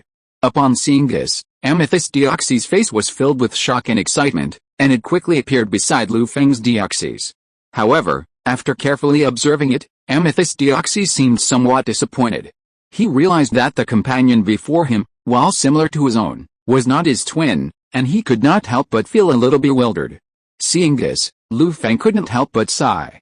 He softly explained, "Deoxys, I think you've realized that my Deoxys isn't your companion. If you wish to find your twin, you can go to the Pokémon world yourself, but please don't bring the meteorite with you. It would damage the entire world's ecology. The Pokémon world is our shared home, and it's home to countless Pokémon, just like you, seeking companions. Perhaps it's not ideal for you, but you will always find a home that truly suits you. So please cease fighting." Deoxys silently lowered his head, pondering Feng's words. Beside him, Rayquaza's gaze softened as he listened to Feng's powerful words, and he too began to ponder deeply. At that moment, the entire starry sky fell silent. Laris City, Defense Center. With the help of the lip reader, Sharona and the others also understood Feng's words. They immediately smiled brightly and couldn't help but call out his name, Feng. Shortly after, Deoxys looked up and gave Feng a friendly gesture. Then, it slowly departed, flying towards the Pokémon world. Mega Rayquaza instinctively wanted to stop him, but after thinking about Feng's words, it stopped and gave up trying to stop Deoxys. In that instant, the crisis in the Hoenn region was over. Feng smiled at Mega Rayquaza and whispered, "Rayquaza, everything is over. Let's go back together." Mega Rayquaza's dragon eyes gleamed, and with a low roar, it flew directly towards the Hoenn region, carrying Feng. Chapter 323 Butler, Only Legends Can Revive Legends. An hour later. With the help of Rayquaza, Feng returned to Green Ridge City. Just as he got used to the discomfort of returning from outer space, he saw Rayquaza humming softly, soaring straight into the sky, and disappearing in front of everyone. Feng smacked his lips and was about to say something when he heard the system prompt tone in his ear. Ding. Congratulations to the host for completing the legendary quest. Visitor of the Rayquaza, obtain the Gene Wedge, World Fusion plus 5%, World Announcement. Congratulations to player 9527 for completing the legendary quest. World Fusion has been greatly improved. Please continue to work hard. Ding. Congratulations to the host for obtaining Eevee's Candy 5. Looking at the rewards given by the system, Feng's face became quite strange. Gene Wedge? Could the system want me to go head-to-head with Kyurem? Feng touched his chin and said subconsciously. At this time, his communicator suddenly vibrated, instantly attracting Feng's attention. Feng's expression was puzzled, unsure who could be contacting him at this moment. Without a second thought, he pulled out his communicator, and when he saw the name flashing on it, he couldn't help but be surprised. Welcome back, the fireworks were beautiful just now, Sharona. Feng stared at the message, slightly lost in thought for a long moment. After a moment's thought, he silently replied, do you like it? Laris City Defense Center. Sharona, relieved of her burden, walked out of the defense center building with a relaxed expression. She gazed up at the azure sky, her eyes filled with tenderness. Upon seeing Feng's message, she couldn't help but chuckle. She pondered it, recalling the magnificent scene just now. Her fair fingers gently tapped the screen, typing another message. No one can resist such beautiful fireworks, where are you now? I have something for you, as a thank you for helping me gather research for my thesis. A smile crossed Sharona's beautiful face, as if recalling the success of the Pokémon seminar in Water City. With a gentle gaze, she sent the message. Feng stared intently at the communicator, scratching his head subconsciously as he read the message, and asked tentatively, Rayquaza sent me back to Green Ridge City. Are you in the Hoenn region now? Greek letter Omega? Sharona rested her cheek on her hand, her golden hair falling to her waist.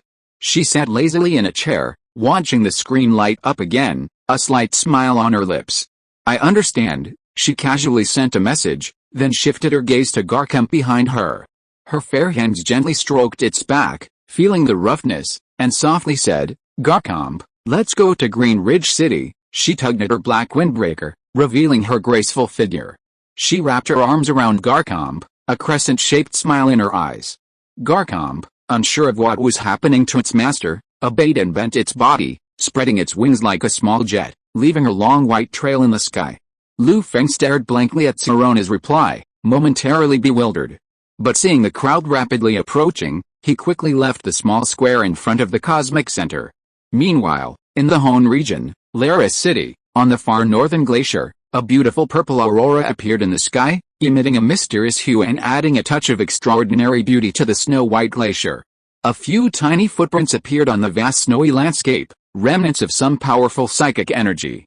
Wild Pokémon like the Dire and the Seal Ball trembled with fear, appearing to be deeply uneasy. The members of Team Rocket gathered there, clutching various detection instruments, as if searching for something. Fetch, one of the three beast warriors, gazed at the glacier before him, his brow furrowing. He looked at the Team Rocket captain in front of him and said impatiently, haven't you found the target yet? The rocket captain's body trembled at this, his head lowered, his back damp with sweat. He nervously replied, Master Thatch, we haven't found the target yet, a bunch of useless bastards. Thatch scolded him with a stern look of discontent. The target has been injured by Rayquaza. Now is a good opportunity to capture him. Hurry and find him. Yes, Lord Thatch. I'll arrange for a thorough search, the captain replied, his face pale, his body bent at a 90-degree angle. An unknown amount of time passed before Team Rocket's captain returned, seemingly holding something in his hand, and hurried over to her. Lord Thatch, according to the machine's detection, the target has most likely left, but we found some blood left behind. He lowered his head anxiously, not daring to look Thatch in the face, appearing extremely awkward. Thatch stared at him expressionlessly, radiating a commanding aura that made the captain's legs tremble and she felt overwhelmed. She was silent for a long time, then turned her gaze to the shadow beneath her feet. A black mist seemed to surge within the shadow, and a pair of bright blue eyes met Thatch's directly, nodding as if to confirm the captain's words. "Prepare to retreat," Thatch said slowly. "Yes, Master Thatch, I'll arrange it right away." The captain breathed a sigh of relief upon hearing this, wiping the sweat from his forehead. Thatch watched the captain's retreating figure, silently pulled out his communicator, looked at a number, and pressed the dial button. After a few seconds of beeping, beeping, beeping, a deep voice came over the communicator, calmly asking, "Thatch, what's going on, boss?" "The target has escaped, and we haven't found any trace of him," Thatch replied nervously. "However, our men have found some blood." The voice was silent for a moment, then turned to her and instructed, "Since the target has escaped, there's no need to search. Bring back the blood as soon as possible." "Yes. I'll arrange for someone to bring the blood sample back to Kanto," Thatch replied respectfully. Not long after, Team Rocket disappeared into the Arctic Glacier, leaving only the howling cold wind. In the Hoenn region, near Chimney Mountain, in the quartz sand peaks. In a very ancient ruin, Butler held a torch, illuminating the dark ruins, and looked at the murals left on the wall with excitement. He became very excited. Diane frowned, gazing at the ancient mural before her and Butler, who trembled beside her, and asked doubtfully, "Is this mural what you're looking for? It seems like a simple myth. Is it really worth all the trouble?" Butler smiled excitedly, his eyes blazing as he surveyed the mural before him. He murmured softly, "Diane, you don't understand. So-called myths and legends do have a basis, just like the legend depicted on this mural. Every 1,000 years, the Millennium Comet descends upon the Pokémon world. Accompanied by a pure song, the wishing star awakens from its slumber. On the 7th day, it opens its true eye and grants all the wishes of the wisher, but it seems like something the ancients fabricated." Diane stared at the mural with skepticism, still a little unconvinced. Could such a Pokémon really exist? She thought Butler was delusional. If it could truly grant wishes, why didn't any other information remain? Diane shook her head, hoping Butler would return to his job and give up his crazy plan of helping Team Magma revive Groudon. Butler was displeased when he heard Diane's doubt, but he still said patiently, "In another month, the Millennium Comet will descend upon the Pokémon world again. We just need to verify whether the legend is real or not, then I will let those people in Team Magma know that their plan is wrong. In this world, only legends can be resurrected, just like the Phoenix O resurrected the 3 holy beasts. I will let the wishing star Jirachi resurrect Groudon." Diane looked at Butler with worry when she heard his declaration, and said with a complicated expression, "Butler, promise me, okay, no matter whether the Millennium Comet appears in a month and the legend will come true or not, don't get involved in Team Magma's affairs anymore. Come back with me and perform magic shows like before to bring joy to everyone." Hearing Diane's pleading tone and looking at her golden hair hanging on her shoulders, Butler seemed to be touched. He remembered the past, nodded silently and said, "Diane, I promise you. After the Millennium Comet arrives and I verify the legend on the mural, I will go back with you and perform magic for everyone like in the past." Diane looked at Butler with a smile. Just as she was about to come to his side, she accidentally kicked something. She endured the pain and shone the torch in her hand over. At her feet, an ancient cocoon stone appeared. The style was very consistent with the pattern on the mural. Butler looked at the cocoon stone with surprise and couldn't help laughing. "Ha ha ha, I knew the legend existed. Lava Team, I will prove to you that my plan is correct. Everyone in the Lava Team, thank you. You still care about us so much?" A Song of Tears Behind Bars JPG. End of this chapter. Thank you so much for reading until the end. Don't forget to give it a like. Looking for more exclusive content and immediate access? Subscribe to our Patreon. Remember, every like, subscription or donation encourages us to continue. Thank you all. See you in the next video.